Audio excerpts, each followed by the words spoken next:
Maps of Heaven and Hell. Utopian science fiction works of this decade chronicle and document an ascending surge in the revolutionary imagination, a fictionalized assessment of the October Revolution, an almost xenophobic view of foreign capitalist states, and a composite picture of the coming world of harmony and perfection. Science fiction in these years established itself as a major genre of popular art. The main categories, though sharpened and reshaped in a revolutionary milieu, drew upon the past. The capitalist hells added a 172. Marxist and Soviet edge to the anti-Western war fantasies of the 1890s. The communist heavens, drawing freely from Bogdanov's Red Star but surpassing it in optimism, explored the outer reaches of technical innovation, with a strong emphasis on dynamism, the power of the machine, the limitless capacity of man to harness and exploit nature and the stratosphere, and the ultimate triumph of the shining pravda of social justice over the dark krivda of greed and power hunger. Between 100 and 200 native works of science fiction appeared, depending on what is counted, novels, stories, poems, plays, and movies. In the peak year, 1927, almost 50 came out, an unprecedented figure in Russian publishing history, though modest by Western standards. Although the cheap commercial popular press of pre-revolutionary Russia which might have taken up these themes with or without a revolution was now gone, the fact remains that the revolution was the launching pad for utopian science fiction. Beyond this, about 200 foreign translations appeared, particularly the still immensely popular Jules Verne and H.G. Wells. In the context of world science fiction, Soviet fantasy in the 1920s was unique. Some scholars have called the period, c. 1890-1930, the age of Wells future-oriented, highly technological, and deeply pessimistic. On the latter count, the Soviets stand out in their towering optimism about the shape of things to come. Science fiction in England, Germany, and the United States was strong on technology, adventure, and exoticism, but not on positive utopia. It did not possess the kind of ideological and sociological projection about the future world that dominates the Bolshevik genre. And although technology, streamlining, and modernism infected the arts of the 1920s in the West, as it did in Russia, no culture matched the Soviet avant-garde in the scope and depth of radical experimentation with a social dimension and a future orientation. It is no exaggeration to say that almost the entire culture of the revolution in the early years was utopian. All the arts were suffused with technological fantasy and future speculation, constructivist art, experimental film, rationalist architecture, biomechanics, machine music, engineerism, and many other currents.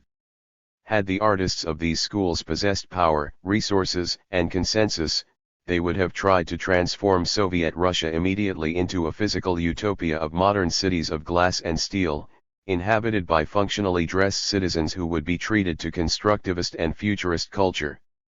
In literature, the avant-garde as a whole and important elements of the proletarian culture movement, though differing greatly in style and tone, created works that paralleled science fiction texts. A number of major novelists of the period who worked in a more traditional canon, felt impelled to write one or two works that fit the science fiction genre. Alexei Tolstoy, Ilya Ehrenberg, Viktor Shklovsky, Valentin Kateev, the dystopian writers Zamyatin and Platonov, and a few others.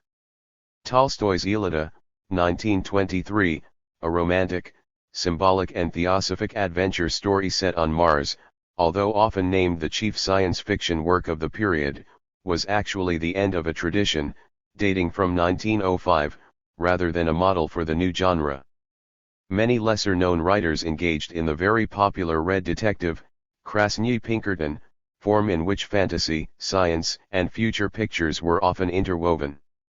The authors of the utopian novels were usually not writers at all, but pro-Soviet publicists, agitators, popular science practitioners, engineers, or simply revolutionary adventurers who turned to the pen. The first professional science fiction writer in Soviet history, Alexander Belyaev, dealt mostly in inventions, technological suspense, and warfare rather than descriptions of future society. 10. Every genre and all the major themes of the science fiction oeuvre were represented. 173. In the Soviet offering, further and nearer anticipation, planetary tales, adventure, political intrigue, utopianism, dystopianism, technological projection, romance, ethical discourse, automation, value-free science, critique of capitalism, and galactic wars. Recent interdisciplinary scholarship on science fiction argues that since man is constantly enticed by the unknown, he must possess a mindscape, an imagined geography of the unknown space and time. As vision, it stems from fantasy; as hypothesis, it is rooted in science and empirical observation. Literary, scientific, and political speculation about the future in the Soviet Russia of the 1920s tried to create a mindscape of the future, grounding it in scientific Marxism, linking it to revolutionary society, and poeticizing it in fantasy. 11. How did Soviet revolutionary science fiction differ from that of the West? First of all, the war scare novel that had flourished in pre-war Europe and then declined remained still very strong in Soviet Russia. This was both because of Russia's relative weakness and because the horrors of the Great War in Europe diminished the impact of awful warnings. Secondly, the output of science fiction in the West was much greater, especially after the American Hugo Gernsback launched the mass magazine of scientifiction, Amazing Stories, in 1926. The Utopian dream, so strong in the Soviet corpus, had only one major spokesman in the West, H. G. Wells, whose socialist utopias with the technical elite appeared from about 1905 to the late 1920s and were flanked by periods of pessimism. The West, like Russia, had its mainstream science fiction, that written by conventional writers, Karel Čapek, G. K. Chesterton, A. Conan Doyle, E. M. Forster, Rudyard Kipling, Kurt Laswitz, Jack London, Saki, Thea von Harbu, and others. But in the mid-1920s, genre science fiction, the kind written by specialists, broke away from mainstream themes and degenerated into space opera. In the USSR, the clear break came for ideological political reasons, in 1931. Audiences in the United States, now emerging as the world leader in science fiction production, were judged to be teenaged boys, and therefore the product stressed simplicity and adventure with strong taboos on sex and religion. The range of Soviet readers was probably broader, though smaller in numbers. Soviet works shared the sexual taboo, though without sexist leanings, were anti-religious, and supremely political. Who read science fiction utopia in the 1920s? This is difficult to measure.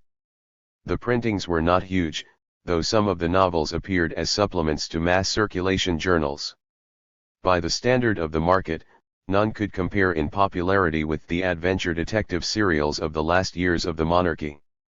Contemporaries and later commentators speak of the popularity of science fiction of the period, but without documentation. But one can speak confidently of the intended audience. The repetition of certain themes indicates that writers in the 1920s had discovered a popular formula; they were not constrained to produce potted propaganda. The simplicity of language and certain other key features show to the extent that one can imagine the reader from the text itself that these books were directed towards a big part of revolutionary society, that is, workers, party members, some of the urban intelligentsia, rural youth, students, all mostly male, the same audience incidentally that consumes science fiction today in the USSR. Conversely, they were not written for NEP men, capitalists, political dissidents, members of the former upper class, or the bulk of the peasantry. Peasants had no time for fantasy of this sort and could barely comprehend it. One peasant reader taking Wells's War of the Worlds for an actual historical event, as did American radio listeners a decade later under different circumstances. Until the late 1920s and early 1930s, no one seemed to object to the genre, although the com. 174. Samal did come out from time to time against the Red Detective, which pitted proletarian heroes against capitalist warmongers and spies. 12. In Russia, writes Darko Suvin of the early revolutionary years, This was one of those epochs when new heavens touch the old earth, when the future actively overpowers the present. L3 as in a mirage, space-time was compressed as dreamers reached out to touch the future, and the rainbow hues of that future inspired the warmth of human brotherhood in the experiments of the time. Utopian science fiction of the 1920s as a genre summarized the experiments of the revolution or from long before it and synthesized them into larger pictures of the future. Like slogans, posters, and agitational literature, these stories were signposts and guidebooks for the current march. In analyzing the social and political significance of fiction, the method of topical or thematic analysis of a large number of works has much to commend it. Jeffrey Brooks has brilliantly demonstrated how much richness of insight can be conveyed in this way. 14 But for the study, the number of works would hardly justify such rigorous quantification. Out of 24 or so science fiction works that contain the utopian portrayal of the future world, I have chosen about a dozen on the basis of their representativeness, their relative obscurity in literary history, their stylistic and lexical accessibility, and their themes: capitalist hells, communist heavens, alternative anti-modern utopias, and dystopia. They make certain assumptions about Russian realities, offer a critique of Soviet society, and indicate a path into the future via a fictional historic scenario, and a projection of wishes about the future of technology, nature, city-country relations, social justice, culture, and globality. One of the earliest of these was The Land of Gongarai, 1922, by Vivian Iden, 1893-1945. Iden was one of those revolutionary adventurers of the period who wandered and fought the length and breadth of the huge republic in the Civil War.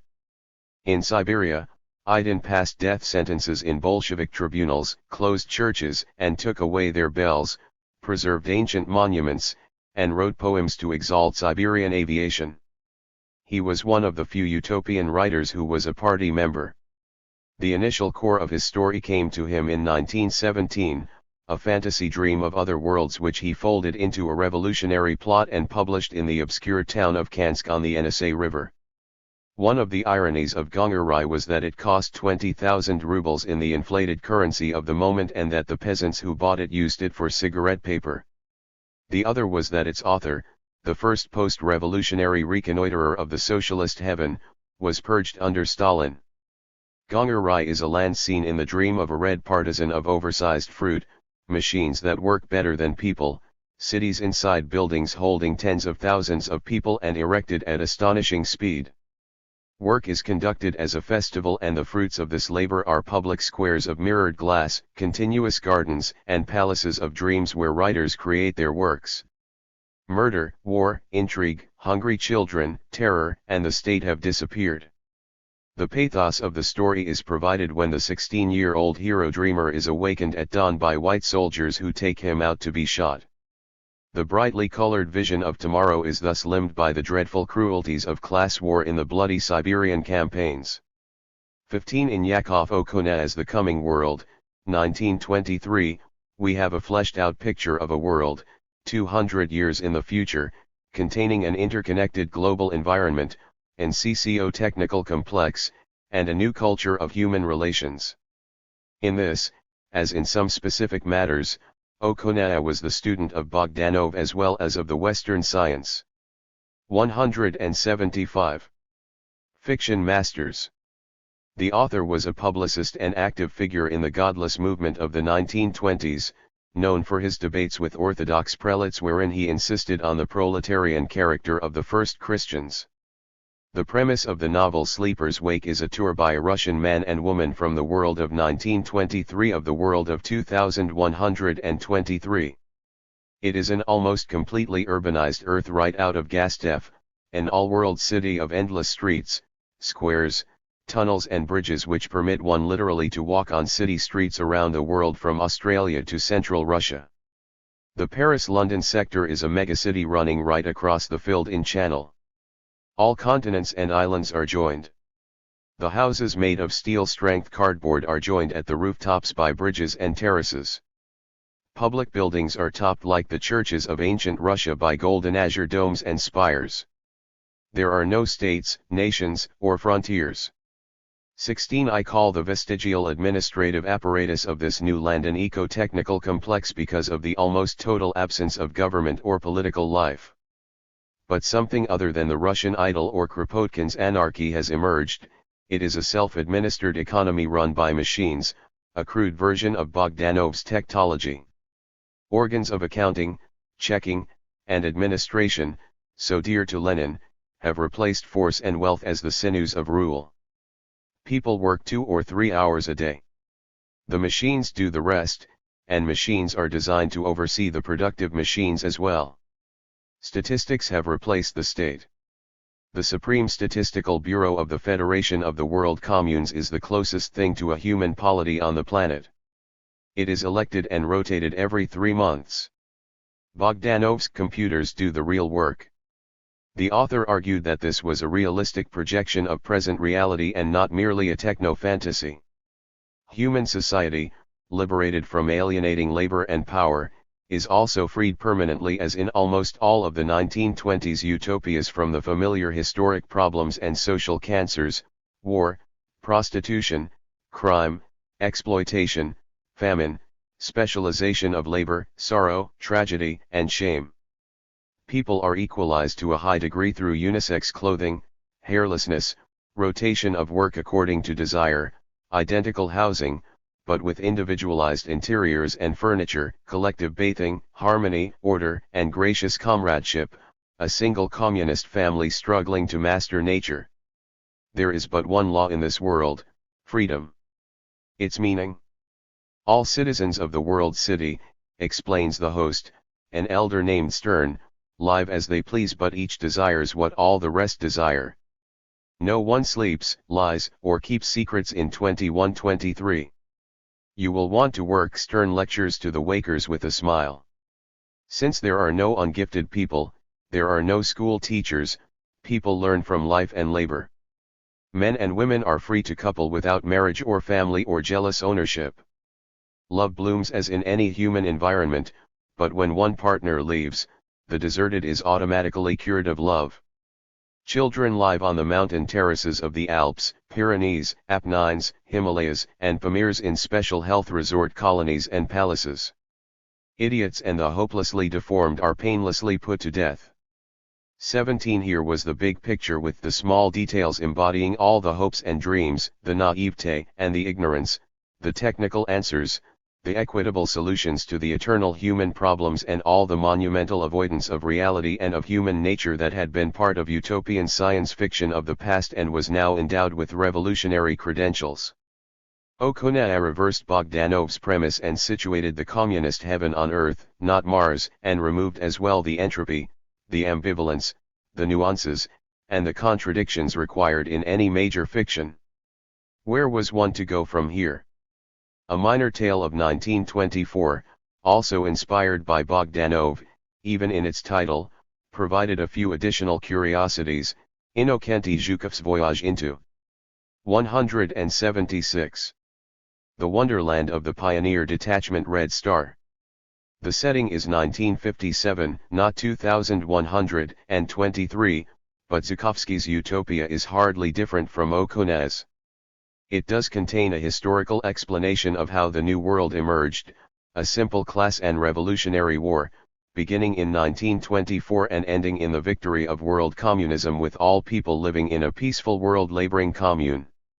And there are a few technical fetishes repeated in many science fiction tales of the period, personal flight practically central in this children's tale, symphonic music beamed by radio sets throughout the world, and revolutionary names such as Red Kim, Krasarm, Red Army, Yul, Young Leninist, Revmir, Spartacus, Vladilin, and October.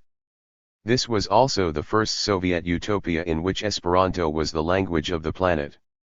18. The engineer V. D. Nikolsky's In 1,000 Years, 1927, was one of the most popular renditions of the future produced in those years, and it is still widely read in the Soviet Union. The secret of its success is perhaps its startling prediction of the first atomic explosion in 1945, its shattering description of a global atomic war of utter destruction, and its detailed mosaic of the coming life under communism. No Marxist utopia has ever provided as rich and cluttered a picture of what it might be like in the next millennium. The time travelers are a Russian engineer and a German professor, both caricatures and stereotypes, a classic coupling, a la Jules Verne and Alexei Tolstoy, of the vigorous, simple, practical man who touches the real world and the cerebral inventor scientist academic who peers at the abstractions. They journey in a chronomobile or time ship to the 30th century, where they learn the history of the millennium, 1927 to 2927. Atomic experiments in Paris had resulted in an explosion that destroyed half of Europe. This was followed by the last World War, started by a monopolist capitalist Pan-American empire but won by the Union of European Socialist States. The war was global and total, no neutrals, no protected rear areas, no immunity for women, children, and civilians. In the succeeding 50-year period of peace, the losers had imposed a repressive regime upon their workers in the manner, as Nikolsky put it, of Jack London's Iron Heel. The war had resumed for a century and a half until 2155, when a peace congress at Berlin created a world union of fraternal republics, socialist all. The globe was now freed of international strife, thus ready to reconstruct the fabric of man's life. Implicit here, as in many of the tales of the 1920s, is that the ultimate collision between capitalist and socialist multinational superpowers and the defeat of the former must occur in order to usher in the new order. 19 Nikolsky land is bound by a single language similar to Esperanto but with a greater infusion from Asian languages. It is administered by a central learned council whose election and composition are left utterly unexplained. The mechanism of rule at the local level is a system of self-regulating independent communes, each with its own council, Soviet, that coordinates with its neighbors. The entire structure is overseen from Mechanopolis, the ceremonial capital. But there are no real cities as such. Huge green forests give way periodically to buildings, glassed-in communities, museums, and theaters. People link up through speedy transport rather than urban proximity. Variants of the garden and linear city, see next chapter, have triumphed over the old city, only remnants of which may be seen as antique ruins amid the forests and the modern settlements. Pure air and country life are available to all. The whole complex is meshed together by city roads, mulet-storied and many-laned arched highways whose piers double as residential buildings, punctuated periodically by town-like hubs in the manner of Le Corbusier's Radiant City, see Fig. 31. The urbanography of Nikolsky, like his political science, was lyrical but awesomely vague and confusing. On the other 177 hand, it echoed perfectly the urbanizing poetry and the architectural planning of the time. In the midst of describing the economy, Nikolsky flashes back to the dismal Moabit section of Berlin of 1927 with a grim industrial imagery reminiscent of that used in Fritz Lang's film Metropolis, 1925. In 2927, there are very few workers as such and no grimy underground slave pens or machine hells. Man-made satellites, Sputniks, gather data about global food and resource supplies. Using these data, computers activate electromagnetic vacuum tube railways that suck goods at 1,000 km per hour. Vegetables from India and grain from South America move to Europe in 5 to 6 hours. Heavy industries are concentrated, centralized, and run by sophisticated machines. Most human labor is therefore engaged in pleasurable, non-alienating crafts. Like walking or exercise, work is a health-giving pleasure, no one shuns it and the productivity is high.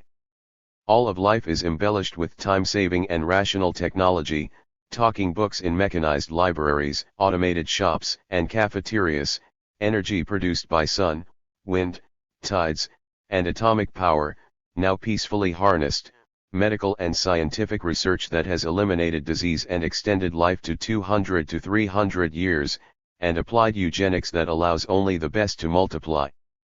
Personal flight is used by all citizens, the Earth is fully engaged in interplanetary exploration. What could be interesting about the inhabitants of such a world? All the predictable things are in place: a single laboring family of equals, of non-deferential relations, a point is made about the absence of majestic bows or elaborate gestures, where beauty and brains are never in opposition. The author tries throughout to present a population of joyful, warm-hearted human beings who break into full-throat song and revel in production and its festivals. It is a non-Zamyatin image of liberated humanity that excels over the noisy, quarrelsome, faceless mass of people of the past. But the climactic celebratory scene of the novel, its end, in fact is a session of the Central Council in a classical marble amphitheater of colossal size, presided over by a grey-bearded patriarch who leads a hymn of victory, over nature, and happiness to the accompaniment of organ music, followed by speeches and reports, see Fig. 32. As in so much utopian science fiction, the projection of technology, though extravagant, is more believable than the dawning of equality and social justice. The virtues of the coming species are established by authorial fiat and not by plot, organic development, or convincing mechanisms of change.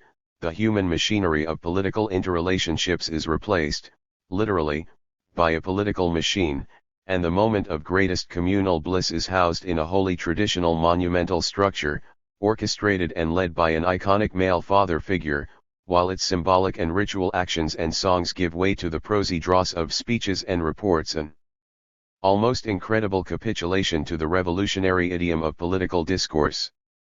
20. The last science fiction utopian novel to appear in Soviet Russia until after Stalin's death was Jan Larai's The Land of the Happy, 1931. It is interesting precisely because it was the last of its era and because of the fate of its author. It seems to have been written as a reply to the fearful picture summoned up in Zamyatin's We, see below, of a future nightmare state. Larai was born in Riga, in the Latvian lands of the Russian Empire in 1900, but became known as a Russian writer. His youth was a Gorky-like odyssey of labor and wandering, of underground conspiracy, of journalism, and the study of biology at Kharkov University. In the 1920s he became well known as a children's writer, and is still read in the USSR. A terse entry in a Soviet source tells us that in 1941 he was illegally repressed. Then in 1956, he was rehabilitated. 178. And released from a camp. The novel, if not responsible for his own purge, certainly floated the themes that would result in the purging of the genre in the 1930s under Stalin. 21. The arresting thing about The Land of the Happy is that it is set not in a future world of global unity but in the USSR itself sometime in the 1980s. In Magnitogorsk, nearing completion at the time of writing, the skyscrapers of the statistical directorates, again the techno-state, occupy the very center from which radiate streets connected by concentric rings and criss-crossing boulevards graced by blue and white science buildings. Beyond these open up the forests and parks interspersed with 60-story hotels holding deep green gardens on their rooftops. Further on are the giant factories all interlinked by pneumatic trains, autos, cycles, and a metro. Silent elevators and body wings keep the citizens moving safely. Yet another zone of cultural institutions lies further on. At mealtime, all dwellers speed to the communal meals section in outdoor lakeside dining facilities with piped-in music, plenty of laughter, and conversation. All Soviet cities are like this one, whether in Kamchatka or in the Murmansk region, and the tundra is now covered with concrete, rail, and electrical installations. 22. Larai's telescreens, aeropters, strap-on flying sets, electromembranes, and teleboxes, that open doors, move vehicles, tell time, and prevent accidents, are old-fashioned in science fiction by 1931. But the use of music as a pervading medium of community and joy is exceptionally prominent and shows a perspective on this art that is peculiar to the Russian Revolution, music everywhere as proof of the power and breadth of future electrification, a nonverbal binding of huge multilingual populations over vast expanses, the marriage of color and sound, and the identification of ubiquitous music with the cult of the young. The major performance moment in the novel is a staging of youth, a symphony of color and sound. Social relations are also set in the standard utopian mode of equality, the universal use of tie and the studied comradeship of all the main personages. The sartorial ethos is at least original. The youngsters bearing names like Neon, Nefelin, and Sturm work 5 hours a week at socially necessary work and wear standardized work clothes. In their hobbies, called socially useful work, they dress according to individual whim.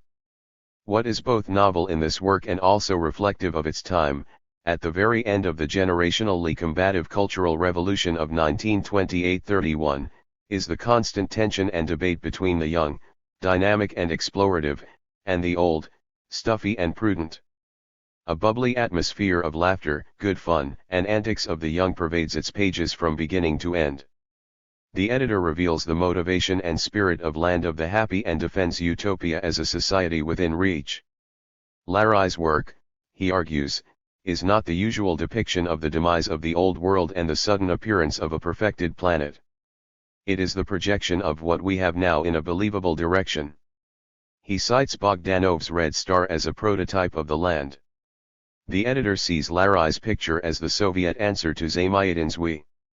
Larai's technology is set in Russia, a real Russia in the making, and it is benign, controlled by humanity, and conducive to joy, a land run by a council of 100 and not a wild doer. 23. It is inconceivable that Larai himself did not read Zamyatin, and just as We was in one sense a reply to Red Star, Land is a counter-reply. Land of the Happy builds on Bogdanov.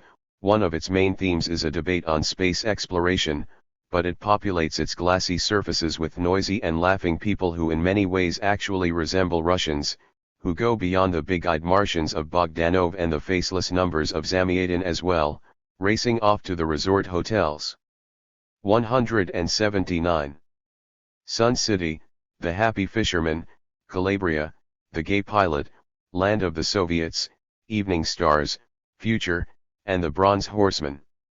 It was an attempt, however flawed in literary merit, to pull time closer, to look the dream in the face, to show a more direct blueprint of the coming world. Was Larai silenced because of this novel? There was provocation enough in the Land of the Happy to anger an exceptionally short-tempered and defensive dictator like Stalin. First was the overall attitude of irreverence by the young heroes towards elders and authorities, and the former's assertion of experimental innovation, in this case space travel, and freedom to explore new horizons. Ossified and conservative leaders were opposed by an organized campaign of public opinion in the newspapers' organs that have replaced political parties. This meant that they have in fact revived political parties, which were totally dead at the time of writing.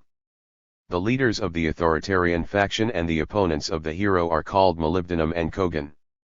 Molybdenum, molybden in Russian, is a hard mineral used to make a steel-like alloy.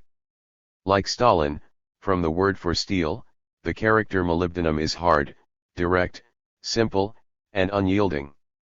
His crony, Aaron Kogan, is nervous, obviously Jewish, brash, and short-tempered, a fair picture of Lazar Kaganovich, at that moment widely seen as Stalin's principal henchman and a major force in the campaigns against utopia and experiment, see Chapter 11. They lose their struggle against the adventurous heroes. There is an added touch of disrespect. One of the more ebullient characters proposes to launch a bloody revolution in the libraries to save space by reducing the content of all books and printed materials into shorthand summaries and then pulping the works themselves, including Marx and Lenin. And Stalin? He too will have to suffer, p. 29. After 1931, there would be no room for this kind of impiety. Decoding revolutionary fantasy. How did Soviet science fiction fit the ideology of early Bolshevism? In asking the question, I wish to distance myself from those who dissect Marxist texts in order to show through exegesis a Soviet plan for total global conquest. 24. Such a method is in my mind unproductive. Bolshevism meant different things to various people in the 1920s, and early Bolshevism gave way on important issues to later, Stalinist versions of Marx and Lenin. Ideology in any case has not been a fixed body of ideas to which leaders are ever bound. 25. Science fiction of the early years was an elaboration and a popularization of the vague and programmatic nods at the future given in the Marxist texts.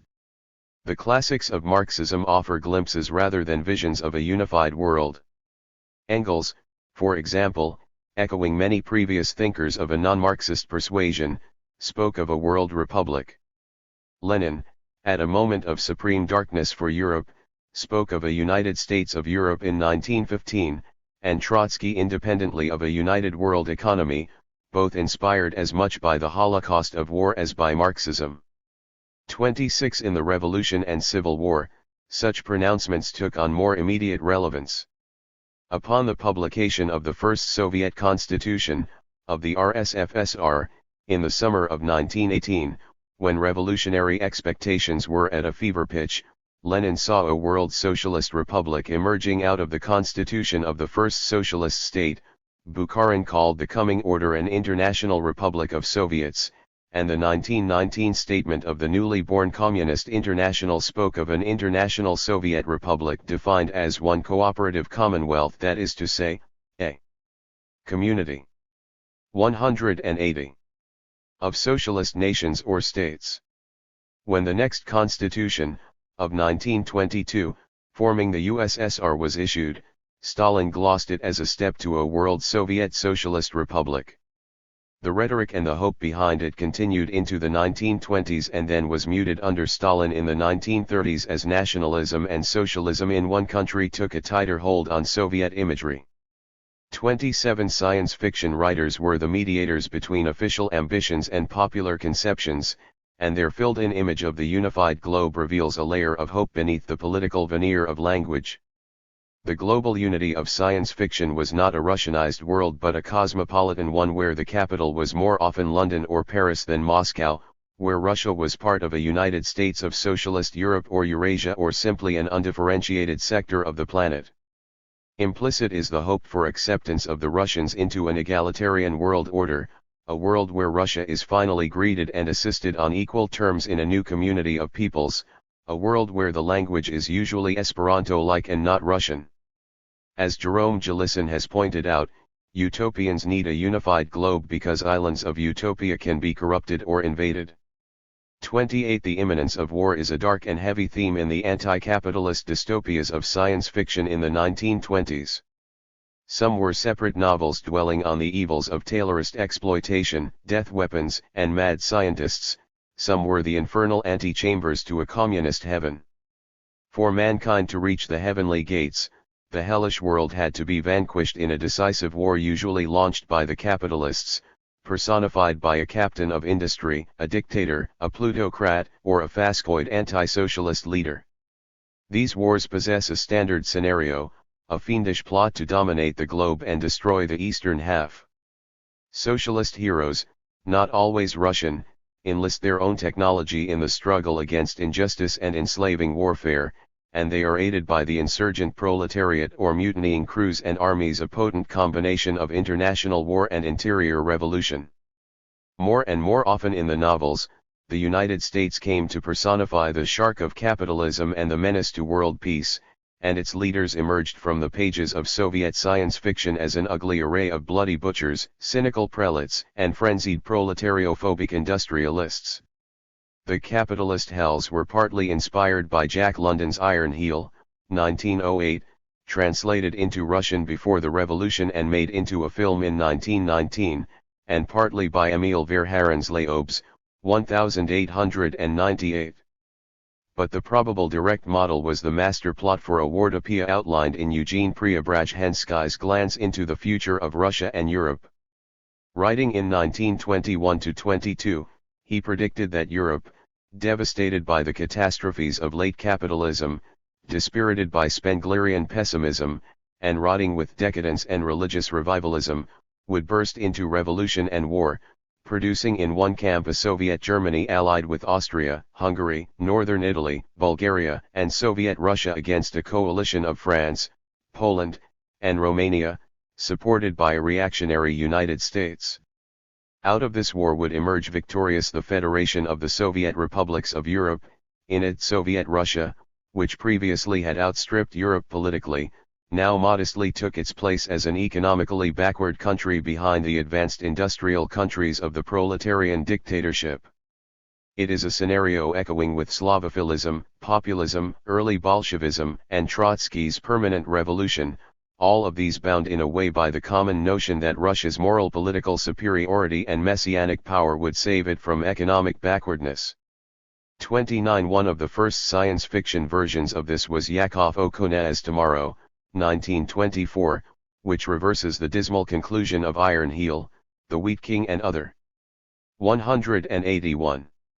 Millionaires who support a racist and chauvinist regime in the West provoke strikes in order to liquidate workers and set up a militarist, capitalist, clerical order, but they are overthrown when the Atlantic Fleet goes red, the German Workers' Army attacks Paris, and the Soviet Army liberates India, setting the stage for a worldwide federation of Soviets with its capital in London. A.R. Palé's Gulf Stream, 1928, is both more elaborate and more subtle. His capitalist hell is the United States, where large machines, short hours, high wages, safe working conditions, and welfare are undercut by extreme specialization of labor, mind-blunting routine, regimented family and home life, mandatory TV, and a gradual reduction of human speech. In short, a Zamiating kind of nightmare in the land of capital. But the Union of Soviet Republics of the Old World, Russia, China, and Japan, where children have names like Rem, Rosa, Electra, sends its techno-knights against the foe with orange-colored rays to help the workers liberate themselves. A similar theme, with US workers made into robots of the Taylor system, unfolds in Alexander Belyaev's Struggle in the Atmosphere.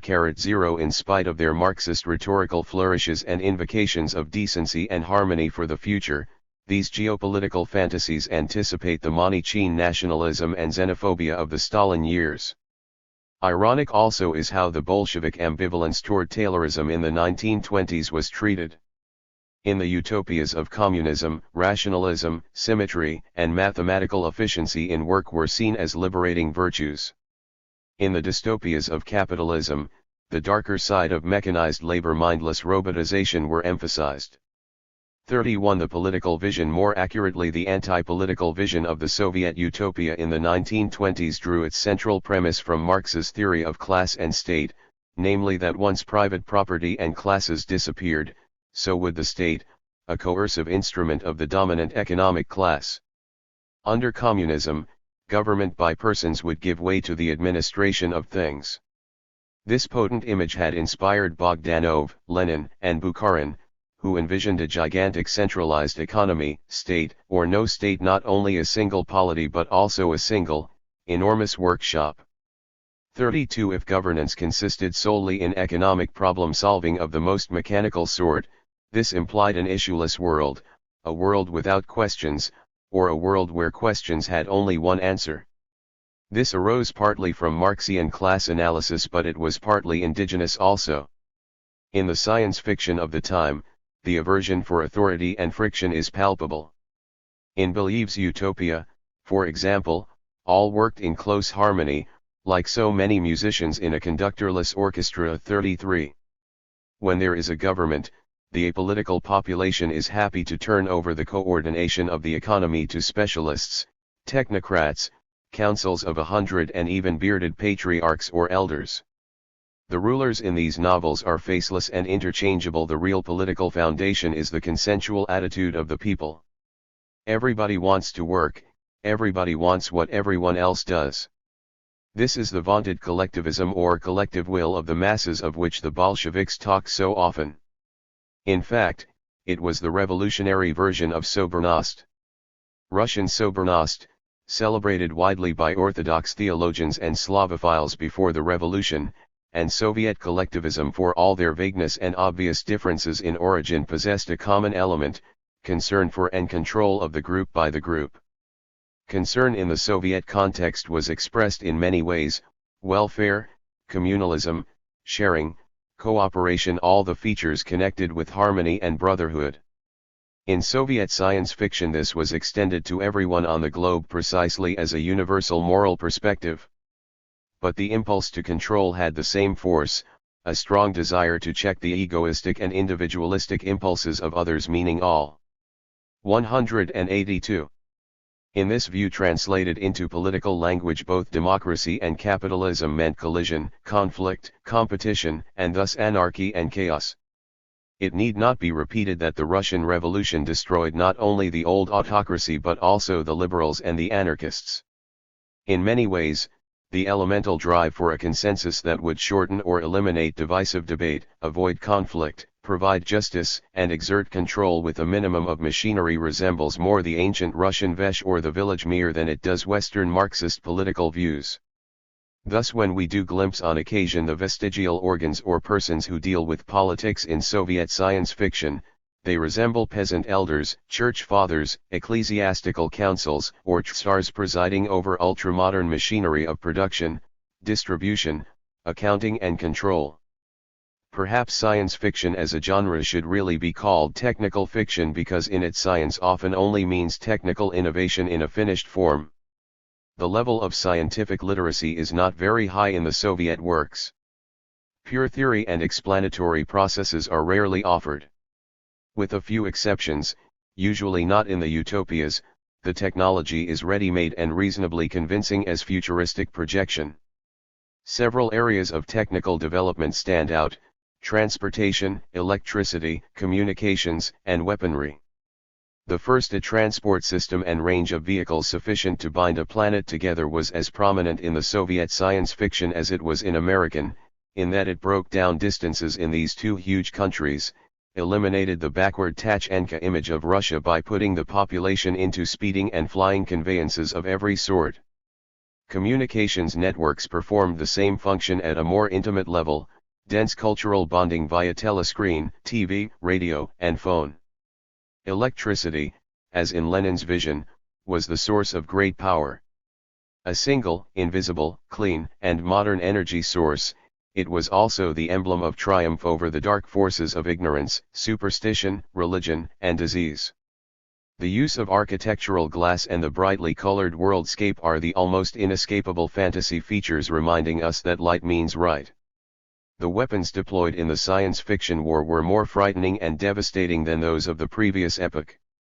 Not only had an entire generation of physics intervened, but also the Great War had ordered, reshaped, and used destructive weapons and thus partly reorientated scientific research and practical production. Russia in the 1920s, with its weak economic base, its fresh memory of the intervention, its scars from the great bloodletting of 1914-21, felt defenseless and vulnerable in a world of advancing nations and sinuous hardware. One almost feels the terror of things to come of the 1941 skies blackened with German aircraft, of the huge herds of machine-powered vehicles and tanks rolling across the flat landscape, of millions of civilians perishing in a war without well-defined rear areas. These phobias reflected the discussions of strategic bombing, the militarization of society, and the need for universal mobilization of the Soviet citizenry. They helped to fuel the airtopias and scaretopias of Soviet science fiction. The culmination of these themes in the literature was Alexander Belyev's Struggle in the Atmosphere, or War in the Air, of 1928, an epic of for that time frightening prospects in a total war between the United States and Soviet Russia. So famous did this novel become that the U.S. Air Force discovered it and had it translated into English in 1965. 34 What of speculation about the nature and quality of human life and personal relations, power, culture, leisure, and love? A major feature of fictitious societies is the pervading egalitarianism.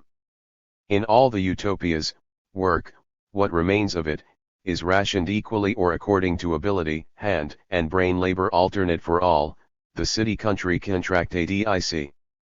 183. Shin has dissolved. Women are equal to men, children possess more independence than they did in the old worlds, and dress codes make everyone look alike.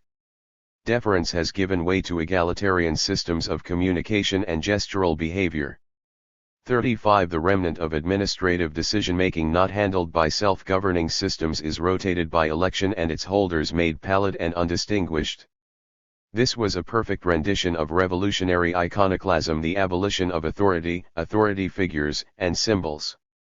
Nowhere in the literature, however, is there a description of how human beings got themselves into a mode of egalitarian life.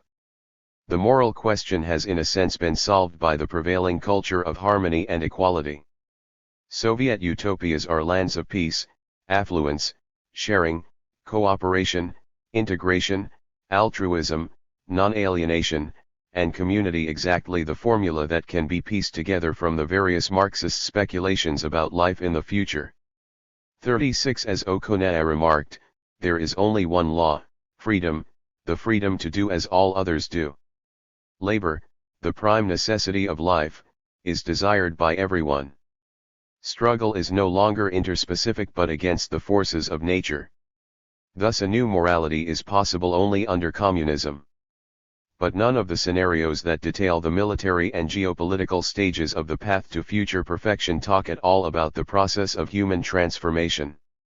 Yet, although the science fiction utopias offer results rather than processes, and therefore suffer as guides to building communism in daily life, the values they celebrate, especially the unpatronizing treatment of women characters, the hostility to deference, and the stress on altruism and cooperation, were probably given more widespread publicity in the society of the 1920s than if they had merely remained on the pages of Komsomol and party handbooks or on posters. Machine worship, on the other hand, comes out in an unexpected way.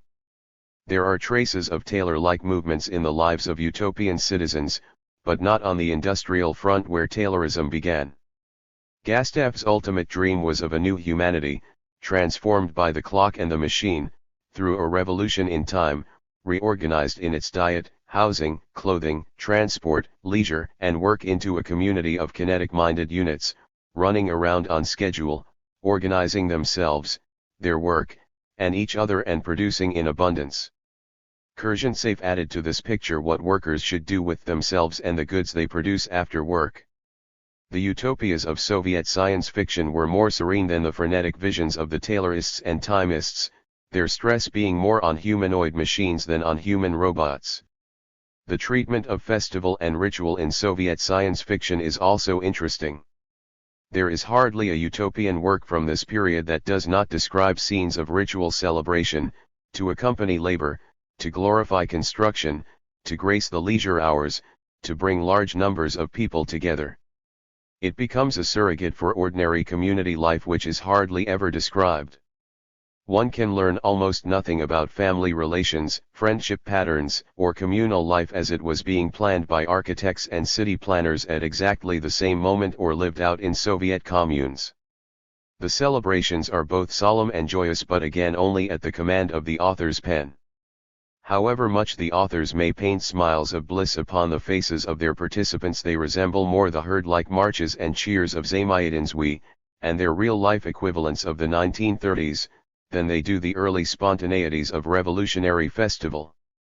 The content of the ritual is harmony, unity, solidarity freely and collectively expressed in massed formation and communal song.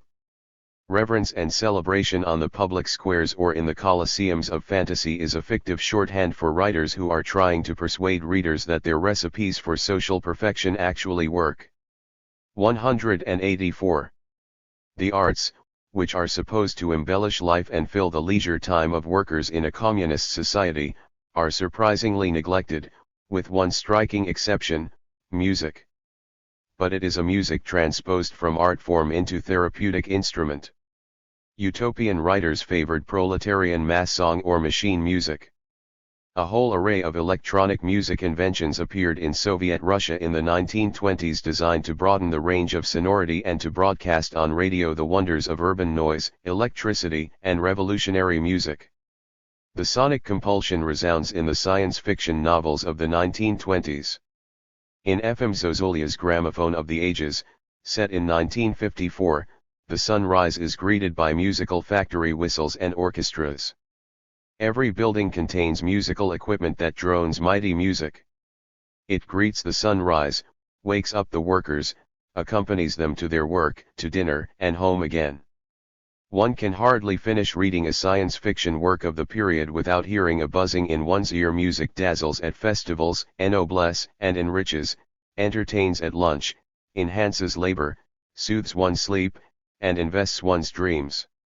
In the vision of the Comfort, communist futurist movement, a tiny sect of the avant-garde, in the future communist society all should eat, work, sleep, and listen to music at the same time. The musical utopia comes close to being a nightmare for those who cherish silence. 37. The peculiar quality of Soviet science fiction lies in the fact that it was the first such body of writing to emerge directly out of a revolutionary experiment raging around it and so intimately tied to it. Science fiction utopia in the 1920s gave self-conscious articulation to revolutionary dreams. A scholarly conference on futuristics of the kind so abundant today, including authors and readers of this literature, party and economic leaders and planners, and ordinary revolutionary citizens, might have done much to clarify the relationship between dreams and reality, fantasy and possibility. Out of it might even have emerged an institutionalization of futurology as it has in the USSR in recent years, the study of what is called globalistica, organized speculation on the prospects of global life in the near and not so near future. 38. Back to the Future, nostalgic utopia. In the years 1920 to 22, 4 extraordinary Russian science fiction works appeared that challenged the world vision of Bolshevism: Zamayatin's dystopia, We, 1920, and 3 counter-utopias exalting the peasant world. These were not answers to Soviet science fiction, since they largely preceded it, but answers to Bolshevism and its visions. The peasant utopias, 2 of socialist persuasion and 1 monarchist, launched their fantasies from the Civil War period. Though strikingly different from each other in emphasis and vision, anarchist, populist, and monarchist, they represent a strand of Russian thought and feeling that paralleled a genre of early Soviet literature known as muzhik socialism, a lyrical assertion of the beauties of a disappearing world. Apollon Karelin, 1863–1926, an anarchist communist disciple of Kropotkin, was an enthusiastic foe of parliamentary democracy and all other measures short of stateless anarchy. During the Civil War, he collaborated with the Bolshevik regime in the hopes that it would evolve into his ideal. Karelin was the epitome of the dreamer, weakly bobbing in a revolutionary maelstrom. In projecting his last major utopian sketch, Russia in 1930, 1921, only a decade into the future, the author set himself a relatively modest imaginative task. 39. 185. His hero, S.P. Voronov, a symbolically anarchist name, 40, possessed the power once a year, on the feast of Ivan Kupala, to dream the future. What he sees is that, gradually, after the great people's uprising of 1917, the Bolshevik order has given way to anarchism in free elections. By 1930, Russia is stateless. 2 English Fabian socialists pay a visit in order to compare it with the poverty-stricken land they had known in 1900. The Russia of 1930 is a world in flux. All urbanites live in city communes, practically all peasants, in village communes. The city teaches the countryside by achievement and example what communism is all about. The village, already highly communalized, is really a foyer, a social preparatory school for the higher system of agrotowns. Karelin does not explain how the stateless communal federation would defend itself against the outside, which is never described. The visitors inspect a rural commune that is 15 miles by horse from the train station. There are no cars in this region. In the commune there is no money, but free housing for visitors, good roads, a paved central street, clean cabins, nice furniture, and metal bedsteads and roofs. Every house has a clock. Beyond this, technology seems non-existent except in the machines that help process the crops and fields. The author presents a culture of flowing words at festival time speeches, readings, debates, and of icons of revolutionary heroes. Mutual trust is that of a very close-knit family. The library has replaced the tavern, shaming and ostracism have replaced physical punishment or incarceration. Crime is really no problem. Who would oppose the common good? Asks the host. The mere is man writ large. Karelin's rural ideal is hardly different from the utopian sobernost of the urban fantasists. Communal dining has become the norm and wages in kind are equal for all. 41. Nothing is told of urban life. The town is a center of production, a coordinator of distribution, and a storehouse of goods. Quite incidentally, it is described as a locus of higher schools and railroad stations. It was all very much Kropotkin's world of fields, factories, and workshops, freely contracting into mutual arrangements without the coercive power of a state. It was also the last full statement of 19th-century Russia's anarchist and populist dreams. Chayanov's Russia of 1984 is considerably more bizarre. An economist whose theories of peasant economy have captured world attention in recent years, a specialist in cooperative movements, a preserver of monuments, and a genuinely versatile and learned man of the old regime, Alexander Chayanov, 1888-193, held various posts in Soviet economic life before being arrested in 1931 and then disappearing in Stalin's camp system. 42. His journey was published in Russia in 1920 under the pseudonym Ivan Kremnaya. The Traveler to the Future, laborer number 37413, Alexei Kremnaya, leaves his office one night in 1921, disgusted at the mechanical extremism of the socialist regime in which he lives, muses over the works of More, Fourier, Morris, and Bellamy, and falls into a dreamy sleep, awakening in the Russia of 1984. He learns that after a global war of the mid-1920s, the world was divided among the rival systems, each of whom received a share of the Earth's good land and climate exactly as in the strip system of the peasant mir. In Russia, the Bolsheviks were overthrown by the socialist revolutionaries and a peasant regime came into being by 1932, after which factories were dismantled and whole populations relocated away from the capitals along distant rail junctions and smaller towns exactly as happened in real life during World War II. This was completed by 1944. 43. The land Kremnaya discovers 40 years later is remarkable for its anti-urban character, its peasant nature, and its apolitical politics. All towns of 20,000 or over are 186. Eliminated and Moscow's hundreds of buildings are demolished by dynamite. Towns are now marketplaces, festival centers, and clusters of transient hotels, places to shop, gather, celebrate but not to live in. The culture centers are the villages and the smaller townlets. Moscow has been almost wholly reforested. Russia is a peasant republic somewhat reminiscent of the little peasant kingdom of Bulgaria under Alexander Stamboliyski, 1918-23, that flourished at the very moment this book was written. 44. Unalienated from his product by either capitalism or collective farms, the Russian peasant has become king at last. Gone is the enlightened absolutism of the proletariat and the centralized state. This peasant regime is based on the cooperative movement with astoundingly one tiny monarchist enclave at Uglik, the appanage used by heirs to the Moscow throne in the 16th century. Eclecticism and tolerance are emblematized by a national monument containing the statues of Lenin, Kerensky, and Milyukov.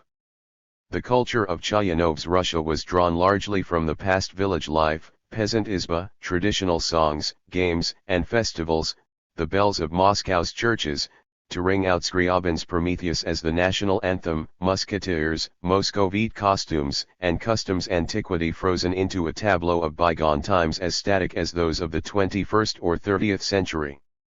Yet amid the rustic toil of the muzhik and the aroma of cabbage soup intrudes the inevitable bow to modernity, whether controlled by electronics, a wind machine that sweeps invading armies away, and a system of national service resembling Bellamy's scheme and Stamboliyski's civilian army of universal service.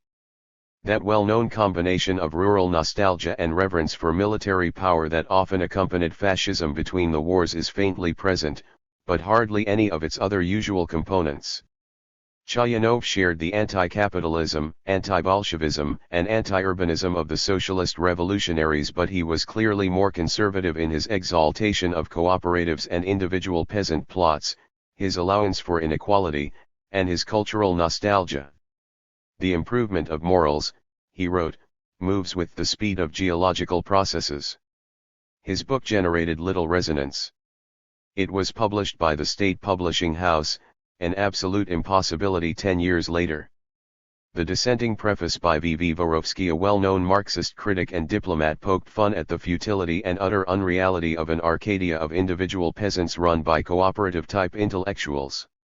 This gentle chiding was tolerance itself compared to the suppression and arrest that awaited Chayanov and people like him in the early 1930s. The journey has not yet been republished in the Soviet Union, although Chayanov has recently been rehabilitated. His novel was once characterized by one of the Soviet Union's most influential contemporary historians as the counter-revolutionary program of the Kulaks 45. With Peter Krasnov's Beyond the Thistle, 1922, we swing sharply to the right. Although in no sense a product of Soviet utopianism, it deserves treatment precisely because it presented an alternative future.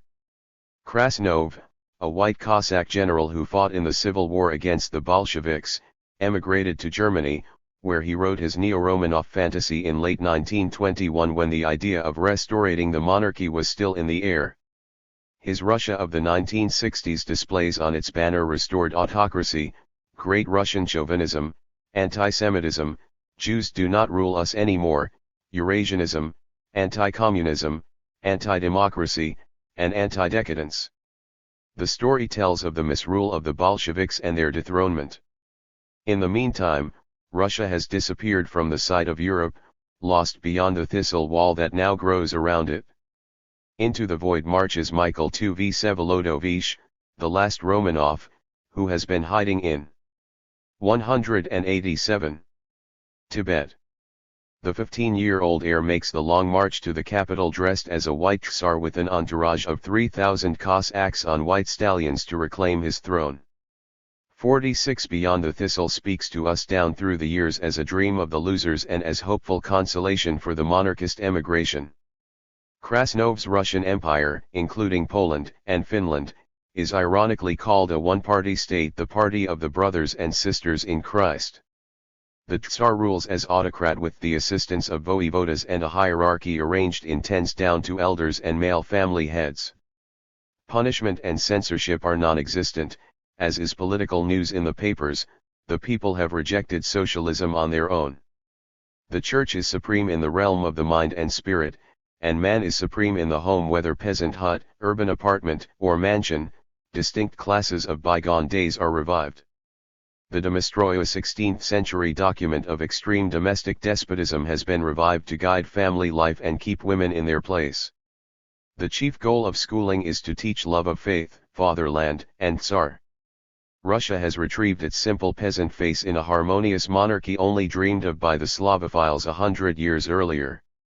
The contrast between these rustic idyllic visions and the urbanism of mainstream Soviet science fiction hardly needs comment. The communal anarchist peasant of Karelin, the secular but traditional farmer of Chayanov, and the orthodox monarchist muzhik of Krasnov emerge from the pages of this fiction as living icons symbolizing different layers of Russian history. Yet they all coexisted in real life during the 1920s down to the devastating moment of collectivization when the dreams, the dreamers, and the civilization out of which the dreams were woven were utterly annihilated. In couching their model societies no more than 50 years into the future, these writers seem to be asking for a respite, begging for their own right to revolutionary experiment, even if seen as counter-revolutionary by the Bolsheviks, perceiving the great upheaval of 1917 as a passage into an alternate world where city is not king, globe is not united, united remains Russia, and peasant may walk his horse and cart across the land in resplendent indifference to the buzzing, destructive, and subversive world that surrounds him. Zamyatin's anti-urban dystopia, We, has a different emphasis from the peasant utopias. Before composing it, he wrote that life in big cities is like that in factories, it de-individualizes, makes people somehow all the same, machine-like. Armed with this central idea, Zamyatin in 1920 composed the most chilling of all dystopias and to some, the greatest science fiction work ever written, Ursula Le Guin. It is often forgotten that Zamyatin despised capitalism. His earlier anti-utopian novel about Britain is a satire on the minute regulations of life. In We, the city has blossomed monstrously into the United States, a giant urban mass of blue cubic buildings, straight lines, and exclusively geometric forms a visual parody of all utopian symmetry. The year is 2920, 1,000 years in the future, after dreadful wars and revolutions. The countryside no longer exists as agrarian landscape, it has been reclaimed by a savage forest and lies beyond the green wall.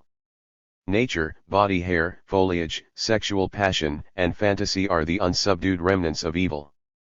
Life inside the wall is not the teeming urban life of Jan Larai but one of robots, moving in work and at leisure to the rhythms of the Taylor system, marching together like an Assyrian bas-relief, and chewing their food in unison at standardized meal times.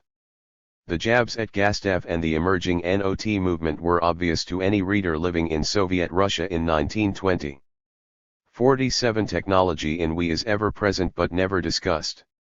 Except for the Taylorist motions aboard the Integral, a rocket ship that will allow the colonization of space, the 188.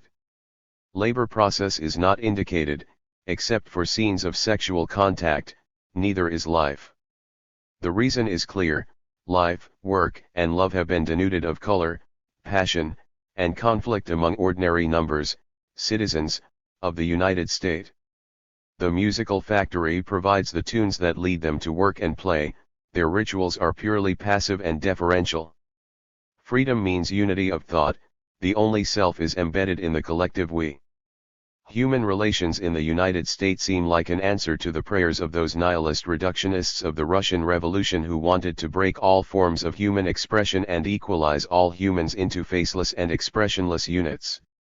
This Zamyatin deftly and unforgettably accomplishes by using numbers for his citizens, dressing them in identical uniforms, and having them function according to an elaborate mathematical table based on the Taylor system, in short turning them into machines without passion or fantasy. When these traits are exhibited illegally among some of the numbers, the drama begins and it ends with fantasectomy. Zamyatin is more explicit about the political system than any other Russian science fiction writer up to that time. We has a real dictator as large as life. The while-doer or benefactor, Blagodatel, assisted by guardians, Kranatelli, deliver to the numbers mathematically flawless happiness. Those who resist are physically liquidated under the gas bell. As Zamyatin said elsewhere, the religion of the modern city is exact science. The dictator in we is knowable, expressive, palpably evil and powerful, and simultaneously benevolent to those who understand the laws of uniform thinking. He has been called a copy of Lenin, a premonition of Stalin, and by Soviet critics a fascist. Zamyatin meant him as an embodiment of the twin spirits of despotism in the modern world, the freedom-hating Grand Inquisitors and the unthinking designers of technologies that strip man of freedom. Zamyatin's novel took shape under a whole range of conditions: his abiding fear of loss of freedom, the popularity of works that he knew so well by H. G. Wells and Bogdanov, the forces of modernization, industrialism, and the city that he saw in England and in Russia, the power of machine fantasy that was seizing revolutionary poets and ideologues during the Civil War, and the recent wars that, he noted, turned human beings into digits. Zamyatin's masterpiece towers high above all other science fiction of that age in Russia, and it grew out of the density of revolutionary discourse and action. 48 Zamyatin's book has never been published in the USSR, although plans are now being made to do so.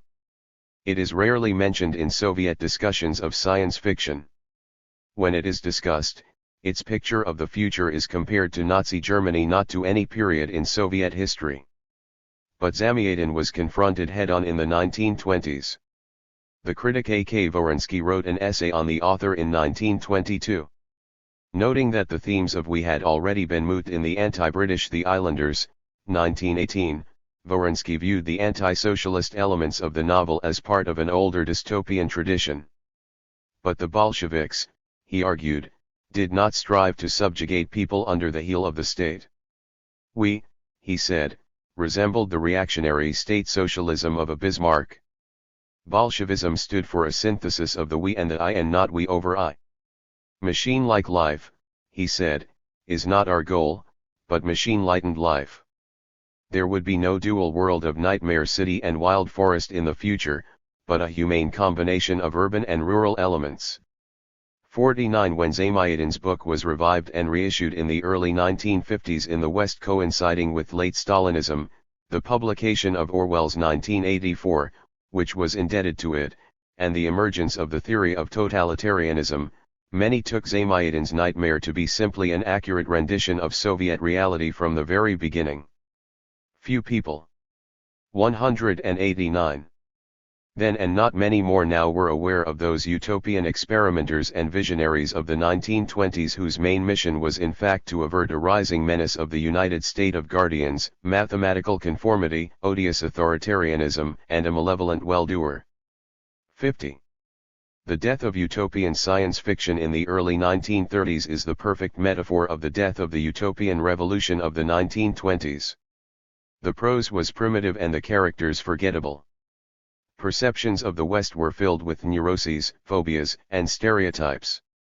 There were no lovable heroes, no genuinely funny episodes, no believable villains, and hardly a paragraph of genuinely lyrical description. And yet, Soviet science fiction lies before us like archaeological rubble, traces and clues about values held or expressed in an era of drastic and willful change, verbal witness to the ideas and feelings that the revolution suggested to fertile brains and facile wordsmiths. It is popular culture of a bygone age, taking its place in the museum of visions and fantasies and perceptions along with American comic strips, pulp magazines, and war cards of the 1920s and 1930s, a rich tapestry of crude color and cartoon figures, relaying to us both the stretching power of Soviet imagination and its severe limitations. It shouted to its readers, escape through revolution into the vast unknown towards a better world. To try raising the curtain of the future is an admirable task, wrote Lunacharsky in 1930 on the very eve of the moment when that curtain would be pulled down. 51 The decade of revolutionary science fiction, with no interference by the state, indicates once again that in the 1920s the intelligentsia was still free to explore new worlds and ask questions about the future and even suggest answers. Science fiction reflected not only Bolshevism but also anarchism, neo-populism, messianism, God-building, and a dozen other currents. Fantasy was a mode of political discourse in a non-parliamentary society. And in the realm of visionary town planning and utopian architecture, some of the imagery created in the battle between urban and anti-urban futures was reflected in uncanny detail. 9. If there is truly a proletarian concept, it is the word we. Anatoly Lunacharsky. The Soviet government in the 1920s was the first in modern history to possess such mammoth power to design living quarters for its population, to determine the number, size, and style of buildings, to plot the density of the population on the land and within each structure, to decide where to place such structures, to plan future cities and variants of the city, to shape the balance of the population between town and countryside, in other words to proclaim the layout and location of all human services, factories, offices, schools, hospitals, and homes. Town planning in a planning state, which is what Soviet Russia became in 1928, was not simply a minor occupation, it was in fact nation planning, macro-community design, in other words, utopia building on the ground and on the grandest possible scale. Faced with such possibilities for the expression of their talents and imaginations, what planner, architect, economist, sociologist, or geographer would not have become breathless with anticipation? City planning and the design of future living space requires a mentality and an imagination closely resembling the concoction of science fiction and utopia. As S. Frederick Starr has written, the architect could leap into the future even more easily than the novelist. Sitting at his drafting table, he could simply obliterate present reality with a few strokes of the pen and create a new world with a few more strokes. Even in normal times and in developed non-revolutionary milieu, city planning is a blueprint for living in the very near future. In the Russian Revolution, architects and town planners had visions of reshaping an entire nation, of aligning the structures and anti-structures with high-speed economic development plans, of providing social condensers for the nurturing of a new socialist race of people. Soviet architects, bound by material limitations and political considerations, could not match the global fantasies of the all-world cities of science fiction. They had to design for real people and for the imminent future. Yet the architectural imagination in Soviet Russia in the late 1920s and early 1930s often verged upon the fantastic, and its treatment of space, privacy, interaction, mobility, social harmony, and community, work, family life, and domestic labor intersected continuously with the major themes and issues of utopian speculation of the revolutionary period. Since socialism in all its variants, including the Marxist one, implies community, some sense of sharing life, residence, and work in a spirit of harmonious and fraternal interaction, socialist architects and town planners had to pose certain questions. What measure of social distance or popular density is required to achieve it? How far apart can people live and still be called a community? How much private space, and time? 191. Within that space, does the individual require without violating a sense of community? These questions remain pressing ones in the contemporary world of development, dispersion, town and regional planning, and ordinary edificial architecture, and they shape the vivid debates, blueprints, and presentations made by Soviet architects of the Russian Revolution. The anti-urban impulse. The history of the Russian city as a social organism and as a public concept reveals that many Russians were possessed of a vague anti-urban sense. The fear of what the Germans called the menace of civilization or Kultur lay at the heart of intellectual and moralizing anxiety over the steady growth of urbanization. Since the Bolshevik Revolution was suffused by an urban mystique unmistakable in the force of its rhetoric and its poetics, conflict was inevitable. Indeed, the birth of utopian town planning in the 1920s grew directly and self-consciously out of a strong distaste for the current city, a distaste with a long tradition and deep roots in Russian society. To Marx's comment about the idiocy of rural life was not sufficiently potent to resolve such an issue as the future of cities. Against it, town planners of the 1920s often cited Engels's equally suggestive remark on the disappearance of the big cities and Lenin's comment to H. G. Wells that the towns will get very much smaller and that they will be different. These feelings resembled the recurrent malaise among Western intellectuals and statesmen of the 19th century: Jefferson, Schiller, Carlyle, the French romantics among them, who saw the city as the home base of industry, crime, capitalism, and glut. The city became a metaphor of the discomfort with noise, the fever of the world, ugliness, machine-like rhythms of life, clocks, railroads, hustle and bustle, mobility and restless change, in short, a naked menace to a real or fanciful pastoral world. In the 19th century, the big city no longer remained a spatial concept, but an emblem for immense transformational, subversive, and destructive power. Like some early American urbophobes, Russian public figures were pulled into anti-urbanism not by hatred of towns or industry as such, but by repugnance for such foreign cities as Lyons and Manchester, perceived as festering centers of vice and crime, populous headquarters of dangerous ideas, and flashpoints of social disorder. The attitude of Nicholas I to industrial growth was ambivalent. Russian officials who pondered the agglomeration of the proletariat in the West worried about its appearance in Russia. Because of this, the Tsar sought to halt the further aggregation of factory people in Moscow. For Nicholas's finance minister, E.F. Cankrin, on the other hand, believed that even with urban and industrial growth, which he by no means pushed, the Russian worker would not become a proletarian of the European type because of his strong and permanent roots in the village and his habit of returning there periodically. This keen comment by Cankrin is highly suggestive of things to come. It was a vision of the city as a shell, not a living organism. He wished not to destroy Russian cities but rather to retain them as static places that workers visited seasonally in order to work and to keep them from becoming those dreadful sewers of anarchy that festered in the West and bred a spirit of coalition. 5. The odd-sounding concept of a part-time city was central to many science fiction utopias and in variant form to the disurbanist school of Soviet city planning. 192. Conservative anti-urbanism acquired another dimension in the years of industrialization, c. 1890 to 1914. Right-wing anti-modernism. Economic motivations certainly drove the mechanism of the Russian right, and its main social focus was the Jews. But its geographical target was the city. As in many societies of that time, Germany in particular, industry, city, and Jew were blended into a dreamy and myopic vision contrasted to a pure pastorale of Russia of the Russians, a fairyland disrupted by the energies and schemes of urban interlopers.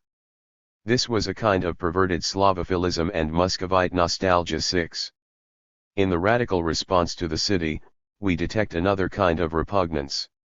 The first Russian radical, Alexander Radishchev, in the journey from St. Petersburg to Moscow, 1790, displayed frank hostility to urban life as unhealthy and immoral. Mid-century Russian populism, as we have seen, emerged with a strong anti-urban sensibility. To extremists like Bakunin, modern cities deserved nothing less than violent destruction in an act of sweeping vandalism. More moderate populists were ambivalent about cities in their futuristic programs and utopias. Most of them believed that the new society would grow out of village communes. The theorist of populism, Nikolai Mikhailovsky, taught that only rural life allowed for full and free development of human faculties, since capitalist cities required the dehumanizing division of labor. Sofia Perovskaya, a major terrorist figure in the People's Will, complained that the premature sexuality of the young, before the age of 30, was attributable to the artificial stimuli of urban life, and a later populist writer, N. Zlatovratsky, called the city the incarnation of sinister forces. A curious anticipation of things to come was the little-known Utopian tract, Communist States of the Future, 1879, by the leftist but non-revolutionary lawyer, V. I. Tanev, 1840–1921, brother of the composer Sergei. In his sketch of a future Europe, Tanev depicts self-governing agrarian communes organized into states and federations, each commune composed of 2,000 adults and covering 1 square mile. In this semi-socialist and semi-technocratic world, cities' capitals, administrative centers, and ports contained no permanent residents, the population continuously rotating in and out. As in many Soviet science fiction works of the 1920s, children were kept out of the cities altogether.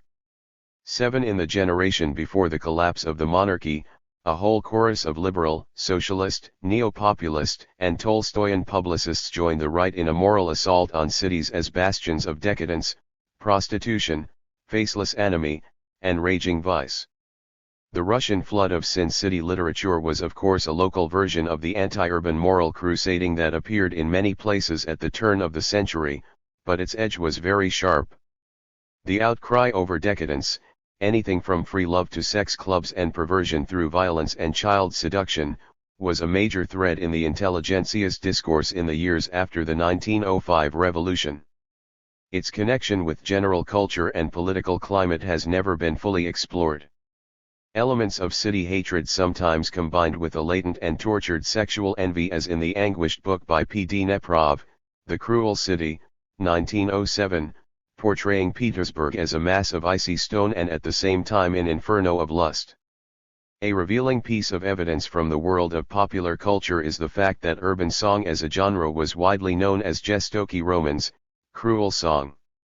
A wide variety of opinions, divergent and even mutually contradictory, seemed to reflect a readiness to change drastically, at the very least, the character of Russian cities. 8. The wars and revolutions of 1914–21 uncovered new levels of anti-urbanism, peasant hostility to towns and urban flight from the cities in search of security and survival. 193. Odious depictions of the city as such found expression in 2 literary schools that arose early in the revolution, the Muzhik socialists and the Scythian poets. The former were a half-dozen or so peasant-born poets who spoke with an urbanized voice in the prolet cult movement and other forums, decried, and confounded, the city, the West, and government, and reached out for a romanticized idol of the countryside. Among them, though not quite of them, Sergei Esenin called the city a labyrinth where men lose their souls, a familiar graphic demonology of city space itself.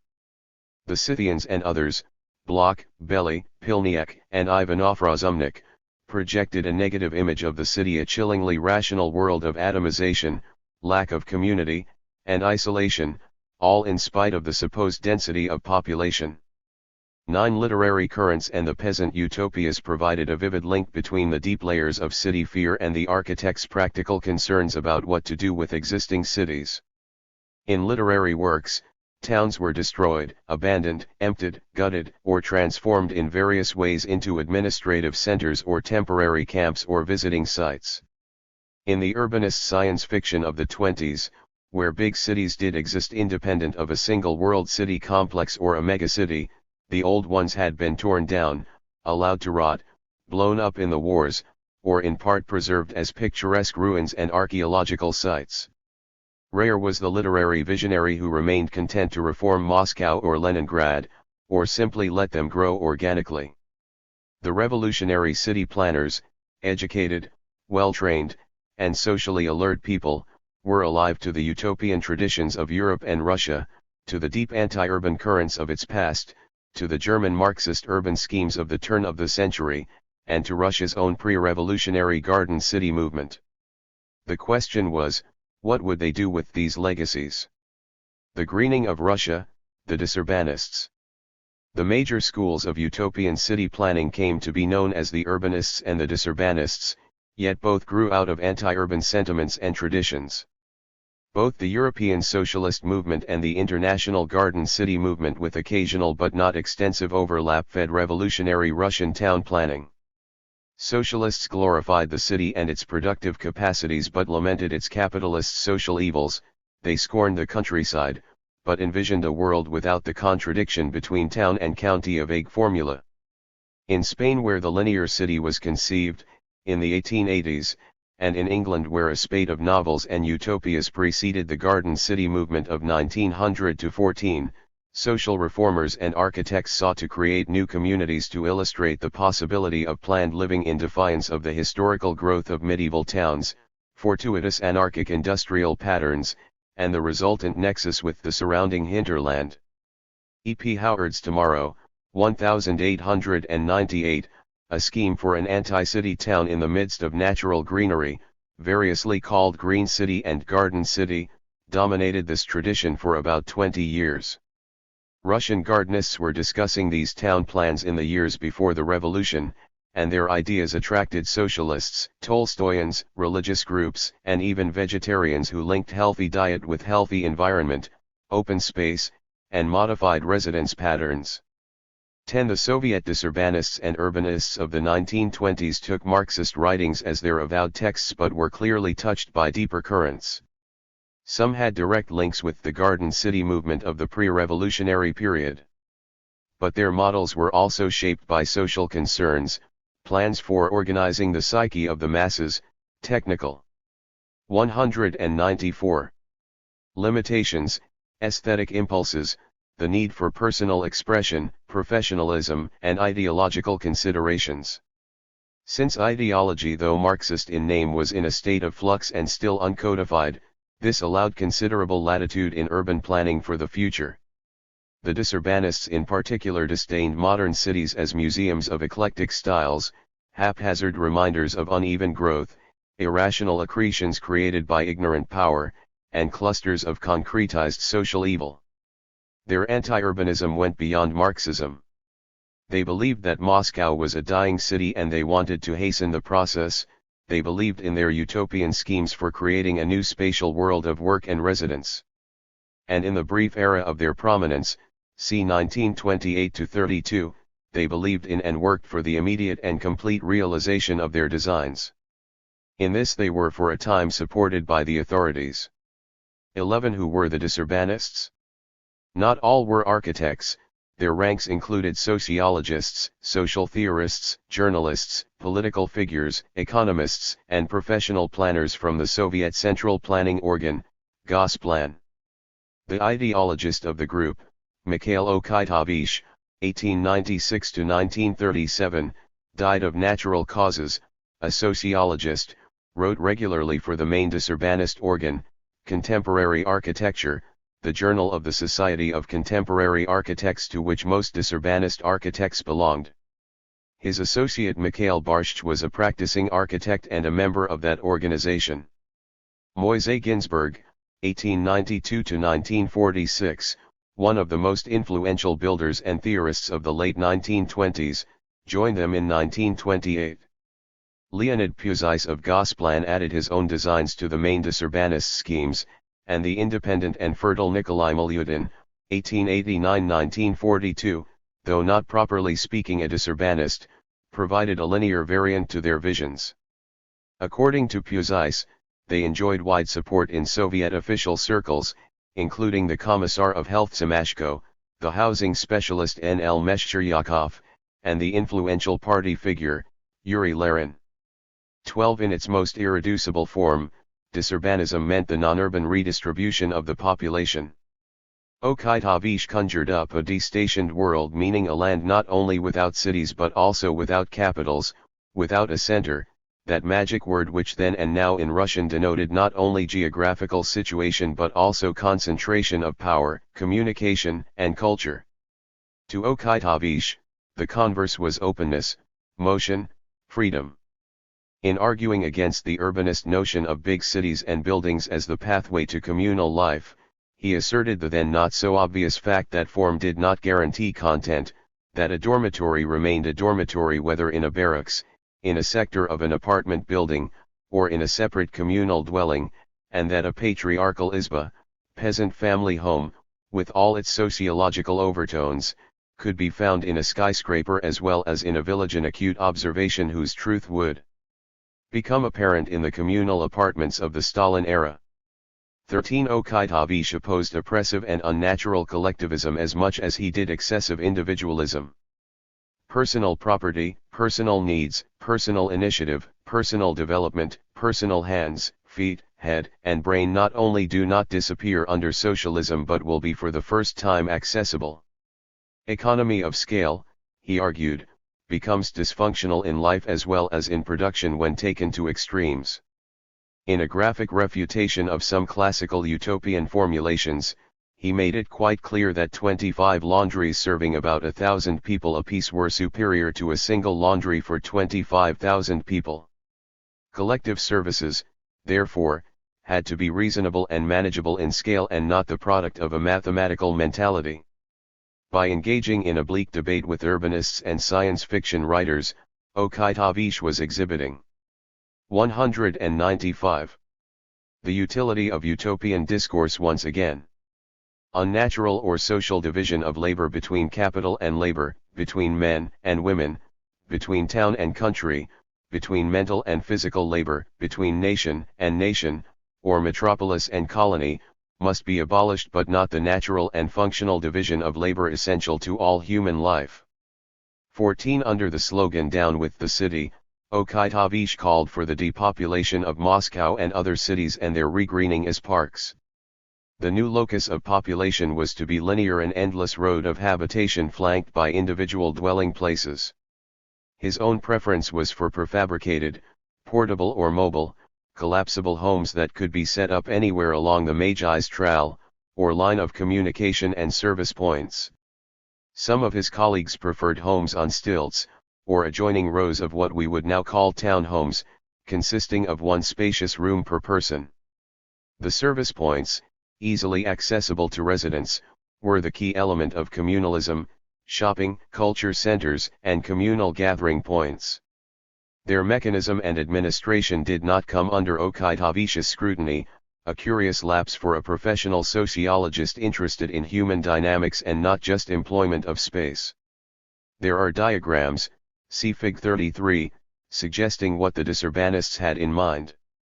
But they are aerial views, often misleading to the layman attempting real visualization. If we wish to transport ourselves to the disurbanists' world, we must look in our minds down a broad and straight paved road heading into spatial infinity, the Russian milieu certainly allowing for such a perspective.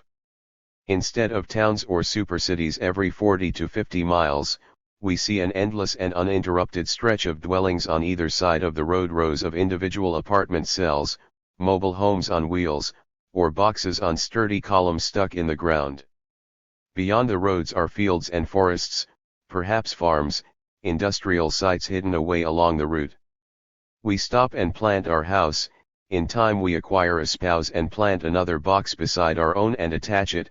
With the coming of children comes the attachment of more boxes. Work and goods are within easy distance, public transport, personal auto, or foot, depending on the scheme. The world beyond the roadside boxes is organized, in a vaguely specified way, along socialist economic lines.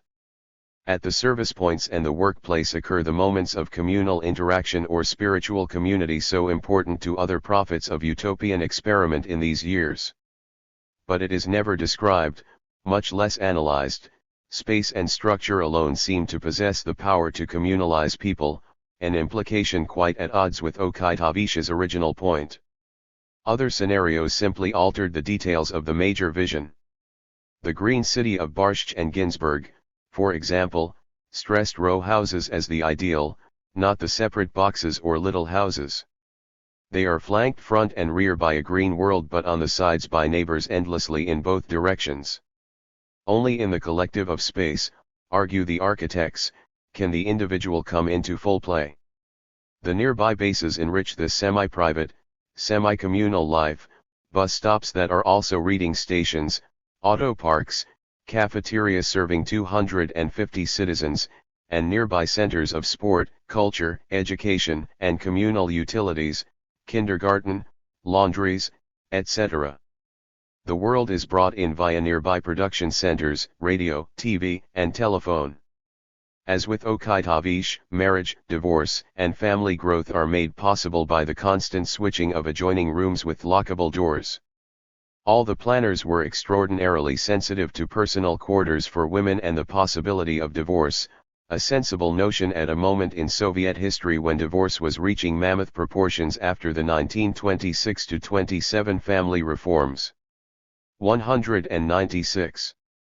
Barscht and Ginsburg put more emphasis on air, light, drenching sunshine, and greenery than did Okitavish, but no more on the actual problems and dynamics of residential interaction or communal living.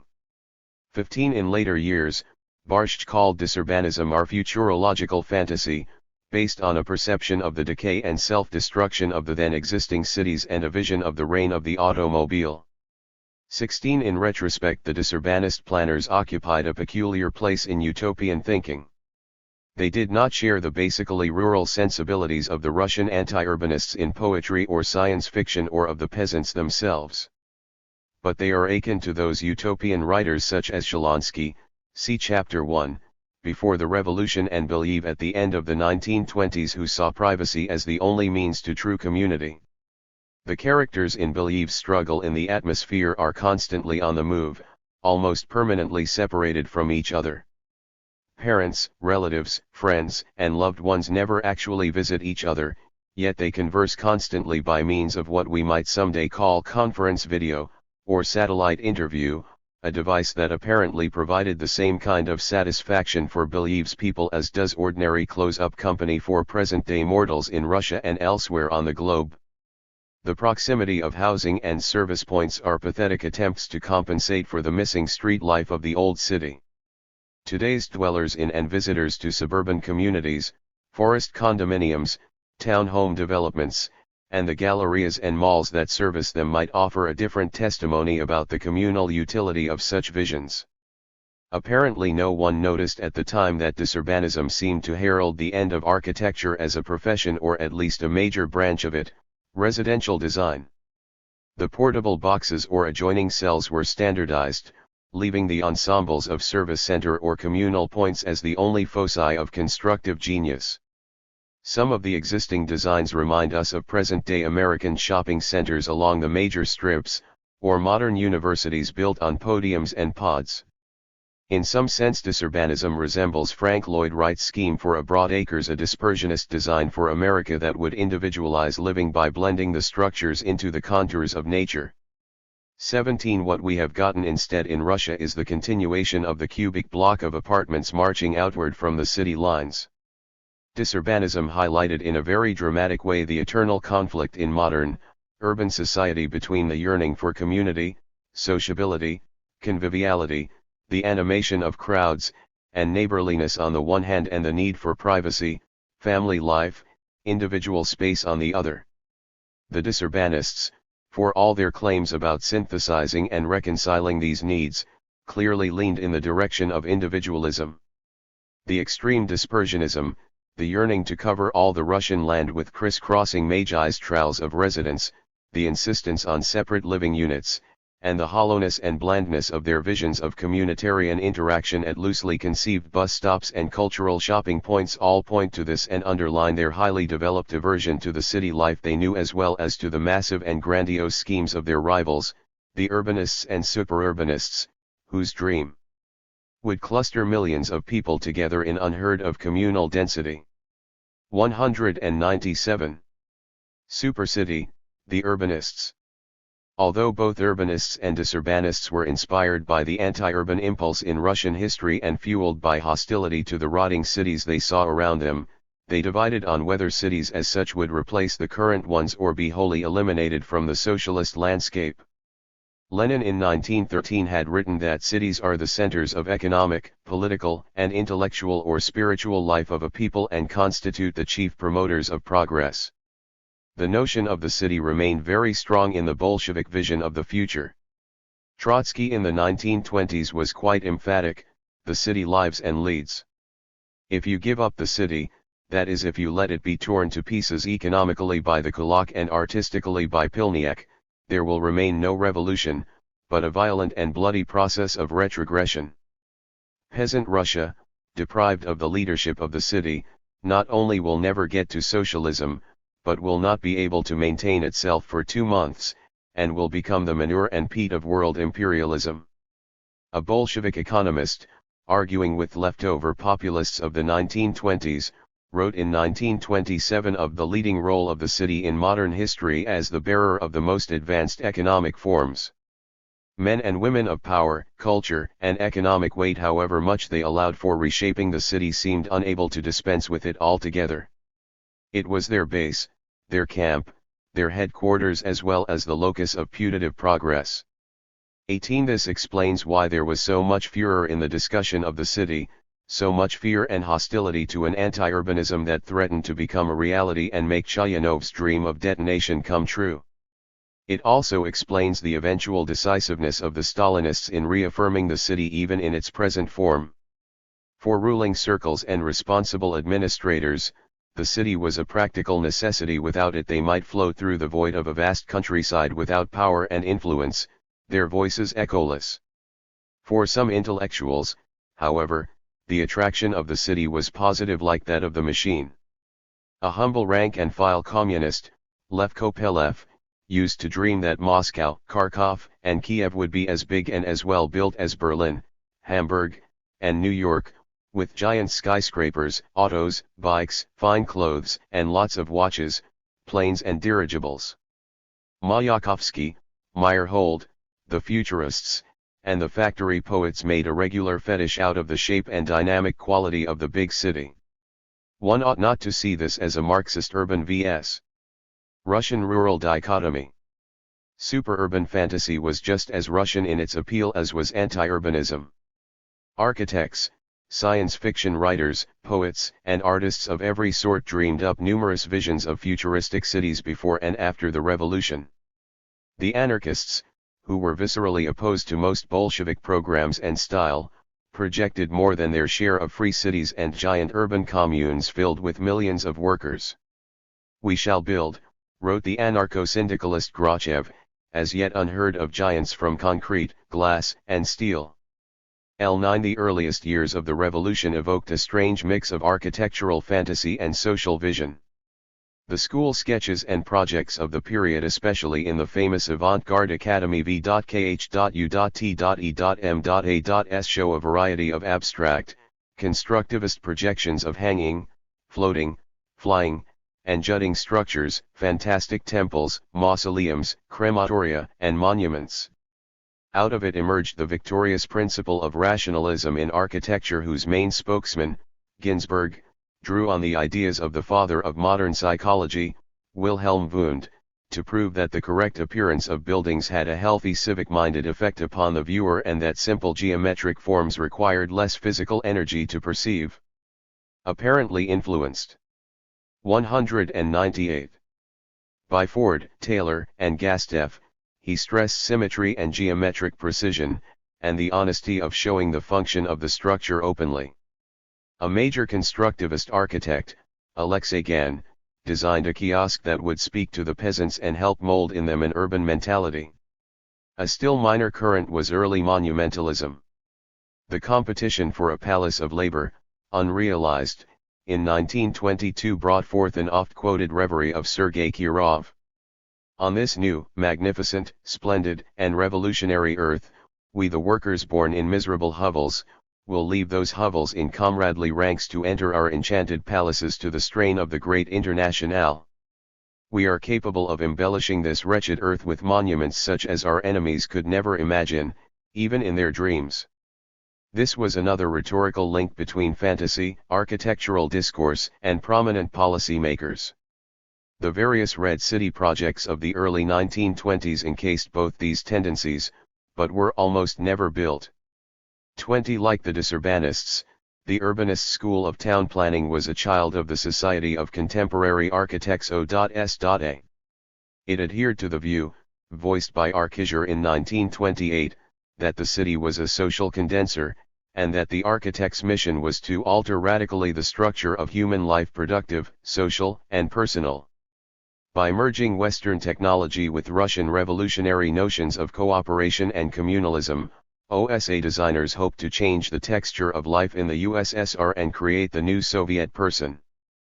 Furthermore, OSA believed and said so openly that this was the responsibility of professional planners and designers, not party officials, and that it should be done not by dogmatic fiat or administrative order, but by a process of experience and experiment, building, inhabiting, testing, and revising. It was the perfect example of the fusion of utopia and experiment directly inspired by the October Revolution. 21 The OSA planners' decision that big new urban formations would replace the towns of the present produced two ironies: they were widely imitated by other schools of town planning, including some of their enemies, and, after several years of urbanist speculation, some of them shifted suddenly to disurbanism.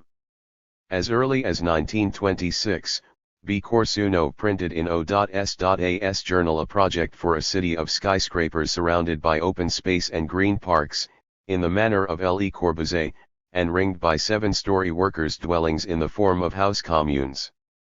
Grounding their argument on cost as well as sociability, OSA writers promoted concentration, density, planning, and mammoth city forms. In 1928, Anne Krasilnikov's city plan required a population density of 750,000 persons per square mile, more than double that of Manhattan's Lower East Side in the 1890s. Cities would contain clusters of 500,000 people housed vertically in tall buildings with helicopters serving as elevators. Vorontsov's city of the future was a dream of immense Y-shaped communal buildings linked to a circular community service center, all surrounded by greenery. Anne Lodovsky's 1929 dynamic city plan placed a giant arrow-shaped residence building, with administrative offices at one wing, inside a horseshoe of industrial establishments for density and ease of access to workplace. The group of proletarian architects who came out to assault OSA in the late 20s hardly differed from its opponents in proposing house commune cities with enormous residential structures resembling airplanes and ocean liners. 22 The ultimate urbanist scheme was launched dramatically by L. M. Sapsovich, a. 199. High official of Soviet Russia's central state planning organ, Gosplan, in the very heat of the first 5-year plan. In a burst of arrogant optimism, he called his prospectus the USSR in 10 years. In comprehensiveness, detail, and ambitiousness it outstripped all previous urban plans and openly invoked the great projects of Bogdanov's Red Star. It was widely circulated and discussed in the Soviet Union and translated into foreign languages. Though written by an economist, it was the most extravagant of all city planning exercises produced in the Revolution and a codification of major themes from the whole realm of utopianism and experimental life. The Soviet Union in 1939, and one must recall the actual condition of the country in that fateful year in order to appreciate the irony, will be a land where the material and social base of socialism is already laid down by the complete abolition of private property in the means of production, the disappearance of classes, and the industrial and agricultural transformation of the economy. There will be no great cities, unnatural and inhuman hazards to physical and mental health. Industries and citizens will have been dispersed across the length and breadth of the nation into agglomerations of 50,000 to 75,000 people, the optimum for sane and comfortable living. Creation of new enterprises in the old cities will have ceased, small operations will have been combined into complexes, and both will have been transplanted. The village world will have been eliminated, together with the mujik mentality. In 5 to 8 years, collective and state farms will have been unified around agro-towns on geographically and demographically equal territorial units. Eventually the new industrial cities and the agro-towns would combine into industrial agrarian cities serving a given geographical unit. This would drastically change the face of Russia, destroy rural barbarism and isolation, and end abnormal urban concentration. 23. In Sapsovish's vision, communal life replaces the wasteful and deadening private household, a scourge that deforms the lives of adults and children alike. p. 123. The aims of communalism: to free all workers, especially women, from responsibility for the provision of daily needs and from the private obligation of childrearing and education, to make woman equal to man by opening the doors of her domestic jail, to release energies for the fulfillment of individual needs and collective life, to enhance the health of children, to raise the cultural level of all people, and to end the distinction between hand and brain labor. The means: the industrialization of all tasks previously performed, separately and wastefully, inside the petty bourgeois home.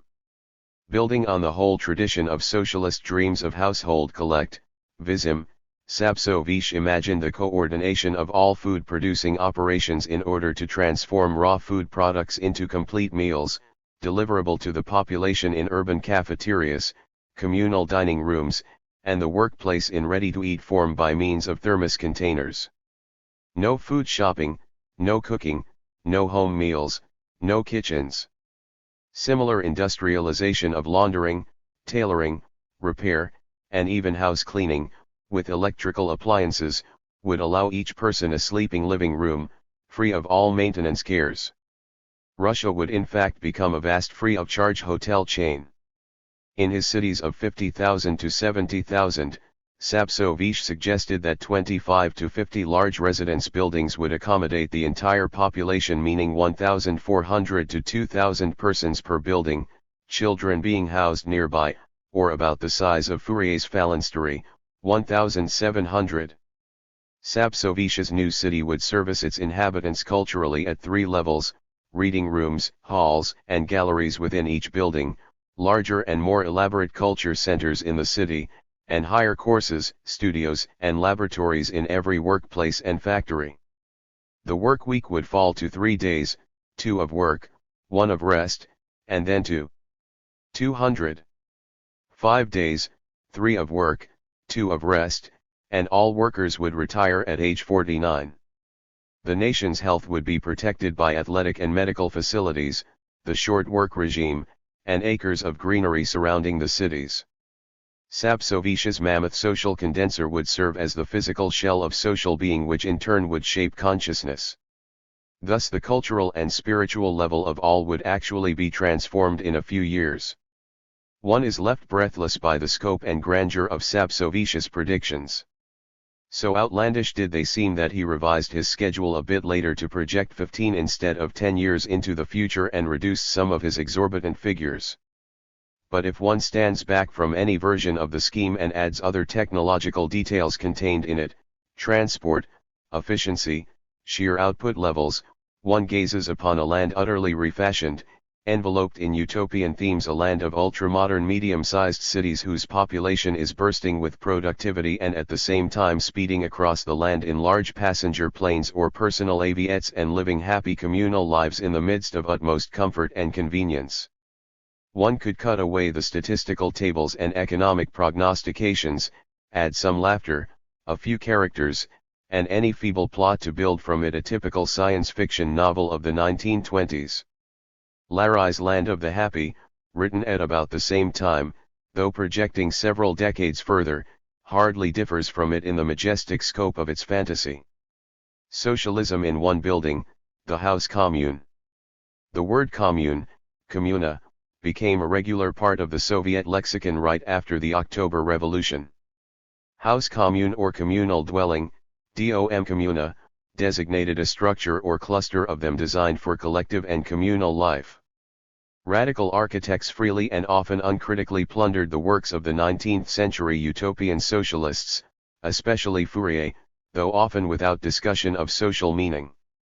The earliest on record, called Phalanstery and designed by the architect Venderov in 1918, was exactly that, a Fourierist project for 38 families never built. Indeed, very few were ever built, most remained on paper, and the bulk of communal experimentation was done in already existing houses, apartments, or dormitories.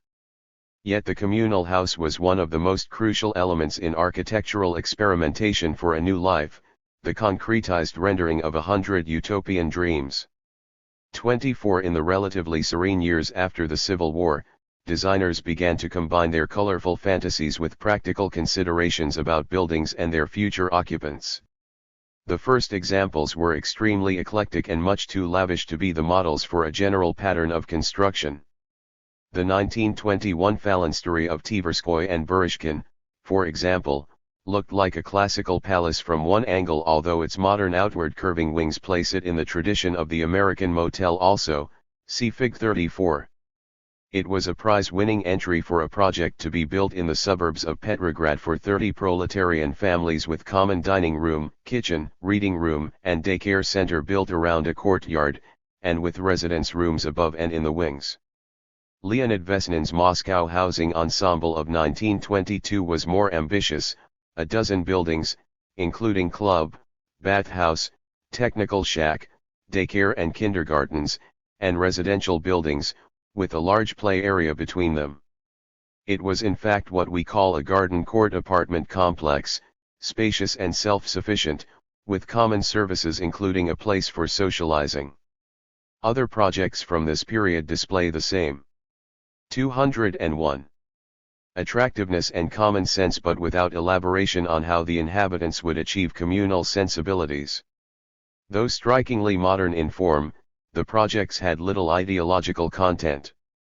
They seemed to reflect the comfort level of professionals rather than factory workers.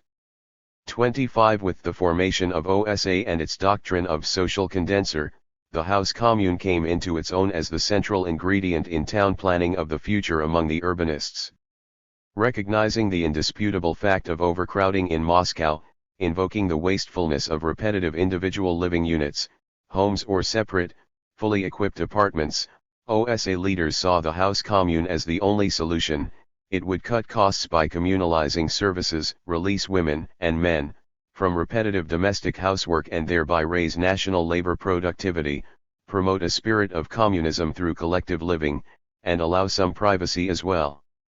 The ideological portion of the campaign announced a collectivist social psychology and the elimination of the petty bourgeois and individualistic habits of the past, meaning the excessive privatization, hoarding, inwardness, egoism, and coziness that some foes of the family accused it of. The first big OSA scheme for a house commune within the supercity was that of Barshch and V.M. Vladimirov in 1929, two intersecting buildings with 1,000 adults in one, 360 preschoolers in the left intersector, and 320 school children in the right, see Fig 35. The adult wing had 4 communal and 6 sleeping floors and a communal dining room equipped with a conveyor belt table. Adults dined with the older children and paid regular visits via a corridor to the little ones. Similar schemes sprouted in 1928-29, with a crossed nest of boxes, a tooth-roofed H-shaped house for students, and an 8-spoked wheel of buildings, the essential combination of communal buildings easily accessible to sleeping space, the separation of adults and children, and available privacy of single rooms for all. 26. The most interesting social issue to emerge out of these plans was that of the kitchen and the family. It is a singular fact that to this day the individual kitchen is the strongest symbol of a nuclear family, as it once was its main meeting place. Classical house commune theory had always made the collectivized kitchen its central tenet, to save costs, promote eating together, and rescue housewives from the slavery of kitchen life. The women question and the family, hotly debated in the first decade of the revolution, had informed home planning discourse from the beginning. All Bolsheviks were verbally committed to ending the drudgery of housework for wives, though the question of separation of children from parents even in a nearby building evoked considerable division. 27. The most extreme advocate of defamilization within the house commune by means of mandatory communal dining and separation of children from parents, V. Kuzmin, codified his appeals in 1930 in a famous piece entitled Problems of the Scientific Organization of Everyday Life. To his rigid arguments on the abolition of the known family within the precincts of the commune, he added more than a touch of Gastivism, organized and scheduled efficiency for every moment of the day. Kuzmin's system of supercollectivism, his own term, deserves comment precisely because it has sometimes been seen to epitomize the architectural utopianism of the 1920s, even though in fact the opposite is true. Kuzmin believed that the architect's mission was to frame the expressive side of people's life, how they suffer, enjoy, rejoice, and lament as well as work and eat. This could not be done, he argued, by the hammer and sickle, in other words by symbol and ritual. Here Kuzmin seems to be filling the void left in science fiction utopias about the nature and quality of communal life, recognizing that symbolic end. 202. Ritual assemblies of masses did not provide this. It must arise where men and women live, through the scientific organization of material life, living space, light, color, ventilation, and the total environment in inner space. The main realms of life, rest, eating, sex, parenting, sanitation, decent medical and cultural levels, were too rich to be satisfied within the realm of the sleeping space alone. Kuzmin offered a graph of life not as an enforceable regulation, man is not an automaton, but as a guide for joining architectural design with the daily life in a communal situation. 28.1. Lights out. 10 p.m. 2. 8 hours of sleep. Reveille. 6 a.m. 3. Calisthenics 5 min 6:05 a.m. 4. Toilet 10 min 6:15 a.m. 5. Shower, optional 5 min 6:20 a.m. 6. Dress 5 min 6:25 a.m. 7. To the dining room 3 min 6:28 a.m. 8. Breakfast 15 min 6:43 a.m. 9.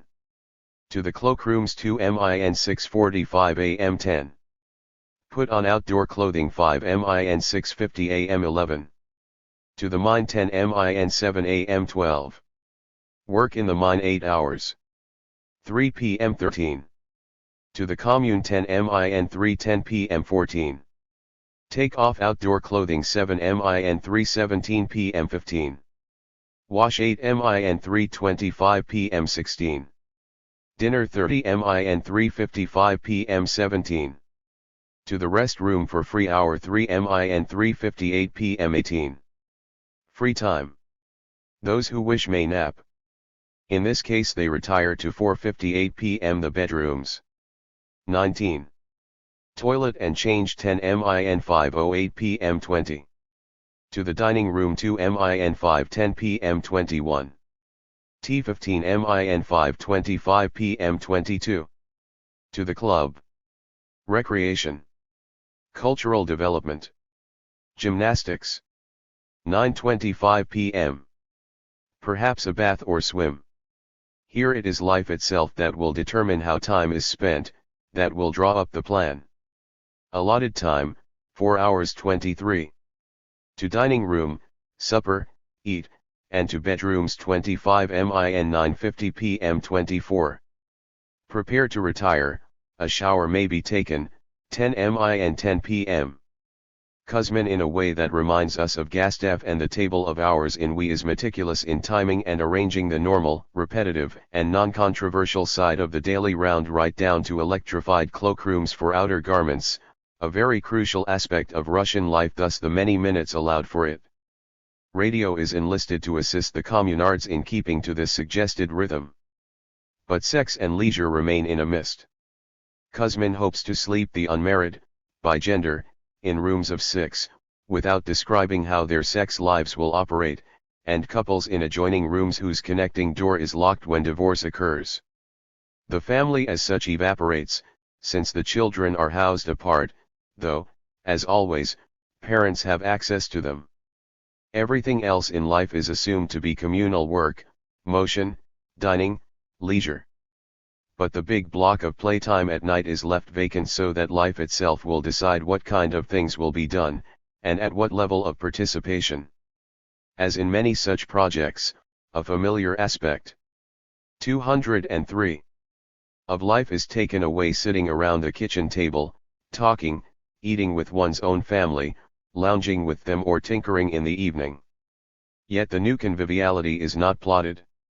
The big leisure room of public space remains an empty church. Most of the OSA architects winced at the prospect of designing away the family at once and forever. They reached compromise instead. Although opposing the oppression of women and the old family that enslaved her, OSA leaders designed a so-called F-unit of one-room efficiency apartments for couples, complete with kitchens that could be removed in the future when occupants advanced to the level of full communal life and began to cook and eat in common rooms. Children would, however, be segregated. Thus, from the old family hearth was preserved at least a companionate couple with ample arrangement for dining together in privacy. It was far more than many real couples could ever enjoy in the crowded buildings of Moscow and other big cities. It was, in a way, a prelude to the system of small separate apartments, at Delnik Kvartiry, that have replaced the communal flats of Stalin's time in the last 30 years. The reasonableness of the OSA architects was apparently conditioned by the response they received to a 1926 questionnaire sent out to workers about their preferences in matters of communal life. Important independent architects such as Milyutin and Leonidov also opted for transitional stages from family unit to family-less communes. 29. But, aside from the organization of space, time, and daily life, how was one to achieve socialism in one building, or communalism in the social and spiritual sense that everyone spoke of so glibly and sincerely? The most common answers were through the mechanism of common space and passageways to encourage interaction, communal dining, a mode of enlarging a family custom and variants of the workers' club. A typical example was Leonidov's 1929 project for a club that contained labs, lecture halls, sports facilities, game rooms, space for military drill, a museum, gardens, playgrounds, libraries, parks, a gymnasium, rooms for radio, TV, and film, and a planetarium. In other words, a city within a city. 30. Obviously not all communal dwellings could afford such facilities. And where they would exist, their very vastness and variety would hardly make for community but rather for much specialization and pluralism. Indeed, the more one examines architectural notions of community, the more one sees a replication of already existing urban life, but on a smaller scale in a place called communal. Judging from the kinds of rituals and ceremonies conducted in workers' clubs in the 1920s, not much in the way of developing an emotional sense of community could be accomplished by such activity. The most outlandish communitarian project to come out of the architectural experimentalism of this era was Konstantin Melnikov's 1929 entry in a competition for a green city. The winner was Ladovsky, but the city was never built. Although meant as a rest town or resort for workers, Melnikov's Green City vividly illustrates how much a practical and talented architect was drawn into the utopian atmosphere that dominated town planning and community design in those years. The main buildings were commodious transient hotels with private rooms. And what did Melnikov offer by way of communal intercourse? a mammoth railroad station to welcome the travelers and surround them by spacious arenas for interaction, galleries and pathways and recreational opportunity, mostly nature trails. Crowning the establishment was the famous Laboratory of Sleep, a double-winged structure with sloping floors, multiple sleep chambers, and an elaborate set of controls by which the sleep inducers could bathe the resting workers in delicious aromas, sweet fresh air, soothing sounds of nature and music, and 204. Gently rocking beds, see Fig 36. Inspired by discussions of sleep therapy that were in the air at the time, Melnikov was also indirectly indebted to science fiction, not, ironically, Soviet works, but a 1911 story by the father of American science fiction, Hugo Gernsback, called Ralph 124C41+. 31. Architectural utopia, like science fiction utopia, was clearly a product of the intelligentsia, that element in Russian history which had always displayed the greatest extravagance, variety, and richness of fantasy. In the case of science fiction, the state had played a negligible role, the peasants were oblivious to it, and its urban readership consumed it. Town planning and architecture possessed an altogether different political dimension. Its impact was immediate, it made claims on labor resources, it pointed to radical changes in the social landscape, it demanded power and freedom to destroy and rebuild on the ground and in the present or near future. The state could not be indifferent to such pretensions. But the state, embodied in the party, was ambivalent. Prior to 1928, it paid little attention to the emerging schemes. During the five-year plan, especially 1928-30, the utopian town vision seemed to mesh with the economic designs of the plan. Frederick Starr has shown in meticulous detail how the combination of haste, euphoria, partial delusion, and lack of clarity led both sides to see convergence and compatibility between visionary dispersion and the new projected industrial complexes already underway, between visionary house communes and barracks-like collectives already sprouting up all over the industrial sites, between Oktyavish's disurbanism and the extreme mobility of the population in these years, and between the social, familial dimensions of house commune schemes and the realities of an immense upsurge in female labor. 32. The fragile symbiosis of visions collapsed in 1931 in the face of economic realities, revival plans for the older cities, competing transportation networks, the sudden deluge of peasants into already established towns, and the painful realization of Russia's backwardness in the midst of transformation. Reinforcing this collapse were the attitudes and behavior patterns of the rural population who flooded the towns, of workers who were expected to occupy the planned towns and ideal buildings, a people thoroughly unprepared psychologically and culturally for the kind of communal living urbanist or disurbanist that the utopian blueprints had conjured up as an imminent possibility. Science fiction and visionary town planning both offered visions of a new world. Ironically, their convergence came in the year 1931, when both were repudiated. 10. Utopia in life, the communal movement. Work together, bait together, declare this all abroad. Gerard Winstanley. Communism, it's not only on the land, in the mill, in the sweat of your toil. It's at home, at table, in family life and daily round. Vladimir Mayakovsky. Native traditions. Soviet Russia was the first nation in history to witness the birth across its land of thousands of communal organizations spontaneously engaging in collective life. It was the first society to provide a supportive environment for the little islets of socialism, one that had previously sprouted up in isolation like an experimental archipelago surrounded by an ocean of hostility. The commune was the advanced laboratory of future communism. In its very nomenclature and programs, its slogans and symbols, the new regime was the first to exalt the commune and give it state support.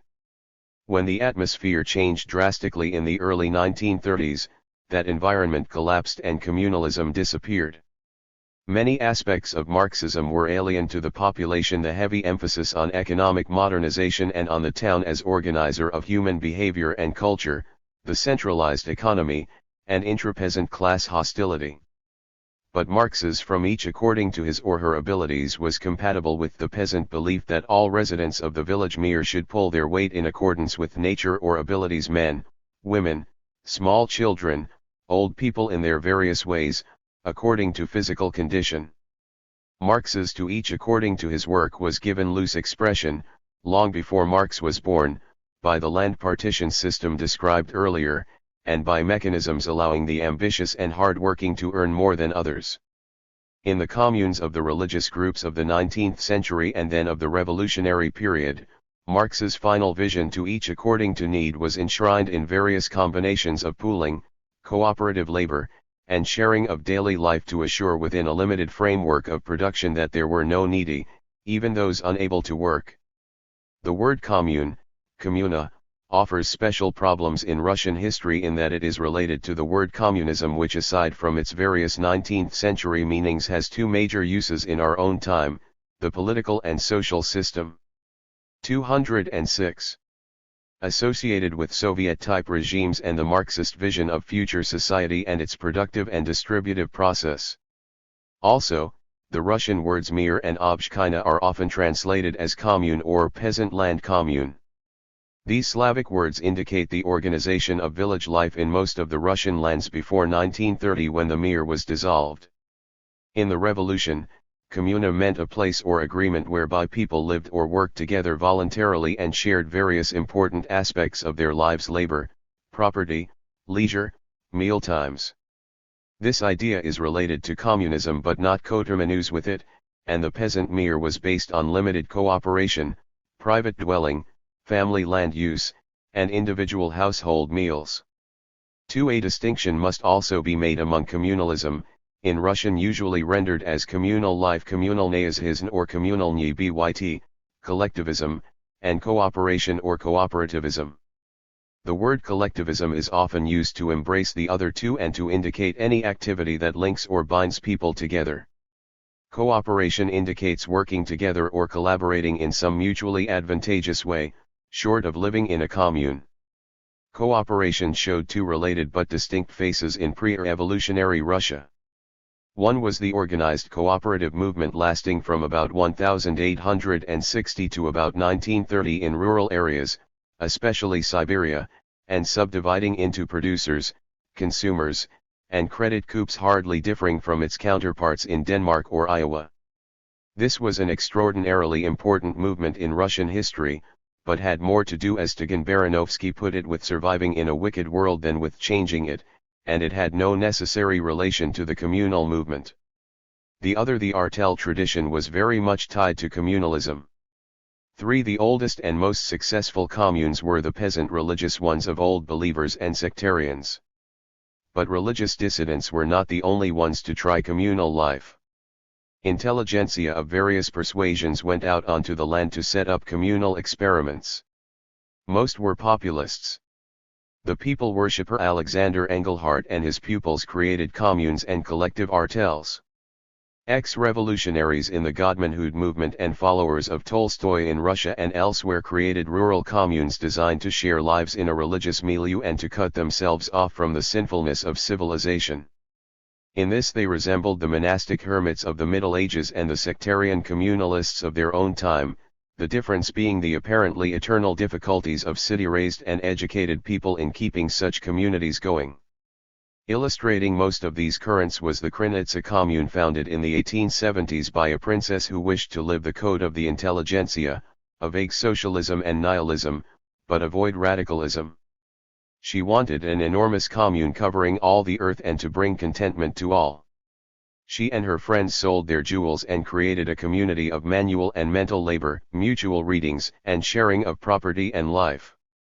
Within a generation, the commune had peaked in membership, to about 75, and then declined radically by 1913, to 16 full members, the decline attributed to greed, intrigue, and isolation. City life proved more amenable to a wide variety of communes for the intelligentsia. Urban communalism had a continuous life from the 1850s among students of St. Petersburg University. Like many such institutions, they got started in a combination of need, mutual advantage, and moral ideological considerations usually indivisible. Students from the provinces tended to bring a lexicon and a vaguely understood sense of peasant life with them and named their own organizations accordingly.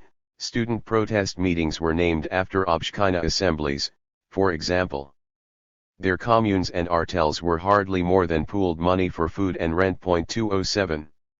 The communes of the Petrashevtsi of the 1840s and the nihilist and radical communes of the 1860s were more self-consciously institutional.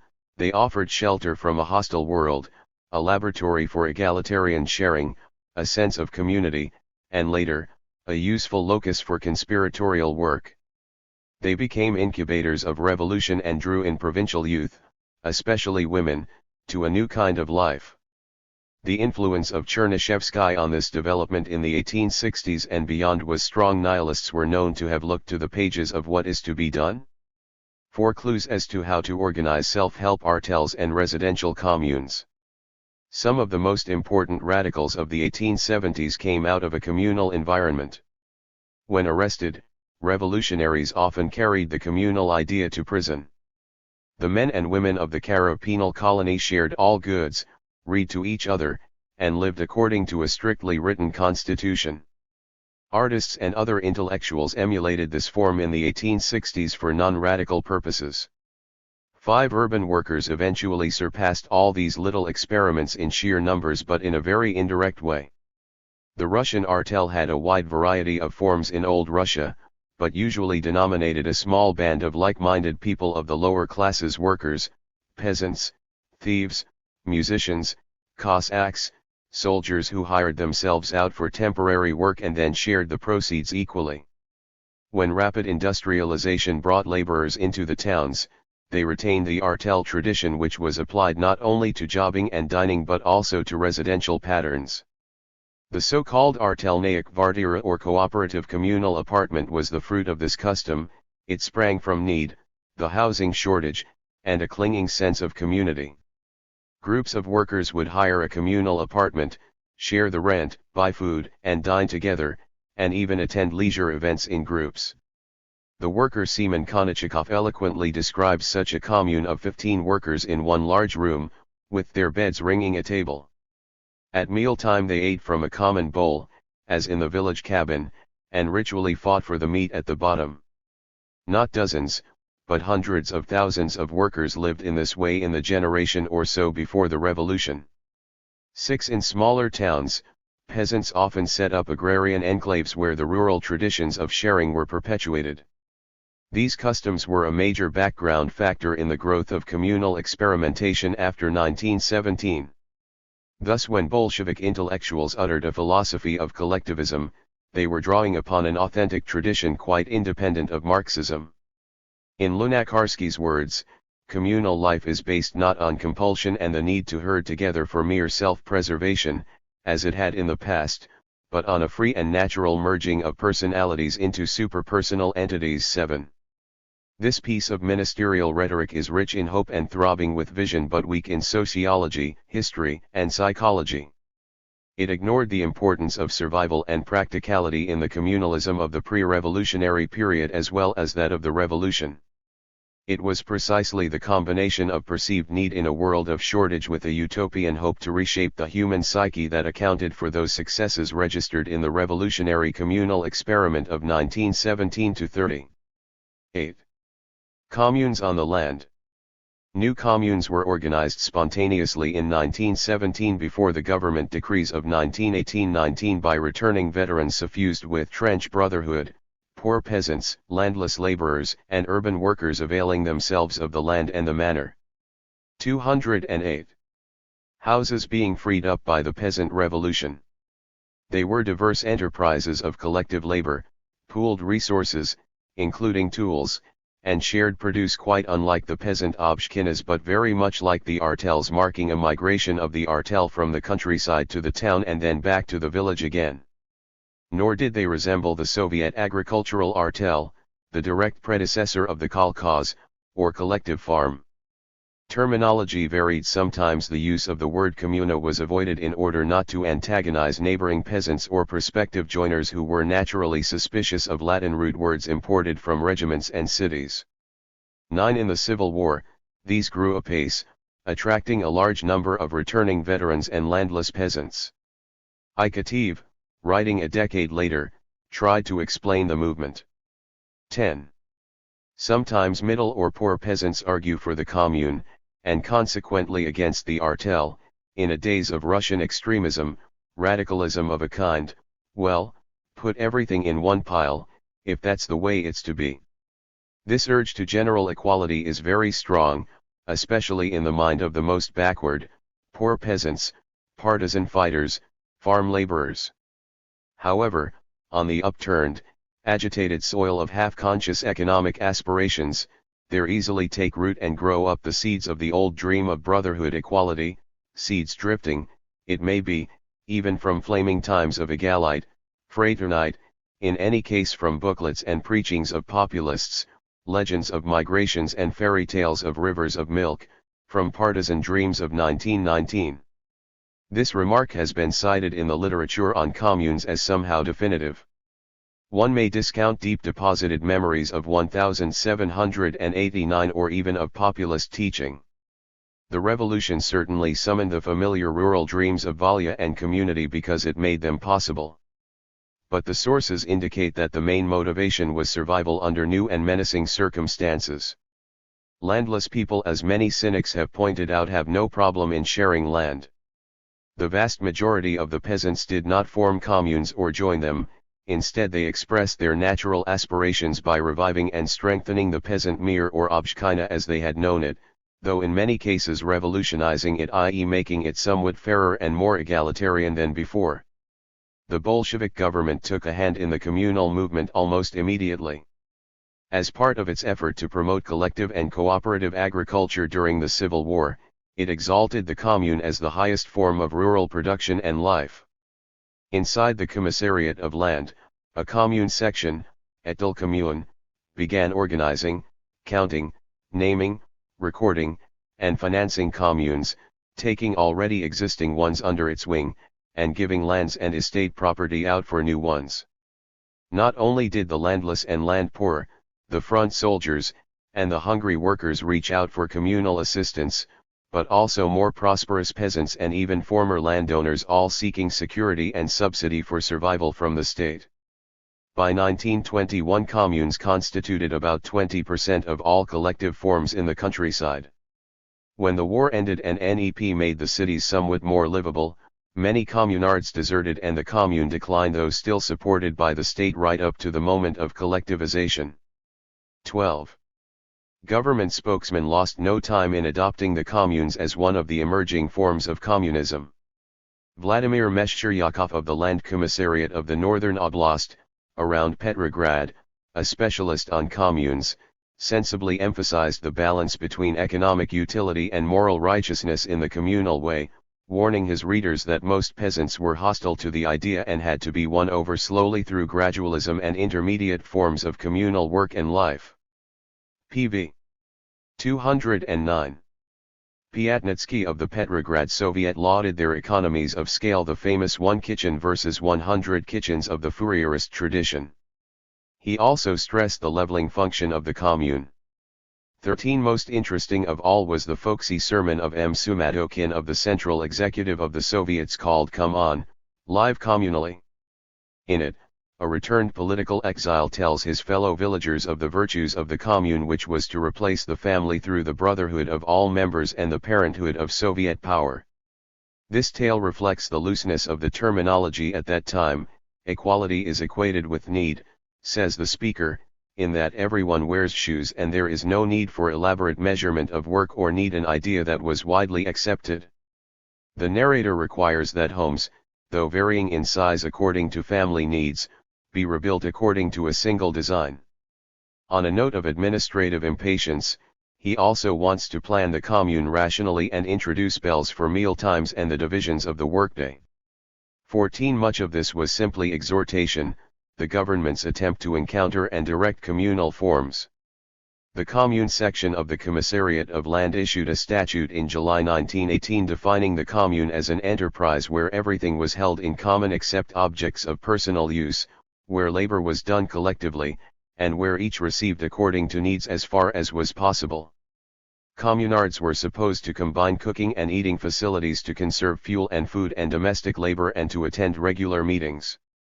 Further statements of 1919, 1926, and 1930 gradually reduced the extent of communal activity and life, apparently adjust to the realities.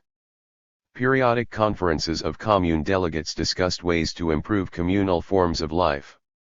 Some Bolsheviks, notably Yuri Lerin, opposed the commune as an ideal form of agricultural organization and preferred instead the sovkhoz or state farm, essentially an attempt to industrialize or urbanize farming.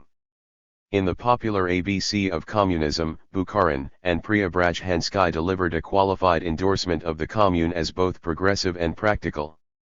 The major Bolshevik leaders remained ambivalent, though not hostile, to the commune idea until the end of the 1920s. 15. The commune movement grew rapidly during the Civil War, taking on a broad range of forms. At an early count, 1918, there were already about 500 to 600 communes with over 13,000 members. Figures compiled by Robert Wesson in the 1960s show a steady rise of over 3,000 communes in 1921, a fluctuation between about 1,200 and 1,900 in the 1920s, a sharp rise during collectivization, reaching the peak of 7,600 in 1931.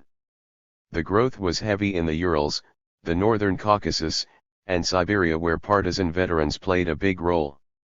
16. The above figures suggest a massive social movement, yet it has never found a historian.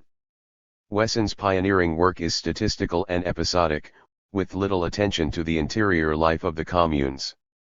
Soviet historical treatments are dry, critical, and demeaning as they are to almost all of the experiments of the revolution that did not survive into the 1930s.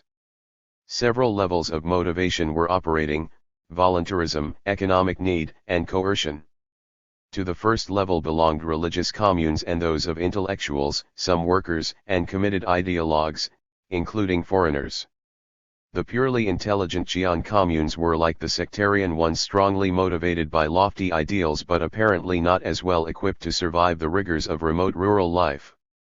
Economic need seems to have been a major force for poor peasants, workers who fled the towns during the Civil War, and special groups of detached and floating elements, veterans, old people, children, widows, and unmarried mothers. Those subjected to coercion or semi. 210. Coercion were orphans, abandoned children, juvenile delinquents, and correctable criminals. 17. What set communalism off from other cooperative forms of agriculture in those years was the sharing of all non-personal property, distribution according to need, communal housing and dining, and symbolic or ideological statements. Common housing and services were virtually identified with the word commune. According to Wesson's figure, 80% of the communes were so arranged, although the physical shape and nature of the living space is not indicated. Scraps of evidence show that when communes were established in abandoned or confiscated manor houses, a communal living arrangement was introduced. When villages were transformed into, or renamed as, communes, this was less likely. Communal residence, so essential to utopian dreamers, seemed less central in rural areas where space, after all, was plentiful.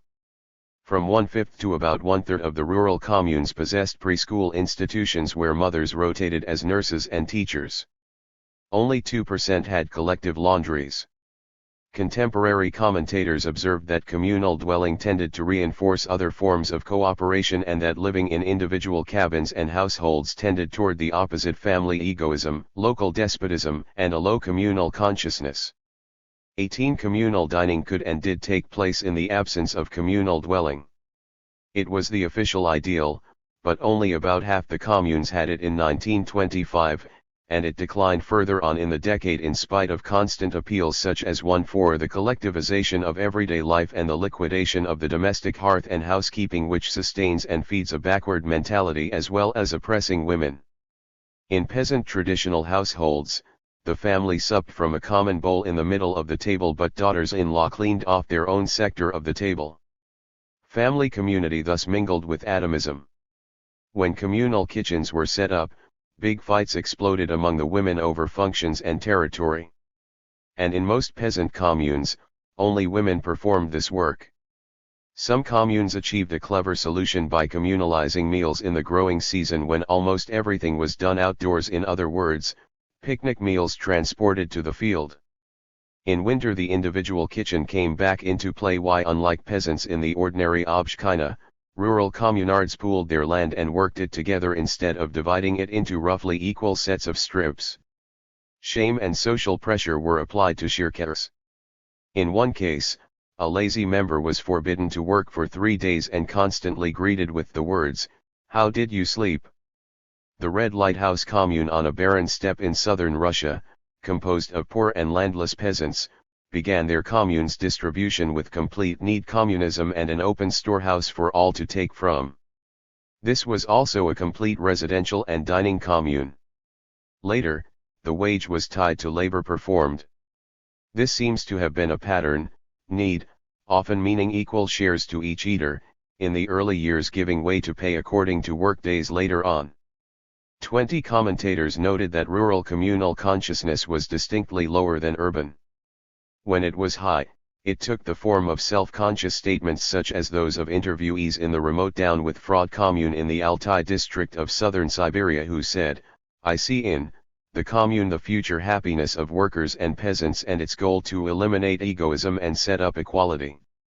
In Wheatsheaf No. 1 commune in the Yamburg district, near the Baltic, the words "my" and "mine" were abolished. In the Proletarian Will commune, all surnames were abolished, all were known as Proletwil, Proletvalia, and everyone wore identical straw hats and clothes. 211. Although such instances were rare, the naming of communes was not. Commune signs bearing such designations as Brotherhood, Will, Hope, Paradise, Proletarian, Karl Marx, Lenin, Rosa Luxemburg, Hammer, Red Orphan, Paris Commune, Anthill, and Free World began to adorn a countryside that was unused to signs or names especially alien, urban ones.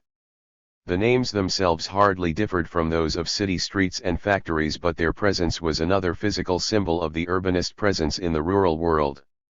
21. Communal life in the countryside was fraught with insecurity, tensions, and hardship. Withdrawal and emigration mark the chronicles of rural communes in Russia as they do in other societies. Sometimes this arose from initial misunderstanding by the joiners about what life in a commune entailed, compulsory work for all, the divestment of all one's goods, and sometimes from an overly authoritarian leader, though a strong and charismatic leader was noted as the mark of a successful commune again, as in many other societies. Urban workers sometimes suffered from the isolation and boredom of country life. Perils from the outer world compounded the inner malaise. During the Civil War, communes were attacked by whites, greens, and bandits or kulaks. Sometimes whole communes were wiped out by hostile elements.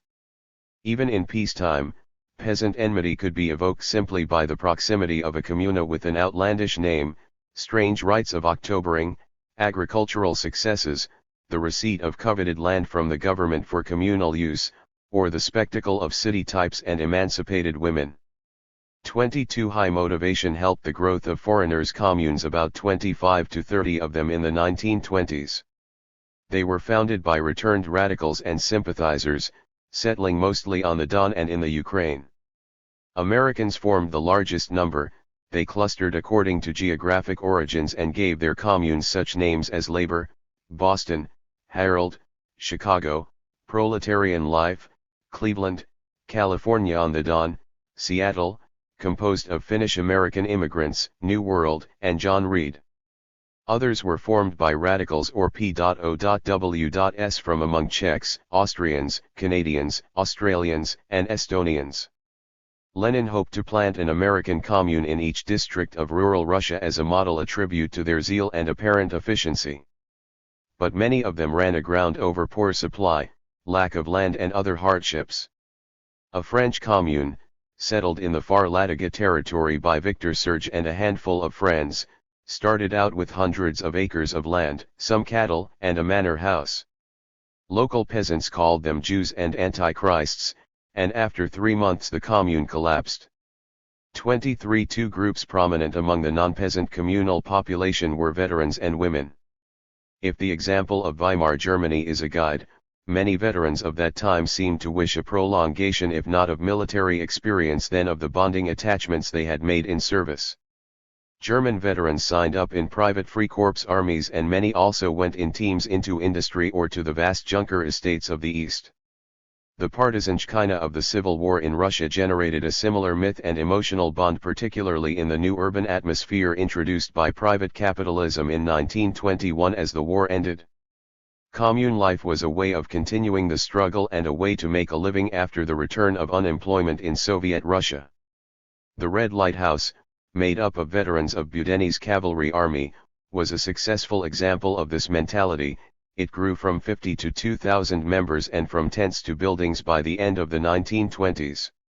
Single or widowed women similarly found solace and refuge in each other's company and set up all-female independent communes for themselves. In all these cases, there is no way to draw the line of motivation among economic hardship. 212. Which was prodigious throughout the whole period, personal and emotional bonding, and utopian ideology. 24 A group that has received much attention in specialized literature on penology and pedagogy were the orphans, abandoned children, besprzorniki, and young criminals. Colonies of them were fashioned into little republics by imaginative teachers. The internal structure of the lives of inmates resembled ordinary communalism, absence of property, rotating and collective labor, the sharing and pooling of all goods and services, and communal sleeping and dining. The differences were also obvious: control and discipline imposed from above, non-voluntary entry, and sometimes rigid scheduling of lives as in an army or prison. Some colonies nonetheless achieved notable success in introducing self-government to unruly members, a sense of community and pride, and preparation for the world outside. 25 The most successful communes on the land were not so much products of the revolution as byproducts.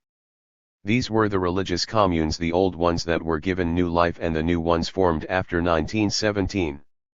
Although the main historical source for them is apologetic, some of it is confirmed by contemporary Soviet sources who praised the diligence and enthusiasm of sectarian communes. They were the most consistently communalist, resisting the growing tendency to reward according to labor days. Run by various sects, including Theosophists, Anthroposophists, Tolstoyans, and an assortment of Christian denominations, their motivation was religious devotion. They opposed accounting, bureaucracy, and outside interference, often shutting themselves off from the world. All goods were held in common except clothing. Families were kept intact, though some were ascetic and segregated the sexes, and at least one was described as sharing women and children. Some of them showed an authoritarian, even theocratic streak, with rigid codes of behavior under a stern leader, who in one case was a woman. In the White Vestries commune everyone used the word Thai for personal address and all wore white. In the Stranden commune, which, like most of them, was named after its leader, its intelligentsia members, Theosophists and Gnostics, elected officers, maintained separate homes for families and dormitories for singles, mandated religious freedom, practiced vegetarianism, and opposed the use of machines and money.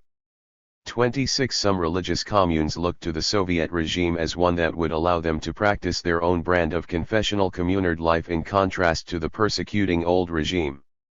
Some called themselves true communists, identified their ultimate goal with that of the Bolsheviks, and engaged in social mimicry, see Chapter 5. The Bolsheviks, especially Lenin, were surprisingly friendly towards these institutions, often seeing them as admirable experiments in communism and willing to give them free birth. During the 5-year plan, however, the collectivization campaign brought an end to all communes, replacing them eventually with the collective farm that was more directly administered by the state and based upon wholly different principles of ownership, control, and internal life. The anti-God campaigns that accompanied this drive in the countryside also meant the forceful, sometimes brutal, dispersion and closing of all the religious communes as well, with no consideration given either to motivating ideals or level of performance and success. 213. Communes in the town. In 1931, physicians at the Institute of Sanitary Culture published a study of youth communes in Soviet cities. In a rather rigid typology, they spoke of three kinds: the production commune, in which members worked together and shared their wages with varying degrees of equity, equal, or according to need; the production residence commune, wherein members both worked and lived together; and the residential commune, whose members worked in various places, or if in the same place not on communal terms, but lived together communally. On the basis of a wide sampling of living styles, their study showed that the communards were drawn together by material need, the housing shortage in the towns, the chance to secure better meals, the desire for family-like companionship and the warmth of intimacy with friends, and an enthusiasm for the experimental remaking of man. 27. There is of course no way of knowing how the weight of these motivations was assorted. Clearly some members saw communes as a concrete life experiment that would blossom into the communalization of all society. The most successful urban communes were usually the result of careful planning by a close-knit group of people, and the successes they enjoyed were money management, hygiene, collective habits, and dietary planning. Some of them adopted rough and ready methods of group therapy in order to open up shy members. The history of urban communes corresponded almost exactly with that of other experimental movements from soon after the revolution to the early 1930s, when they dissolved. Communalism in the cities and towns unfolded in three main phases: a rash of house communes in the Civil War period, a more deliberate and self-conscious movement of students and workers in the 1920s, and a big wave of communal production teams during the first five-year plan. The first stage was marked by sporadic and unplanned occupation of vacated and confiscated houses during the Revolution.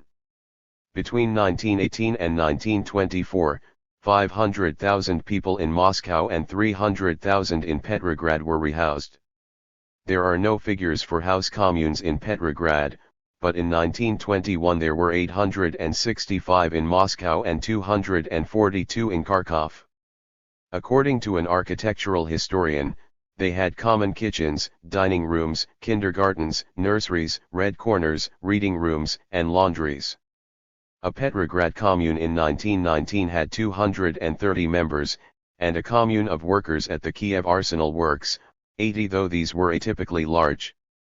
Under war communism, even those who did not live in communes could avail themselves of public, and often free, feeding in a network of cafeterias opened by the state.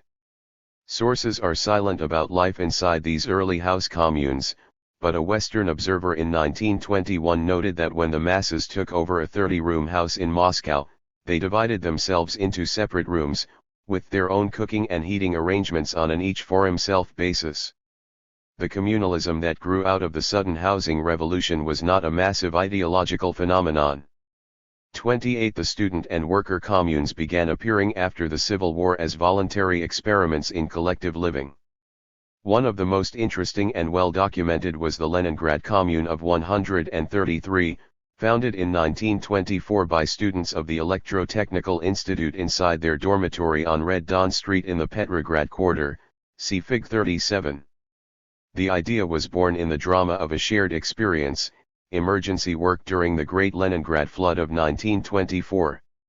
The intensity of this episode, like the camaraderie of war and revolution, cemented relations among many of the students, who then vowed to continue the epic of their friendship by sharing their lives in a commune. This 214. Meaning Genesis explains not only the initial cohesiveness of the communards but also the generational gap that arose when new members were drawn in.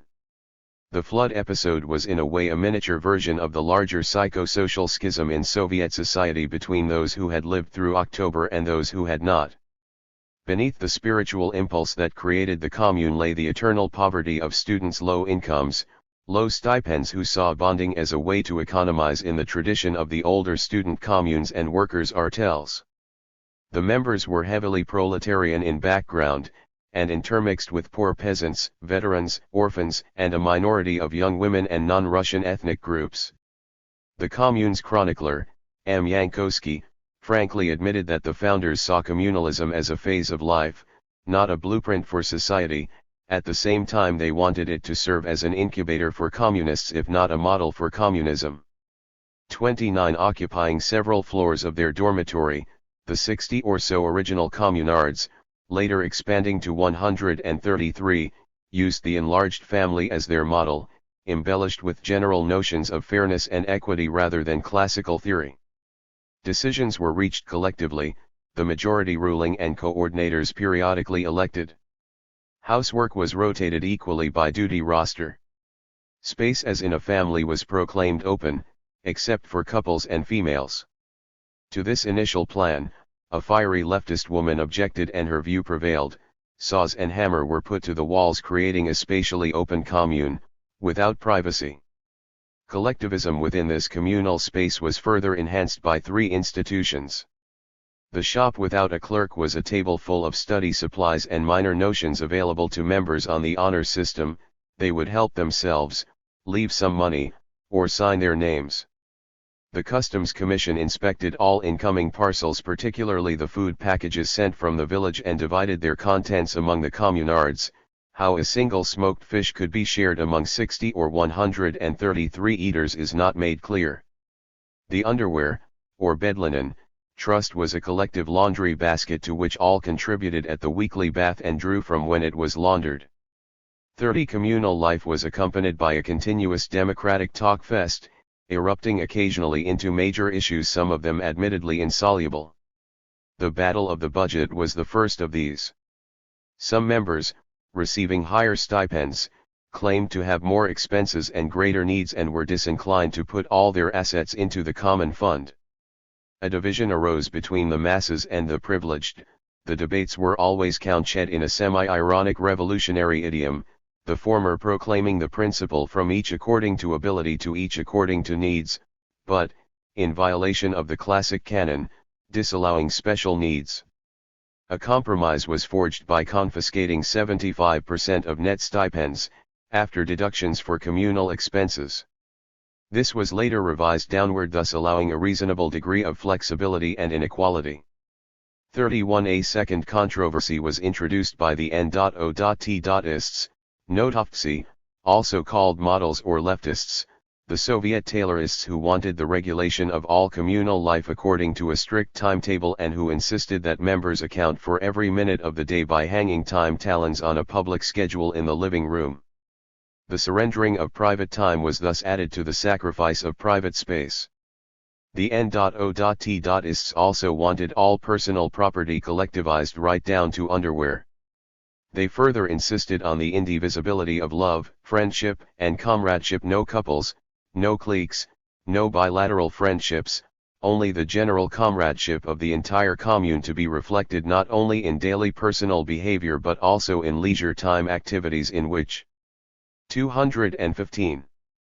The entire group should engage collectively, for example, group attendance at movies and theater. The N.O.T.ist despotism of norms became so oppressive that the majority called it a reign of terror, a sort of NOT. Suspended over the commune.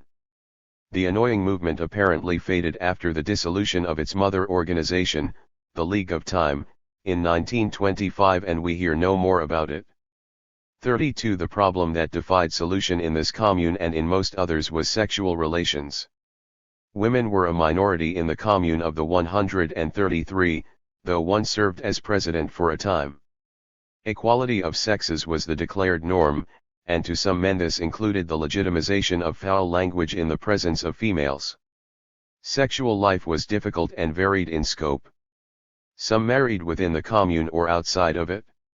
Some took their sex life outside, some abstained altogether. Few were satisfied with their sexual lives.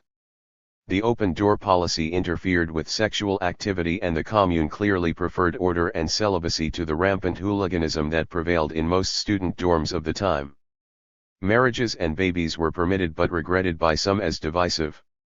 According to an internal poll, 65% engaged in short-term affairs, though preferring longer ones or even marriage.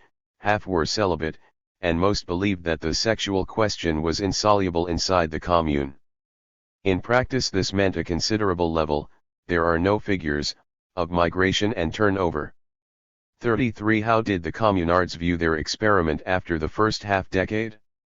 Yankovsky and other candid critics believed that the routine of their lives was improved in the realm of work habits, order, political and technical education and a certain amount of collective spirit. Comradeship and brotherhood as such, however, fell below the original goals due to persistent privatism, egoism, and the divisive issues outlined above. Study habits, as opposed to work habits, and sexual life were not improved by life in the commune. The moral tone did not ascend to the desired level, which was perhaps unrealistically high. Students periodically confessed to feelings of xenophobia, hostility to other members, and even, in a single case, anti-Semitism. Yet this commune caught the attention of commentators at the end of the decade, and other communes in Leningrad were modeled on it. Its subsequent history is not known, though one must assume that it shared the fate of all commune-like organisms in the early 30s. 34. Built on a similar pattern, the smaller Moscow Youth Commune, 1924-32, described by the eyewitness Klaus Menard, originated also in the desire to prolong a network of friendship, of 10 male and 5 female recently graduated schoolmates, in the more structured setting of a commune. Its political system was the open meeting recorded in a journal, with committees handling finance, shopping, domestic order, and academic matters. All property, including personal, was held in fee and thus returnable to the commune upon departure. The question of work produced some novel arrangements. After an era of chaos with rotational and collective housekeeping, the commune hired a peasant woman as a full-time housekeeper, justifying this as specialization of labor. Work details were employed as punishments. Although equality of sexes in duties was in force, men were not trusted with delicate domestic tasks, and a female laundry commissar policed the amateur ironing of the males. Space was very limited: 2 bedrooms, a living room, a club room, and a kitchen, and no privacy was available. For the first 2 years, sex was simply outlawed. But nature asserted itself, and soon marriages bloomed and children appeared against the opposition of a communard who said that marriage would mean the formation of a group within the commune and a still further shock to the unity of the commune. Sex, marriage, and divorce, however, continued to come under collective scrutiny. In one divorce case, when a husband 216 left his wife, an angry female communard commented, "Vladimir is a swine." As in the commune of the 133, the Moscow commune suffered from sexual tension, arguments over shared incomes, and turnover. One who moved out simply explained, "I want to be alone." On the credit side, Menard recorded a visible advance among members in subordinating private ego to communal need and a marked improvement in personal hygiene, a weekly bath, over that of other students of the time. 35. In the second half of the 20s, the student commune movement began to catch on, at least in Moscow and Leningrad. The Komsomol promoted the commune idea and thus helped it to spread. In Leningrad, one of the biggest, 275 students, appeared at the Herzin Pedagogical Institute. In Moscow, a small group at the Timur Yazef Agricultural Academy, hearing about another commune, formed its own in 1928, rotating the preparation of breakfast every morning. From a 1929 commune at the Central Medical Technicum in Moscow, the example spread to almost all the other students. And at the Moscow Mining Academy, communards set out to fashion a new man, a genuine communard, by means of ordered life, collective sensibility, and shared tasks and property, even though these particular communards were dispersed in separate rooms all over the dormitory. Collectives and communes of all sorts appeared, often created for special purposes: dining, residence, pooling resources, or sharing duties. And they fell apart just as quickly, according to an observer of the mid-1920s. 36. The pattern that emerges is that of practical need, deep Russian traditions of artels and student organizations, the hard conditions of student life, the appeal of friendship and solidarity, the natural and built-in collective nature of the student dormitory, objezhity, of any type, and the possibility of adorning all of this with an ideological and idealistic flourish. But beyond this was the deeply held belief that some sort of equality or equity in everyday life was part of the revolution that the students or their elders had fought for on the barricades and on the battlefields of the Civil War. Urban workers' residential communes appeared at about the same time as those of students. The first recorded was the Bakhmitivskaya commune, so named after a street in Moscow. Workers of 3 factories joined together in 1924 in a residential commune resembling in form those of students, regular schedules, pooling of wealth, the hiring of a cook. With its 17 workers living in 2 large rooms, the Bakhmitivskaya commune strikingly resembled the workers' residential and eating artels of the early 1900s, right down to collective leisure activity. But the revolutionary cultural overlay shone through in the way the communards shared their leisure. They marched everywhere together in ranks of 4 as in a demonstration revolutionary parade, with a leader at the front and the entire formation singing as they moved along, a show of solidarity for public consumption and an outward mark of pride in the community they were building inside the walls of their rooms. And yet this commune, after only a year and a half, collapsed over an embezzlement episode and the influx of newer members. A similar artel-like commune in Moscow made a point of total pooling and equality of incomes and also insisted on maintaining outer links to Soviet society as against the isolation and withdrawal it apparently saw in other communes. It was still functioning in 1930. 37 The best known of the workers' communes of this era and the most remarkable in its ambition and its record was the so-called AMO commune, officially the residential commune of the Proletarian district, founded in 1928. It originated at a summer dacha on the Volga where a group of co-workers in a Moscow factory rented a vacation house. A distinctive camp lifestyle familiar to scouts, church groups, the 217 military, and all sorts of young vacationers put its mark on this emerging urban commune. A close-knit group of comrades, an easy and informal friendship unit, group activities and games, campfire singing, semi-organized marching and the constant assertion of moral purity and healthiness characterized Komsomol summer camps in the 1920s. 38 The experience of the 6 young men and 4 young women from Moscow led them to plan a permanent way of life modeled on their camp experience and enriched with large-scale ideological ambitions to develop a collectivist mentality and drive out the egoist strivings of their personalities. With the approval of the Komsomol organization and their factory A.M.O or Automotive Works of Moscow, the AMFC amplified their number to 24 and secured half a floor, later 2 whole floors, of an apartment building for their communal experiment. 39 Like many other communes, AMO pooled only a portion of the members' incomes at first and then moved into full sharing of wealth even though the range of wages ran from 25 to 200 rubles per month. A doctrine of total equality became operative and a People's Commissar of Finance regulated all expenditures.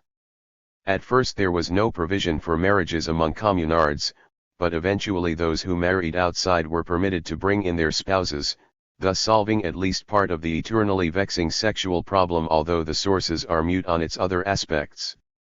Since hiring a domestic, or any kind of labor, was designated as shameful, the communards took their turns at housework.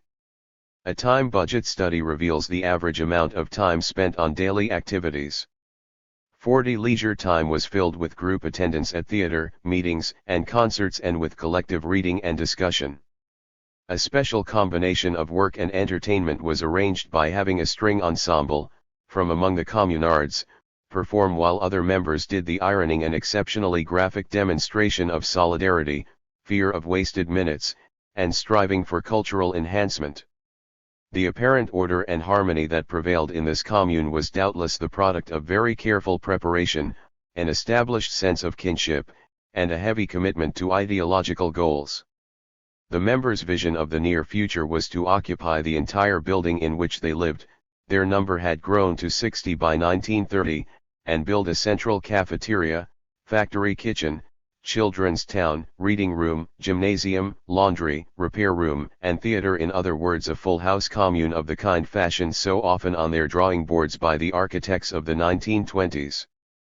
Beyond that, the communards of AMO aspired to be a prototype for the communal order of the future, to replace the God-given family with a self-chosen family, and to reorder the mode of life 41 by acting as a conscious and visible model for collective living. In pursuit of this, they performed missionary work among their fellow workers and residents who lived in a non-communal world. A half-dozen other workers' communes in the capitals are named in the sources. A few deserve comment. One imaginative group of workers doubtless inspired by Artel principles consisted of 5 workers who held down 4 jobs while one of them rotated in the housework. A Leningrad commune of workers from 3 famous factories, Skorokhod, Red Triangle, and Red Putilov, set up their commune in a closed synagogue. A commune of library employees in Moscow created an extreme commune in which all clothing including undergarments was collectivized. According to Menard, if a communard preferred to wear his or her own underclothes, it would be characterized as a backslide into darkest capitalism, as prejudice originating in a petit bourgeois ideology. 42. 218. Workers' urban residential communes were by no means confined to the 2 capitals. Incomplete data record 60 of them in 1930, though the material on them elsewhere is less abundant. In faraway Nizhny Tagil in the Urals, 2 young Komsomolets founded a commune with 10 families in 1930 in a 2-story house formerly belonging to a merchant, see Fig. 38.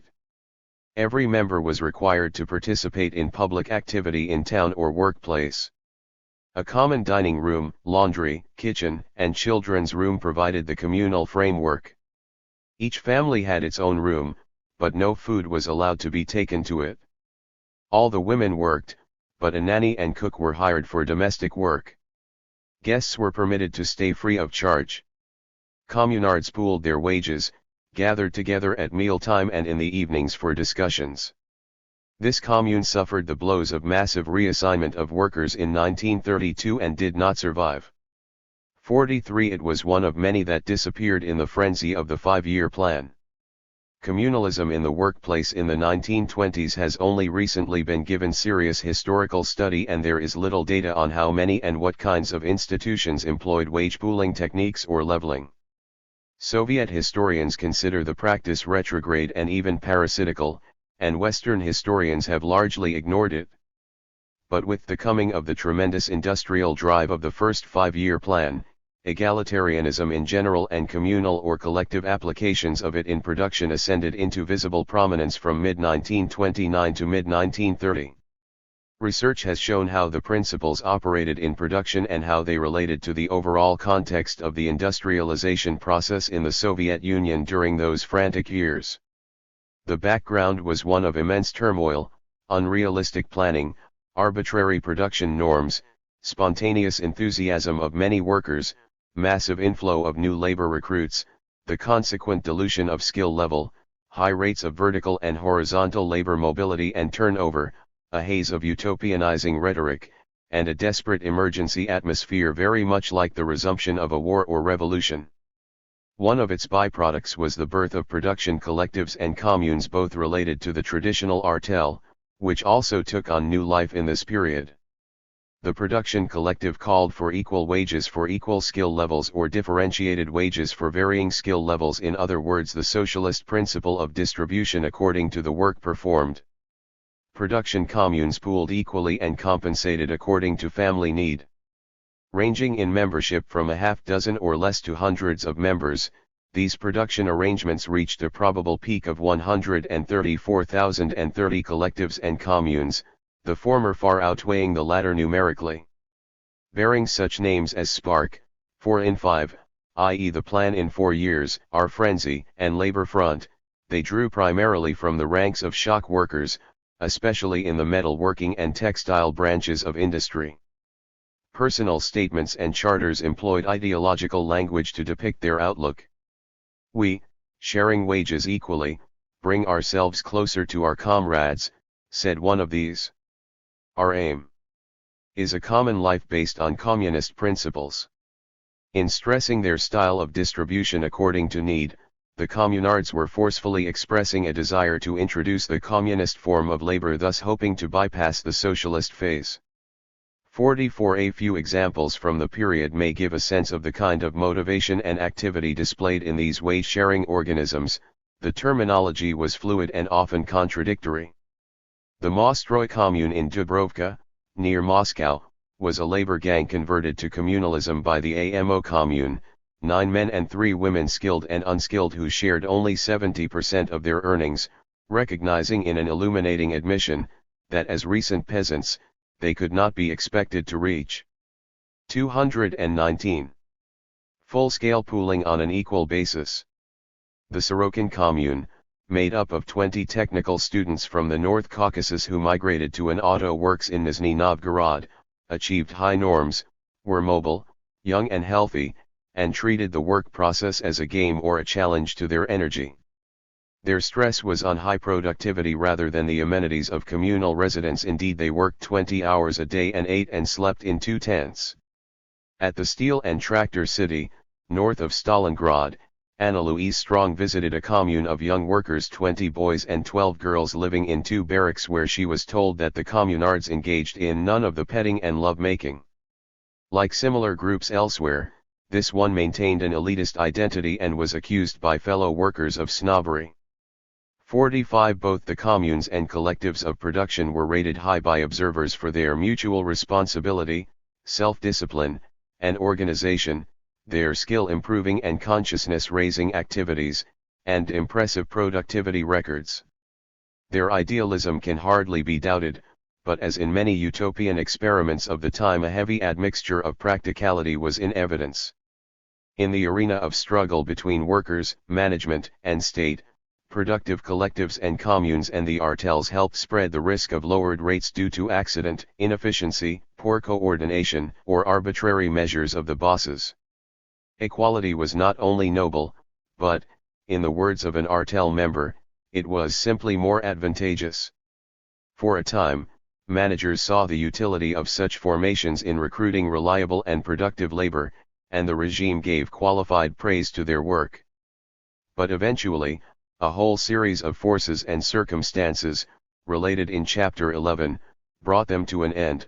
Communalism and collectivism in the job were identified with harmful egalitarianism and autonomy, and by 1932 they had all but disappeared. 46. The Laboratory of the Revolution. What is the historical meaning of this remarkable movement of people into a life together and a sharing of its basic elements? Never in history did a society or a revolution produce such mass communalism.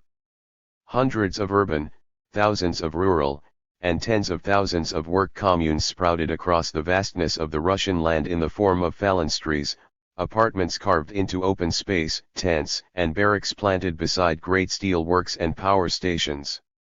Communalism was the major locus of revolutionary utopianism, the point where many other streams converged, where the banner of equality was flown most visibly and most honestly.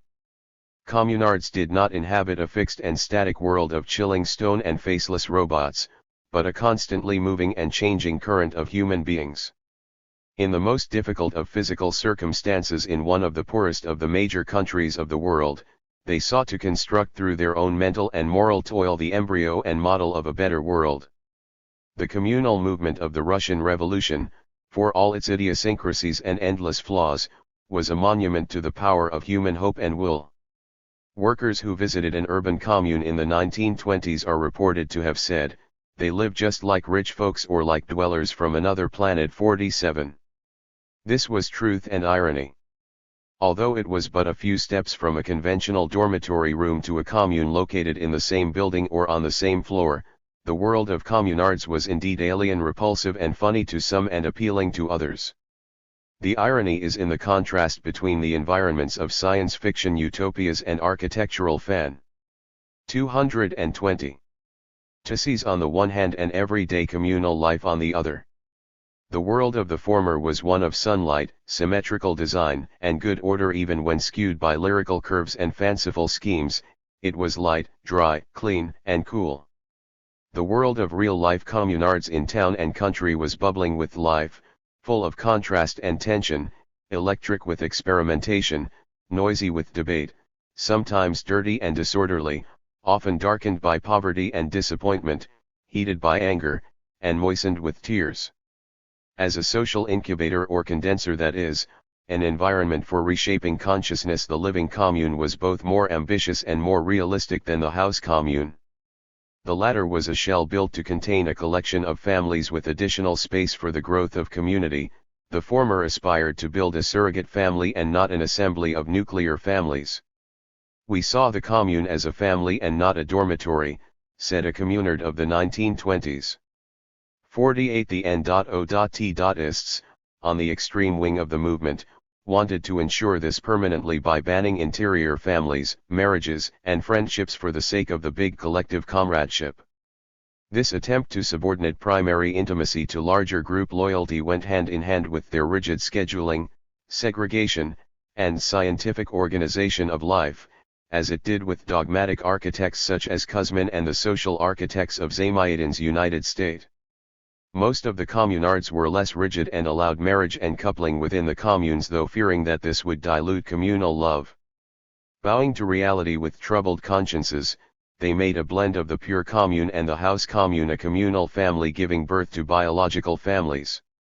From this point, communards divided into those who wanted the commune to be a collective parent by having the children around, and those who dreamed of evolving into a house commune, with special rooms, floors, or towns for the little ones.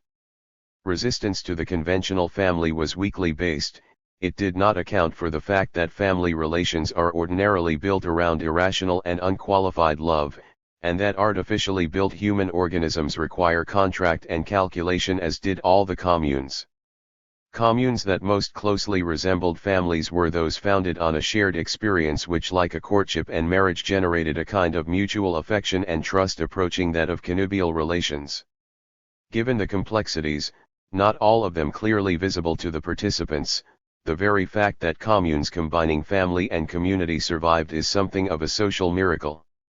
Participants in communal life constantly spoke in terms of creating a new personality, new comradely relations, new forms of friendship, and of the commune as the prototype of future socialist life or as a factory for the refashioning of psychology. 49. In the 19th century, the Slavophile Konstantin Aksakov had described the peasant mir as a union of the people who have renounced their egoism, their individuality, and who express their common accord. 50. He called it a religious act of love. In the absence of a conventional religious impulse, the more idealistic of the Soviet communards were attempting to achieve a life of common accord that would bring the ideal of communism down into everyday life where they thought it belonged. Schools, the army, and even prisons taught varying degrees of brotherhood and solidarity, but the commune was the only place where it was a central concern, the chief pedagogical product of its classroom. For the many who saw communal life as a temporary stage, until graduation or marriage, communalism was a curriculum for life and a new secular religion. This is why communards were so prominent in the fight against 221. Conventional religion and in missionary work among their non-communal comrades and fellow workers or students. 51. The role of egalitarianism in communal life illustrates once again the importance of flexibility and synthesis in utopian experimentation in this period. Equality was not only a stated goal, it was applied with great thoroughness in all kinds of situations. But when human resistance gained force, communal groups sensibly if reluctantly bent their ideological heads to the human condition. Again and again we read of heated debates followed by compromises on space, privacy, sexual life, the use of time, super-efficiency, and friendship patterns. There was no uniformity among the communes, urban or rural, residential or labor, but rather a kaleidoscopic variety testifying to a kind of revolutionary pragmatism. The commune movement is the most vivid illustration of revolutionaries surging into the realm of communism and backing off into socialism, sometimes contriving a workable fusion of the two. Even the briefest comparison of communal life in the 1920s with that of the pre-revolutionary past exhibits the obvious similarity between the two, made more interesting by the way innovations were grafted onto traditions by means of rhetoric and symbol. Most important, and most visible of all, was the demonstration in communal experiments of the utility of utopianism, The combination under certain circumstances, especially tolerance by the authorities of morally idealistic and perfectionist schemes with modes of convenience and survival. Paradoxical as it may sound, utopianism's offensive against reality was at the same time a defensive mechanism for living in that reality. There was apparently a high correlation between ideological commitment or level of spirit in the commune and its material success. The religious communes of sectarians, it was widely observed, had no trouble with initiative and hard work. Their binding principle was faith. According to the fullest source on urban communes, the unselfish principles of the communards correlated with outstanding production records. Thus, he claimed, there was no conflict between utopian distributive principles of the commune and incentive. The evidence for production collectives and communes of the 5-year plan points in the same direction. 52. In a larger sense, the commune movement was part of the current of grassroots Soviet and party democracy, workers' control, group autonomy, localism, and self-administration that swept through the revolution and was eventually defeated by it. The major opposition forces within the party had made claims about the power of workers' creativity from below, and their claims were denied by the party leadership. Communalism in all its forms illustrated that workers, students, and peasants could manage their own affairs under the banner of equity in small groups and still deliver both unyielding loyalty to the regime and an adequate social surplus. The chronicles of communal life town and country are full of failure. But those that survived into the 1930s must be counted a success. Under a multitude of circumstances and in myriad ways, communes produced enough to stay alive in the villages and sometimes outstrip their neighbors in productivity and material standards of living. Even in instances where the motivation was almost purely economic, communes offered a haven in the midst of furious revolutionary turmoil and war. The fact that communes were often the last resort for the social detritus of the times does not diminish their positive role. Joiners who openly voiced a utopian culture-building motive for entering the communal life occasionally agitated for a nationwide network of communes as the sole path to imminent communist society. But this was by no means a general agenda for communalism. We must keep in mind, wrote Neustadt, that new human 222 relations are not created outside time and space. In order to create them we must have a corresponding technical and productive base. 53. A cautionary note eminently suitable for the time when it was written, 1931. The founders of urban communes envisaged them as a kind of school or training camp or perhaps therapy center where communards would learn about the joys and perils of communal life by actually living it. In this sense they belonged to those innovators who wanted to act out the meaning of revolution rather than merely writing, speaking, or dreaming about it. As difficult and problematic as their lives in the commune may have been, we find there an exhilaration and a moral level higher than in the surrounding milieu. In this regard, the worker and student communards of the 1920s were the true descendants of the first generation of the revolutionary movement, the radicals of the 1860s who were inspired by Chernyshevsky's Utopia and by his characters who acted out their values in their everyday lives and in the collective institutions they founded. Chernyshevsky had urged his readers that the only way to ascend from the depths of a corrupt reality to the kingdom of tomorrow is to live the values of the future today. After 1917, utopians in general and communards in particular were often told that the revolution was not yet ready for them, that society would have to wait for the dawning of a new day to see their ideals realized. But these utopians knew what the wise and prudent realists did not know, that the best way to begin a revolution in the human spirit was in the everyday. How popular was communalism? Among the peasantry, it clearly appealed to a minority as had the popular social utopia in the past. The dream of most peasants had always been and still remained in the 1920s to be left alone by the state, with all the land managed and rotated in their own tradition of the Mirobshchina. Nevertheless, thousands of peasants chose the commune, as they understood it, as an alternate way of life, as did dedicated urban elements. Urban communalism, more visible and ideological, was also a minority movement, though the evidence seems to suggest that it was growing especially in the productive life in the midst of the 5-year plan.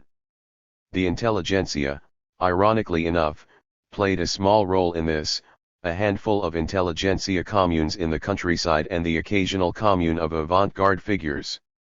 The vast majority of practicing communards, town and country, were of the lower classes, peasants, workers, and proletarian students. Communa was not an exotic word in the 1920s, it was becoming part of everyday discourse, an increasingly familiar form of life. This does not mean that it would ever have succeeded in winning over the bulk of the population, but only that it was an acceptable and familiar life alternative of the time, a legitimate locus for the voluntary study and testing of communism. Until 1931-32, the state, though sometimes ambivalent and selective, took a positive view of this activity. It financed rural communes, gave them land and preferential treatment, saw them as models for the distant future or as present modes of easing the housing crisis in the towns. When the state turned against communalism as a utopia, it invoked all of its weaknesses, ignored its successes, and cast it into the abyss of historical oblivion along with almost all of the culture-building and visionary schemes of the revolutionary era. Part 4. 11. War on the Dreamers. The revolution is merciless not only toward those who lag behind it but also toward those who run ahead of it. N.V. Ustrylov. The end of revolutionary utopia. Revolutions are often merciless to those who run ahead of them, as Ustrylov suggests in the quotation cited above. An anti-Bolshevik émigré living in Manchuria, he was arguing for a normalization of the revolution and a return to certain traditional Russian values. But this clever truism raises further questions: who speaks for the revolution and has the power to do so? When do they begin reining in and punishing those who are running ahead? In the 1920s, some Bolshevik leaders wanted to and tried to rein in the utopian elements, but they had limited success. Around the end of the decade, the new leader Stalin emerged and began an emphatic repudiation of all utopian currents and humanistic experiments. Future speculation and living experimentation had been able to flourish for about a decade for two reasons. During the Civil War, many of its impulses simply corresponded with the mood of war communism, and the NEP period of 1921 to 28 provided a hospitable political, social, and cultural context. Until 1924, Lenin was in power, though incapacitated a few years earlier, and his relative tolerance and ambivalence about the movements outlined in this book guaranteed their survival. After his death, the internal struggle for the succession, 1924-28, and the economic and foreign policy crises of the late 1920s diverted the leadership away from what were always considered marginal matters. The NEP system played a dual role in sustaining utopianism. The relative laxity and pluralism on the social landscape protected it. The more loathsome features of a revived bourgeois culture in the cities helped to fuel it as a counterweight to Soviet capitalism. The emergence of Stalinist system put an end to NEP and its social pluralism. But could these experiments have survived even under an alternate form of Soviet power, one headed by Trotsky or Bukharin, for instance? There is no way of answering this question because we cannot know what problems they would have faced or created for themselves. Trotsky's program of superindustrialization and his militarization of society seem ominous, yet he favored many of the moods and experiments of his time. Bukharin's insistence on gradualism and a prolongation of the NEP and private peasant agriculture indicates a strong sense of moderation. Neither seem to augur the savage butchery of Stalin's political style or his despotic self-deification. On the other hand, it is by no means clear that the various notions and movements of experimental life in the 1920s would have survived under any regime. The harshness of economic 226 realities and backwardness might have created a sharply negative attitude toward egalitarianism and thus undercut other schemes. Realpolitik, social pragmatism, exhaustion, or even cynicism had coexisted with utopianism all through the revolutionary decade. They may well have grown in the 1930s even without the special and hostile anti-utopian edge of Stalinism. Euphoria, culture building, and visionary idealism are human attitudes that are hard to sustain over a long period whether or not the environment is hostile or sympathetic. Russian revolutionary utopianism was a discrete historical phenomenon lasting a little more than a decade. All its currents flowed from a widely held belief by people of many social classes that human nature could be transformed by the spontaneous action of people acting out the good and the rational inside themselves. Beyond this was the familiar belief, shared by all kinds of optimists and idealists, that mankind was fundamentally good, that bad institutions and evil political and economic systems inhibited that goodness from expressing itself in the natural state of brotherhood. In intellectual content, the Russian utopia did not greatly diverge from the European Enlightenment tradition. However, its forms and styles were specifically Russian, for it drew its inspiration from a whole array of indigenous traditions, customs, myths, and aspirations. What made the moment so extraordinary was the interaction among divergent currents flowing from common people, radical intelligentsia, cultural figures, and state functionaries in a kaleidoscopic and eclectic panorama of Russian life. The continuous coexistence of utopian speculation about the future and the life experiments on the ground is what sets this period off so drastically from what was to come. Utopianism, like religion, ambition, and ideology, is a vision, a plan, a blueprint for things to come in distant times or in a foreseeable future. It implies deferment of any fundamental reorganization of human behavior for the moment. Social experimentation, though aroused by utopian longings, is in a temporal sense its opposite. It operates in the present tense in the realm of moral life, culture building, and even the spiritual enjoyment of social creativity. Stalinism was not simply a negation of utopianism. It was a rejection of revolutionary utopianism in favor of a single utopian vision and plan, drawn up at the pinnacle of power and imposed on an entire society without allowance for autonomous life experiments. Stalinism did not aspire to transform human values, it accepted them as they were and in the peculiar way that Stalin himself perceived them to be. There would be no pluralism and spontaneity, no separate experiments, and no belief in the inner goodness of man. Stalin's utopian design, reinforced by many elements of Russian society and culture, was a crueler mode of thinking based on a view of a man as sinful, evil, potentially criminal, lazy, or stupid. It suggested, therefore, the arts of coercion, authoritarianism, brutality.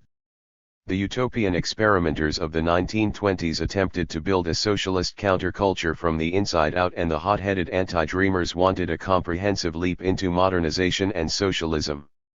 In the early 1930s, the latter came into power. Their goals were the subordination of all other socialist currents and physical energies to the tasks defined by the regime, the rapid industrialization of the country, the abolition of private economy and civil society, and the collectivization of the peasantry. Their means were centralized organization, a command economy, a militarization of work, and a supremely authoritarian political culture. The first five-year plan and its immediate aftermath witnessed constantly changing and extravagant goals, a headlong pace called Bolshevik tempo, and Sturmovshchina or assault methods of production, in short the War on the Dreamers 227. Abandonment of all the varied, autonomous revolutionary utopian strivings in favor of the single utopia of Stalinism. Stalin's revolution from above launched two forces that turned out to be ephemeral, and it laid the base of a more permanent system. The two forces, both fueled by emotion, were spontaneous euphoria and terror. The first, a burst of enthusiasm for construction and transformation, lasted from 1928 into the mid-30s. It resembled the revolutionary euphoria of 1917 in the number of people it infected. For those who experienced it, it was part of the golden age of the revolution. The terror, triggered by the murder of Sergei Kirov in 1934, remained in place right up to the death of Stalin, though it peaked in 1936–38. The two were often joined as in the semi-military occupation of villages by urban forces during the collectivization campaign. The euphoric and millenarian wave affected utopianism by renewing the spirit of imminent transformation and by pitting utopian currents against the state and against each other. The terror, by hanging over society like a sword, rendered the de-utopianizing of the revolution swift and final. but it was the economic and political system that arose during and after the plan and its social and cultural values that sentenced revolutionary utopia to death. This system erected the new utopia of Stalinism and surrounded it with many traditional elements of the past. The partial traditionalizing of the Stalin Revolution was a complex amalgam of Stalin's whim and taste, the new ruling class's longing for order and familiarity, and the lingering habits and values of the masses. Iconoclasm, festival, God-building. In the storm of physical destruction and psychological assault that marked the Cultural Revolution of 1928-31, the old tensions were present but under new conditions. Now the state itself took a more active part in vandalizing treasures of old Russian culture, especially religious buildings. This offensive possessed both a physical and a symbolic side. It was largely managed by the authorities, though in a confused and uncoordinated way. Under the ruthless fist of Lazar Kaganovich, the city boss, Moscow witnessed the wholesale destruction of churches and antiquities and the abolition of various preservation societies. The demonumentalization of the 1930s far surpassed that of the revolutionary period. A contemporary émigré reported indiscriminate demolition often based on ignorance. Whole cities were altered and the centers of others completely redone under the varying influences of Russophobia, a desire to anticipate Moscow's vandalistic wishes, anti-clericalism, Stalinolatry, which led local officials to sweep away the old in order to erect monuments to the leader, and construct a mania. Ironically, some godless writers actually tried to preserve churches of extraordinary beauty or historical interest. Kopelev recalls a wave of militant anti-national nihilism in 1930, an urge to exterminate the old way of life by blowing up churches and palaces, burning icons and old books, and purging libraries. One anti-intellectualism, still smoldering during the 1920s, erupted in full force during the five-year plan. It was an inherent component of the government's policies of social mobility, rapid promotion, and affirmative action on behalf of the lower classes, sharpened by the military tone of the entire epoch. During the Shakti trial of engineers in 1928, when specialists were accused of sabotage, suspicion toward them deepened in the population. This easily broadened into hostility towards intellectuals in general, professionals in particular, and established or successful people as a whole. The Party. 228. Leadership approved the zeal and tone of the anti-intellectual campaigns of this period for a while, then fell into ambivalence, and finally decided to curb it, punish some of its adherents, and protect its would-be victims on a selective basis, all of this reflecting the arbitrary judgments of the leaders. A Soviet writer in 1931 condemned Machiavellism as an expression of the backward, selfish, and unproletarian elements of the working class resulting from the alien social origin of most workers, the petty bourgeoisie, and the peasantry. In 1938, Pravda condemned Machiavellism as savage, hooligan, and dangerous to the Soviet state. Stalin was using the mechanics of social hatred and social prophylaxis of the time of civil war, channeling the revolutionary energies of the masses into violence against the old privileged classes and thus away from the newly privileged. The Stalinist style of controlled anti-intellectualism was more conscious, contrived, and cynical than that of earlier years. Too, in the realm of formal culture, some of the old battles were reenacted. The major figures of avant-garde and prolet cult were no longer on the scene.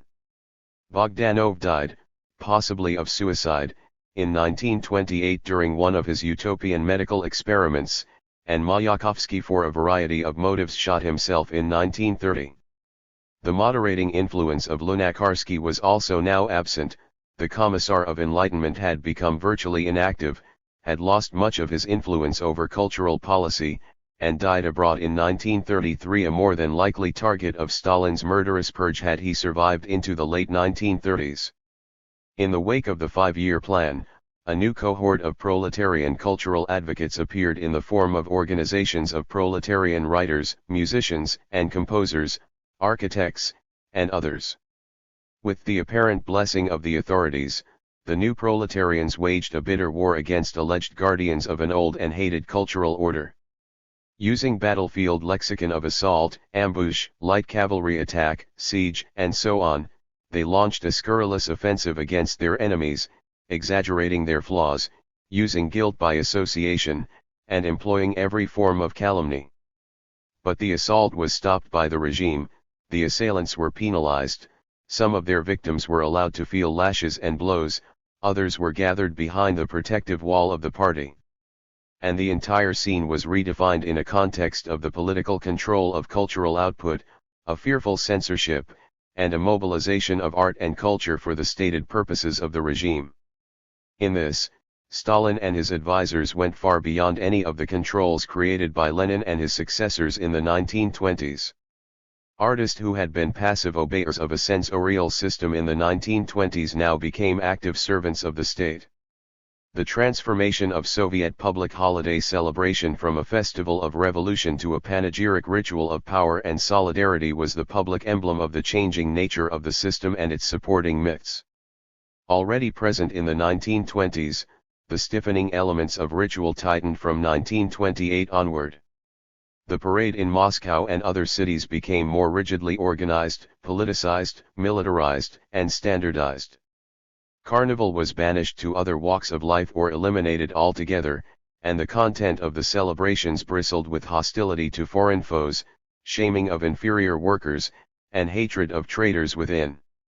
The November 7th holiday in Moscow in particular was organized as a cultic service to a semi-divine leader, Stalin.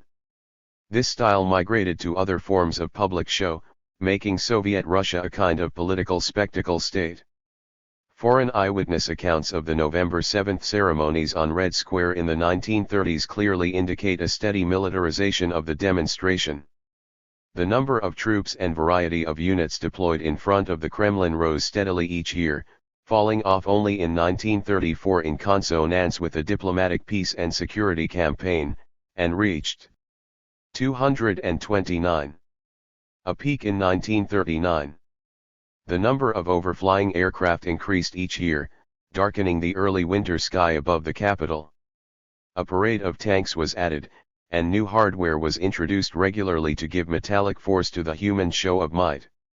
Spontaneity and local input to the urban parades gave way altogether to a single, carefully calibrated plan of march in which the armed forces were given pride of place but supplemented with immense marching units of the civilian population.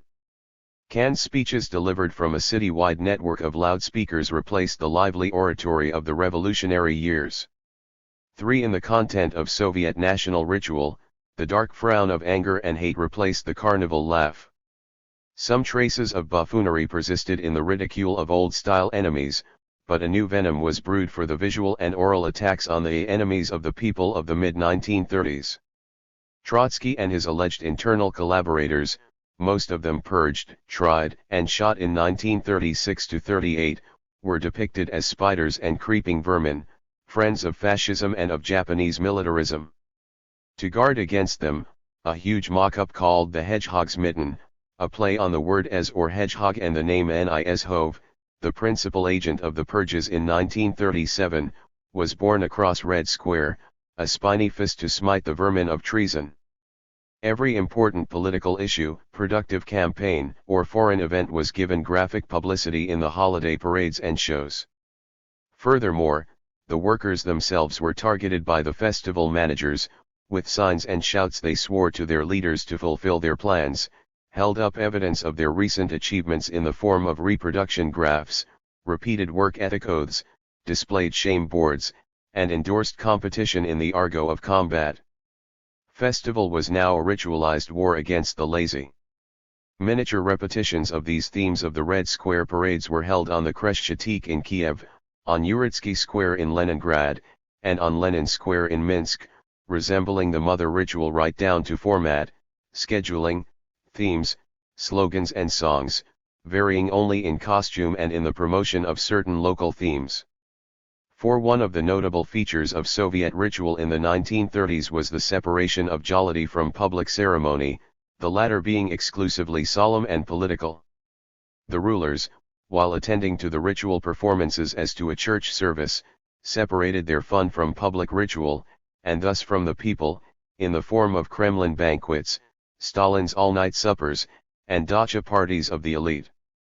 The masses acted out the frolicking side of their lives in other arenas. A remarkable instance of popular carousing took place on the night of August 5 to 6, 1937. A garden carnival party for 100,000 people was held in a Moscow park. Dressed in costumes and masks, the public danced to the waltz, the tango, and the fast and slow foxtrot, listened to the music of some 34 to 40 orchestras, and attended circus acts, plays, concerts, dance clinics, and other amusements. It was an event of pure entertainment drawing on the middlebrow culture of the Tsarist past, a gypsy dance, and of the West, a big band playing Rio Rita. 5. Claude Lévi-Strauss has called ritual an organically integral expression of myth and cult. 6. The ritual of the 1930s was precisely the expression of the cult of Stalin and the myths it comprised. While films, plays, poems, songs, and paintings glorified him as leader, vождь, and boss, hosyain, the public show on Red Square each year was the ultimate theatricalization of the Stalin cult. On November 7, 1938, Stalin, like the high priest of an antique religion or dynastic despot of the age of absolutism, stood atop the tomb of Lenin, above the waxed cadaver of his hero and supported by it. He was flanked symmetrically by 4 leaders on each side. The veteran cavalry commander Seaman Budeny brought his troops into the 230 square for inspection by War Commissar Kliment Voroshilov. Speeches, salutes, and a review of military hardware followed. A whole panoply of weapons and armored vehicles swung by to a solemn march as 360 fighters and bombers flew over the square, the last of them forming the letters LENIN in the skies. Civilian marchers flowed right behind the army to show the seamless solidarity of the civil and the military population. Workers bearing portraits of Lenin, Stalin, and other leaders broke out in cheers for Stalin. The march was estimated at 1.5 million people. On the previous evening at the Bolshoi Theater meeting of party notables, the very mention of Stalin's name brought the assembly to their feet, shouting "Hurrah for our father and teacher, the great Stalin, and long may he flourish, our Stalin who has given us a happy life." 7. From the perspective of the 1930s, the anti-religious campaigns of the previous decade seem tame. The new war was launched during the first 5-year plan and brought an end to the God-building movement of the revolutionary period, the attempt to find new symbols and rituals of communist belief and a new moral code. A 5-year anti-religious campaign was announced in 1928, and the League of the Godless, Militant and Resurgent, after some quiescent years, met in Congress in 1929 and deployed a network of agents to reach peasants, women, and Red Army men, special targets seen as vulnerable to traditional beliefs. Hostile literature and poster art again flooded the country. The assault on church buildings was intensified. Thousands were closed or converted into parking lots, barber shops, and museums. Priests were arrested. The God-building experiments of the 1920s, always weak in social roots and government support, fell as casualties along the way. 8. To Lenin, God-building had always been an odious utopia. At the end of his life he had asked Skvortsov Spanov, a leading atheist writer, to compose a little history of religion, exposing along the way the subtly idealist and subtly agnostic Kantian religions. He meant God-building. Skvortsov himself had written in 1917 that no artificial bond is needed for communist society, it is inherent in communist relations themselves. Many Bolsheviks apparently confused spirituality and emotional religiosity with the supernatural. Some Bolsheviks who admired the Doukhobors said to them, "We'll build communism on earth without spirit." Yaroslavsky, in a remarkable 1928 debate with an American philosophy professor who was urging the Soviets to join a universal movement of moral and religious leadership to replace the old religions, dryly remarked that the Bolsheviks did not need it since they were already morally superior to the West. Lunacharsky made it clear where he stood on the issue during a public debate in 1927 with the renovationist clergyman Alexander Vidensky, such debates being then still possible. He spoke of his sins of youth when, in Religion and Socialism, he had tried wrongly to read socialism into Christianity. 9. At the end of the 1920s, the invented ceremonies of family and community fell into disuse. Club members seemed more intent on closing all centers of these black, demoniacal forces, i.e. churches, than on building a surrogate religious life in communism. Atheist symbols and rituals were aggressively deployed.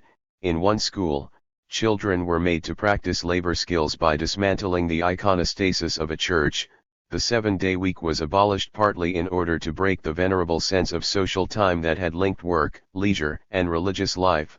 Christmas trees were banned in 1928, and Santa Claus, Grandfather Frost in Russia, was unmasked as an ally of the priest and kulak. Decks of playing cards appeared illustrating in each suit the blemishes of Orthodoxy, Catholicism, Judaism, and Buddhism. To complete the cycle, anti-religious Car 231. Nivals were again unleashed on Christian holidays, attended by mockery and burning of icons. The sale of Christmas trees was again permitted in 1935, but these were now called New Year's trees. 10. The debate on proletarian morality was abandoned around 1930. Some communists called it utopian to lay the foundations of morality so early. The 5-year plan left no time or energy for the exploration of the nuances of everyday conduct. Party leaders began to sneer at the whole enterprise. Kaganovich told Komsomolets that it was silly to spend so much time arguing over whether or not communists should smoke. By that time, the Komsomol, the major body exploring these issues, had considerably narrowed its earlier broad vision of a humane society and brought it into line with the party to which it was now almost wholly subordinated. 11. During the plan, issues of morality, private behavior, and leisure were emphatically downplayed in favor of a work ethic of inequality and incentive. On the construction sites, leaders perceived culture and morality wholly in terms of production. Cleanup, hygiene, and anti-racist propaganda continued but seemed ineffective. The reality of power, work, and survival helped to diminish the force of moral crusading.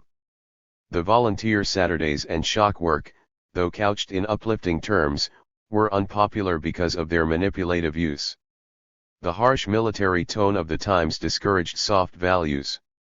To some Stalinist managers, the only culture was punctuality and the only morality was hard work. Since almost all militant atheist work was confined to assault operations, and since the cult of Lenin was quickly fading behind the shadow of a new cult figure, there was no one left to promote the feeble experiments in ritual and God-building that had begun in the 1920s. 12. The original iconoclastic, festive, and God-building currents of the Russian Revolution, taken together, were an expression of the mythic consciousness of the Bolshevik Revolution. They were in fact the main cultural product of the alliance that had been forged between the working class and the radical intellectuals of Russia in the generation or so before 1917. The urge to sweep away the ugliness of the past, to demonstrate and celebrate solidarity in struggle and victory over darkness, and to institutionalize these feelings in the quotidian of post-revolutionary society constituted one of the strongest subconscious bonds between these two variegated but identifiable elements in the revolutionary process. They represent a mentality of partnership that went beyond or beneath class consciousness and ideology. The vivid color and rich variety of their manifestations in acts and gestures of revolution and in culture-building discourse should not obscure the psychological function they possessed. However radically the rhetorical modes of the radical intelligentsia differed from the simpler and more gestural expressions of the workers, a common spirit can be discerned, a utopian spirit of hope and humanism that required affirmation and votive energy to keep it alive. Like all social innovations and invented traditions, they required experimental scope. When Stalin closed down the utopian laboratories in the early 1930s, part of the original spirit of the revolution was denied and distorted.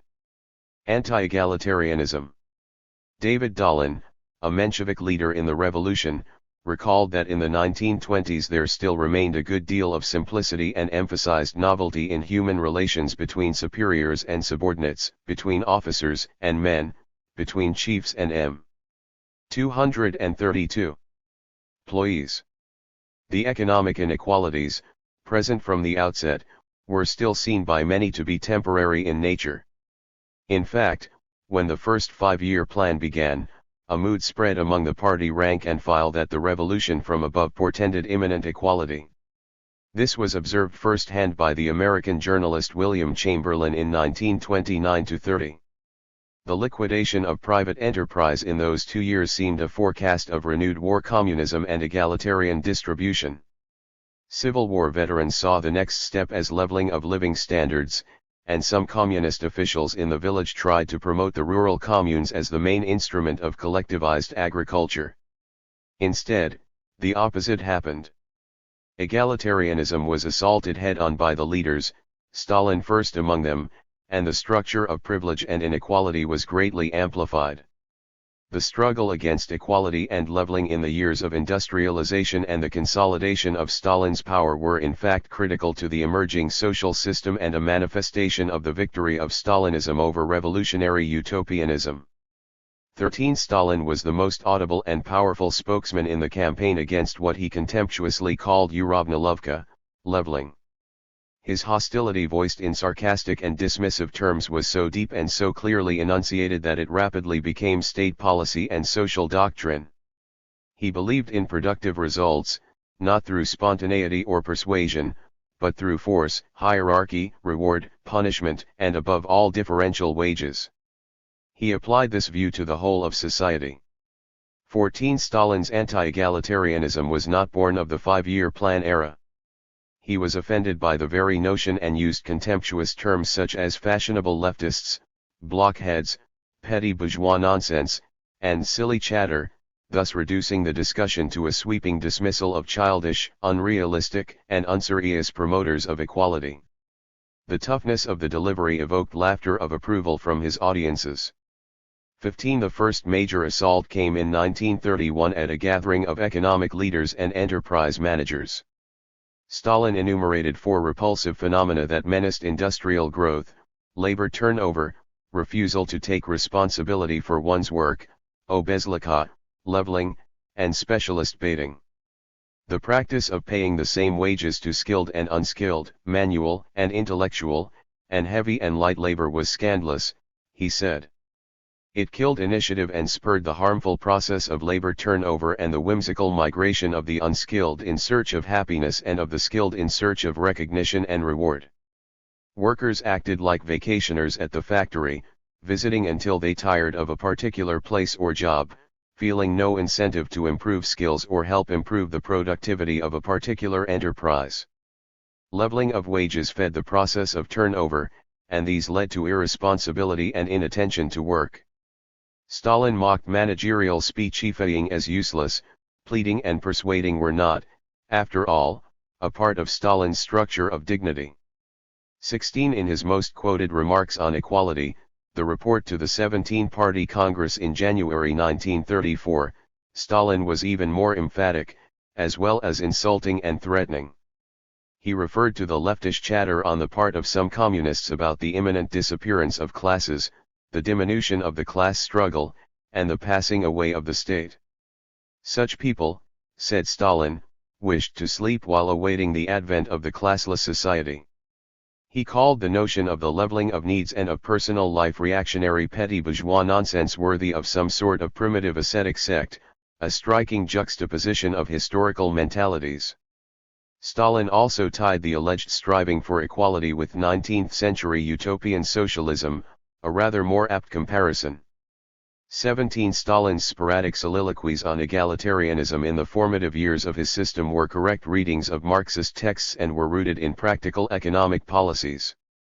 But by 233, couching them in such a sharp, comprehensive, and authoritative manner, Stalin left no room for flexibility, experiment, or exception, dismissed without comment the deep and persistent Russian traditions of egalitarianism, and opened the way for a wide-ranging assault against the revolutionary utopianism of the previous decade.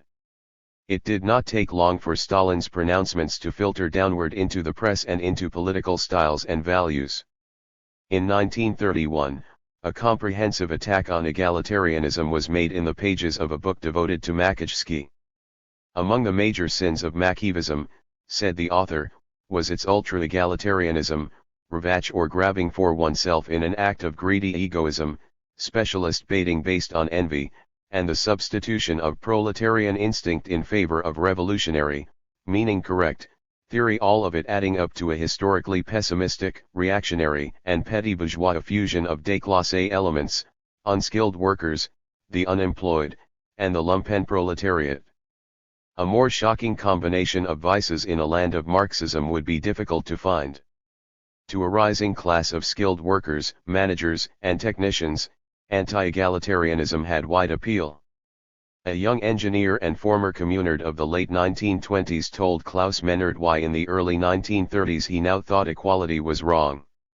Without any pseudo-Marxist vocabulary, he explained that salary maximums had been lifted from party members and that engineers and good workers could earn more. This was only right in that after years of study, work, and sacrifice he should get a new flat and enjoy the special shops. 18 Wage inequality shot upward during the first 5-year plan. In 1928 there was more equality in wages of industry than in 1914, in 1934 wages were still more egalitarian than in 1914 but less so than in 1928, and the differentials rose in the 1930s. The difference between the average wage earner and the trained engineers also opened widely in the early 30s, in 1932, the peak year of this differential, the latter earned 263% of the average worker's wage. In the same year, the party maximum of 2,300 rubles per month was abolished. Professionals, specialists, and administrators were given high guaranteed salaries.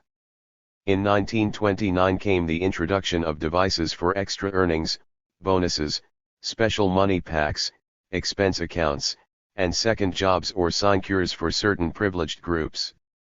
On the construction sites of Dnepropetrovsk, engineers' salaries towered above those of even the best workers, and they had their own cafeterias, stores, clubs, and travel privileges. Workers were heavily stratified according to occupation and category of skill, and even within a skill level, further arabesques of stratification were woven by piecework rates. Women there were routinely paid less than men for the same work. Devices of emulation and socialist competition did not alleviate the visible pattern of inequality and its effects upon morale.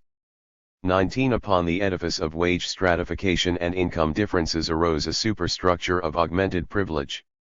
When the official dismissal of egalitarianism surfaced in public policy, the old pattern of privilege building grew with force. Entire new styles of life appeared for the elite. They were given bigger and better flats, now rigidly classified into 4 grades according to location, size, and condition. New blocks of high-prestige flats with ornamental facades were put under construction in the capital in 1935. Ghettos of privilege inhabited by foreign ministry officials, ballet dancers, officials of the new subway system, highly placed academics, police, and party leaders began to sprout.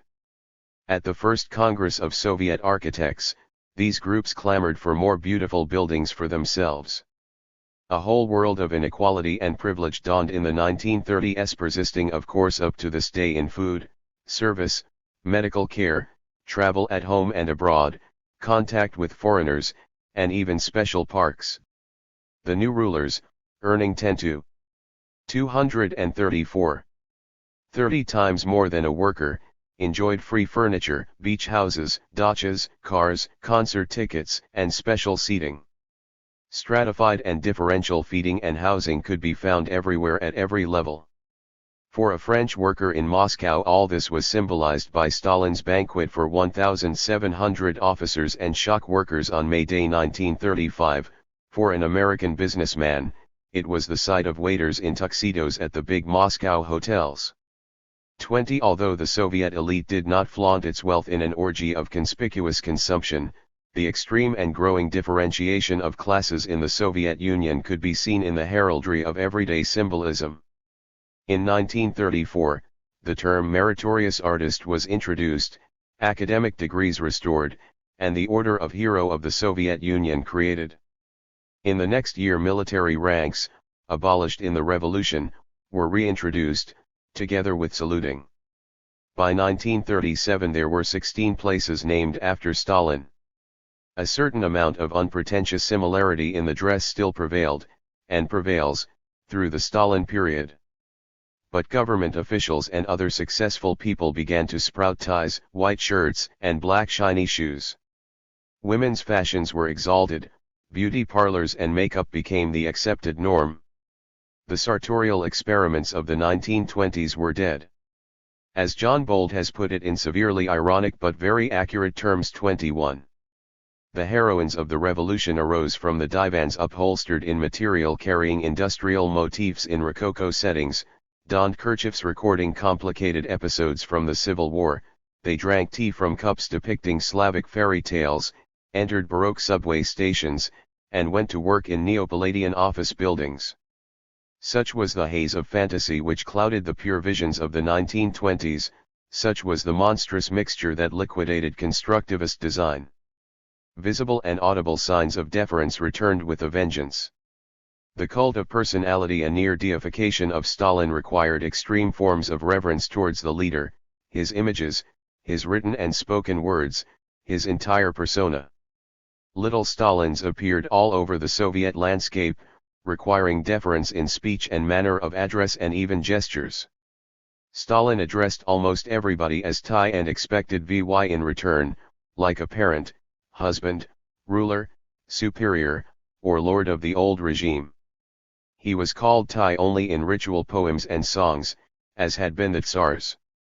Authority figures in other walks of life resuscitated this pattern of speech, a constant reminder of status in the workaday world.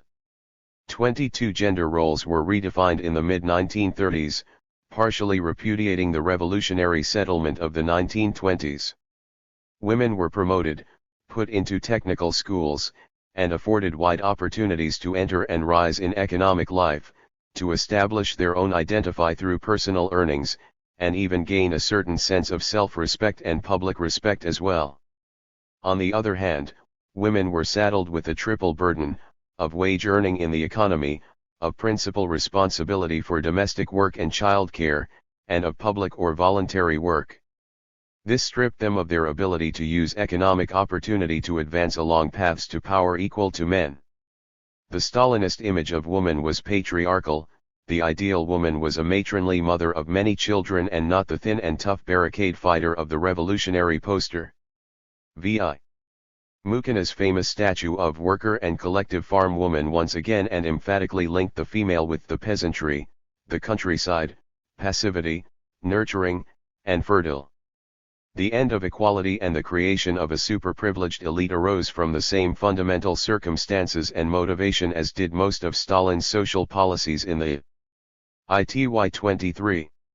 235. 1930s, an economic imperative that was perceived to respond to hard stimuli of incentive, punishment and reward, rather than to altruistic incentives or self-activity and spontaneous productivity. Stalin in this respect resembled Henry Ford, who believed that the workplace was an arena of harshness. Stalin's political machine, with himself at the controls, required varied inputs of energy, motors, large functioning parts, and tiny cogs. Both purposes meshed nicely. By ending the egalitarian surge, Stalin gained stability in the workforce and probably greater production records, and he also won the gratitude and support of such a magnitude and longevity that could never be achieved by fear alone of a loyal elite stratum. On top of all this, Stalin managed to place in the remote distance the Marxist vision of ending the separation of manual and mental work and of the city from the countryside. 24. Fantasectomy, Utopia, City, Commune. Science fiction utopia-like visionary town planning, communalism, and egalitarianism was initially congruent with the general mood of the five-year plan. In 1928 Gleb Krzyzanowski, the nation's chief planner, at a Young Pioneer conference compared the coming gigantic projects of the plan to the fantasies of Jules Verne but on a more grandiose scale, with advanced technology, expanded means of travel and exploration, and superheroes of scientific achievement and invention.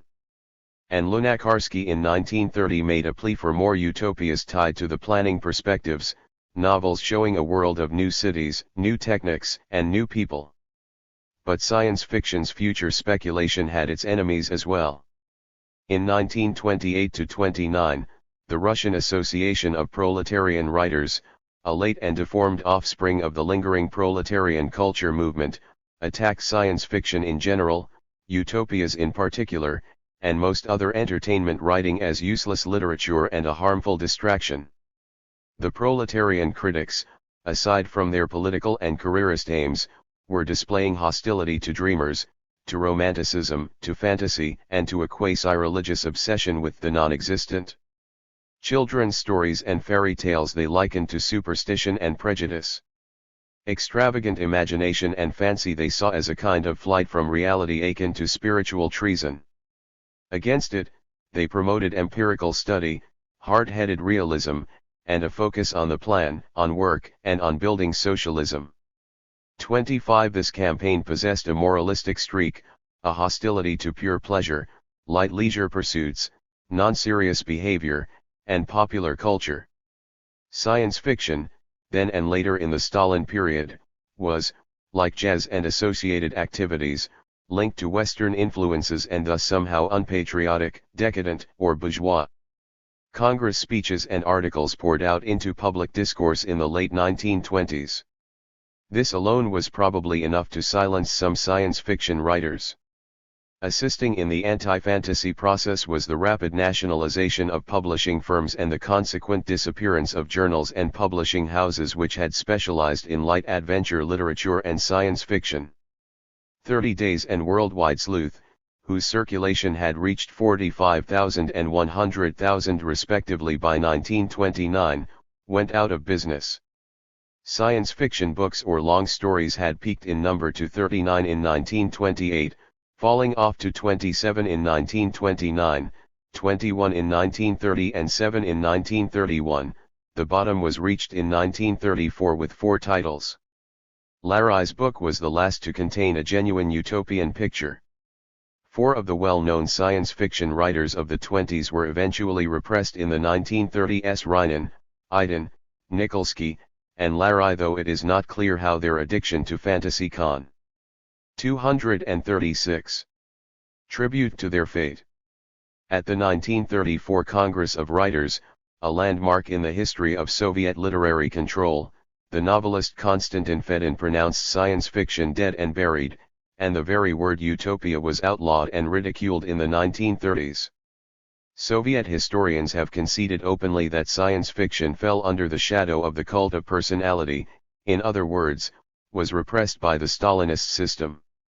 26 Was this merely an episode in literary history, or was it related to larger questions of politics and power? The answer is very clear.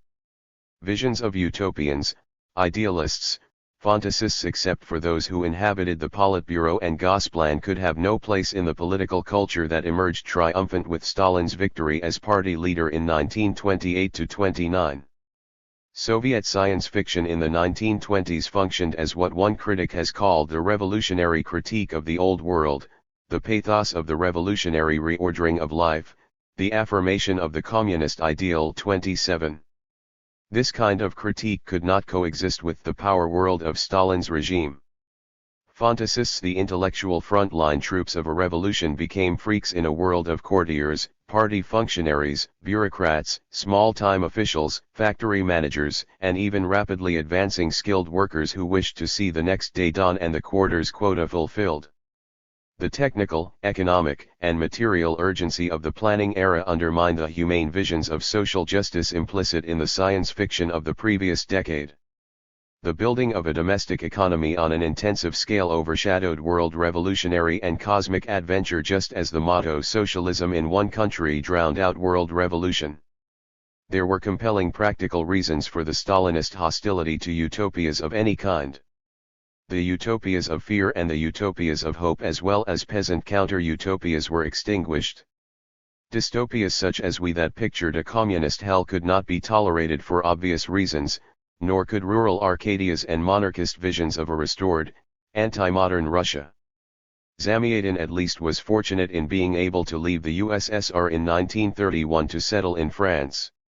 Chayanov was arrested in 1931 and died in Stalin's camps. Krasnov, who lived in Germany from 1921 to 1945, was taken by the Soviets at the end of World War II to Moscow and executed. In these cases, of course, the repression was rooted in causes other than utopian authorship. Fantasies about capitalist hells were also curbed because graphic pictures of oppressive elites, privileged rulers, capitalist oligarchies, nationalist dictators, and iron heels could easily be turned against Stalinist Russia. Bukharin in fact invoked Jack London's Iron Heel to warn against the looming evil of the Stalinist state. 28 maps of communist heaven, on the other hand, were even more repugnant, since the fictional heavens, of, for example, Larai, were as distant from Soviet reality in the 1930s as the Earth was from Mars. Bright utopias could always be compared to current realities, indeed, that was a major function of utopia. Stalin would not allow such comparisons or brook such implied criticism. A crucial element in the cult of Stalin was his alleged ability to see far across the land and into the future. How could mere writers dare to rival his vision? Dreaming is a serious mental disease, said one of the characters in Zamayatin's We. At the end of the novel the major characters are subjected to a kind of lobotomy that destroys the capacity to fantasize. Stalin performed a similar fantasectomy upon the revolutionary imagination in the 1930s, taking away the habit of dreaming. From 1931 to 1957, with the appearance of Ivan Afromov's The Mists of Andromeda, not one genuine science fiction utopia, or any other kind, was published in the Soviet Union. Science fiction as a whole was greatly reduced in output, narrowed in focus, and lowered in quality. Discussion of utopia, robots, cybernetics, time travel, extrasensory per 237. Ception, and alien creatures became taboo, replacing them were military, technological, patriotic, and espionage themes, exploring only the most pragmatic sorts of projections such as new weapons and inventions or the application of science to the economy. Thus the lens into the future was refocused from the distant to the immediate, from social analysis to scientific prediction, from global to detailed visions. Spies and wreckers became the main villains in the Stalinist science fiction genre and paranoia the main psychological ingredient. German science fiction went through an almost identical transformation under the Nazis at the very same moment. Although Soviet Stalinist science fiction lacked the open racism, occultism, and irrationalism of the Nazi product, it resembled it strongly in its Manichaeism, authoritarianism, hero types, exaltation of national science, and military tone. In both countries, science fiction lost the verve and richness it had possessed earlier in the century. 29 Visionary town planning was also spurred initially by the frenzied aura of rapid industrialization. Indeed, future speculation about new cities peaked in the very middle of the first 5-year plan. Some of the urbanist schemes were actually adopted, though greatly modified in the process of building them on or near the new industrial sites. The tumult of collectivization and the creation of new industrial towns converged in some of these plans.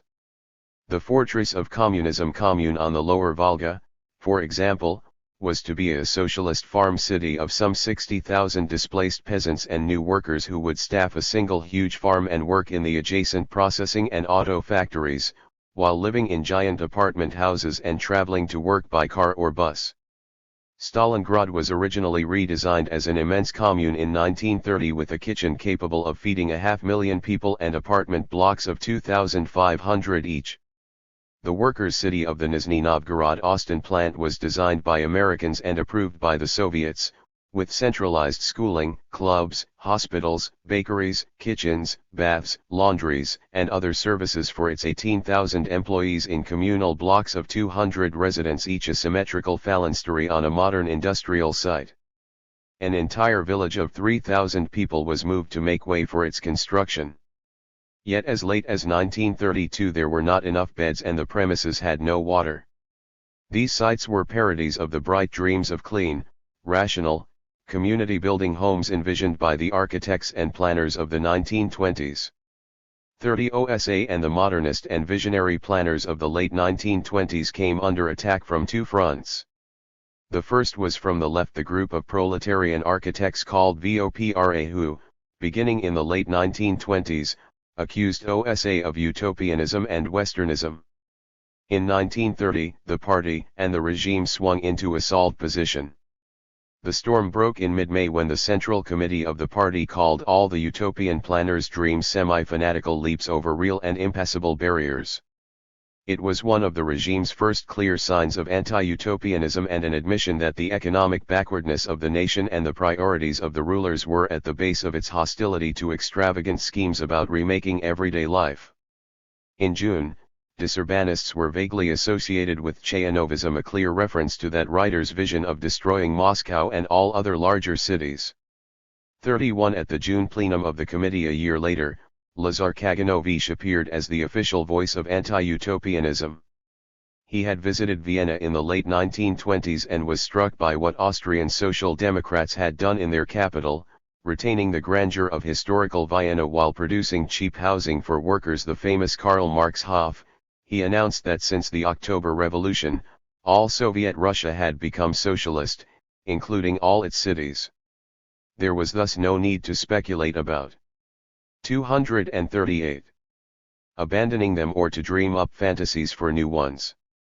In the next few years, the assaults mounted and charges of Trotskyism, Menshevism, and even social fascism continued to be hurled at the planners who a few years ago had seemed on the verge of transforming a world physically and psychologically. Many fell from prominence, though very few were politically harassed or arrested. By 1934, all the visions of the future cities had evaporated.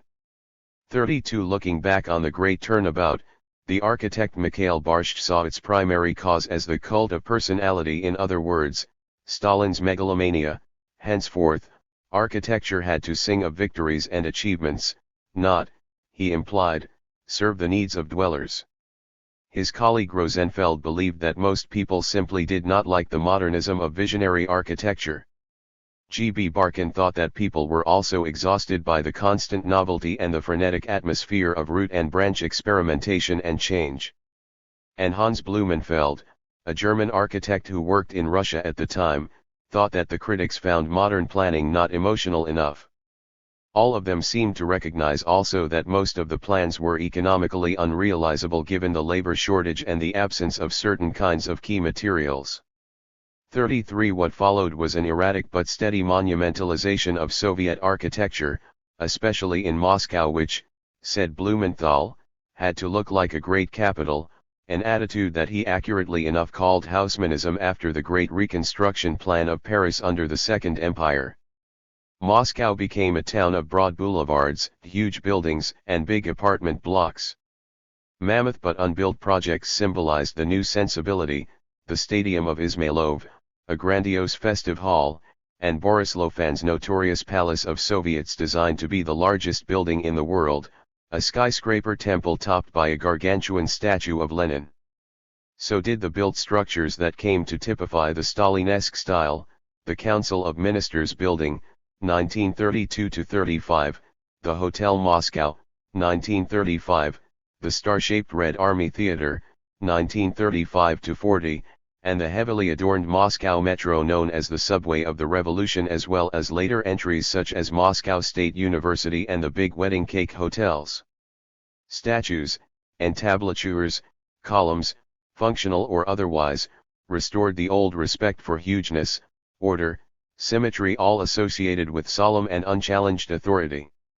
34 Kaganovich, an exceptionally important figure in the Soviet power structure at that moment, had punctuated his remark on the contemporary Soviet city with the forceful comment that there was no need for research into future cities. This was more than an offhand remark. It was the enunciation of a central principle of the new order: futurology and speculation were dead. They were outlawed not only as superfluous but genuinely harmful as such. It was the charter statement of the Stalinist anti-utopian utopia. The graphic dreams of revolutionary cities evaporated in the daily round of urban life in the 1930s and beyond. 35 Communalism, like egalitarianism of which it was a social expression, felt the direct blows of Stalin's words and policies. He claimed that communes had been a failure and were few in number. In an oft-quoted statement, Stalin said that blockheads, Golubotypi, admired rural communalism so much that they were introducing it into factories. He was apparently unaware that the communal idea in production had spread from urban student and worker residential communes. All such infantile leveling practices Stalin considered harmful and deleterious to production. 36 During collectivization, enthusiasts who saw the commune as the coming and immediate form of collectivized agriculture were disabused by the regime, which chose instead the lower form of cooperative labor, the collective farm, kolkhoz, and AR 239. Arrangement wherein the peasants retained their homes, personal property, and private garden plots but were compelled to labor in teams on the collectivized fields and be paid according to number of days worked. The kolkhoz system was a massive violation of the old peasant way of life, a compulsive yoke, and an artificial aggregation of mostly unwilling farmers into state-administered units. On the other hand, it allowed much more privacy than the commune, to which most peasants remained hostile. Yet, those who were living voluntarily in communes were forced to abandon their lives of sharing and enter the kolkhoz, or in some cases migrate into industry or be shipped off to labor camps. Communes were disbanded with the same rudeness and brutishness used against the traditional peasant households and private plots. 37 Religious communes, among the most successful examples of this social experiment, were subjected to special abuse. The collectivization movement of 1928 turned sporadic attacks on communalism into full-scale annihilation. Urban elements rolled into the countryside: workers, komsomolets, party officials, military units armed with angry and militant atheism, anti-egalitarianism, and sharp hostility to autonomous enclaves on the Russian land. Columns marched into religious communes, demanded space for red corners, made threats, and closed down the communes. Thus the last shreds and remnants of an old peasant utopia, represented partially and eclectically by these communes, were wiped away. 38 Student communes, which had little economic significance, also crumbled. Neustadt reported that by 1930, non-communard students displayed enormous conservatism in the face of communards' efforts to enlist them into communal life. Communards teaching the virtue of sharing, mutual aid, and cultural betterment were called a sect by other students. A journalist for the Komsomol Daily wrote that residential communes were sectarian. When, in the fall of 1932, Klaus Mennert visited communards he had known earlier, the Seine Youth Commune was gone, each couple had a room, and the community of students called itself a collective. The commune, a friend told him, was all wrong.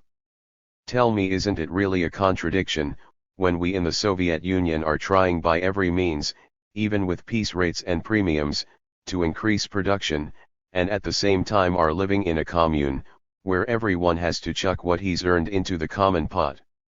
Stalin could hardly have put it better. The urban communes that had flourished in the 1920s and seemed on the verge of spreading at the end of the decade now disappeared. 39 The house commune never caught on and very few were built. This was partly because the way they were introduced made them unpopular. It was one thing for a group of like-minded students or workers to form a commune based on mutual interests and trust and then occupy a given space. It was quite another to fill a communal shell with hundreds of people and families who had never seen each other before. House communes were eventually converted by their dwellers into more conventional home units, separate apartments, dorms, or a combination. Some were never occupied. Many decayed through lack of maintenance and were abandoned.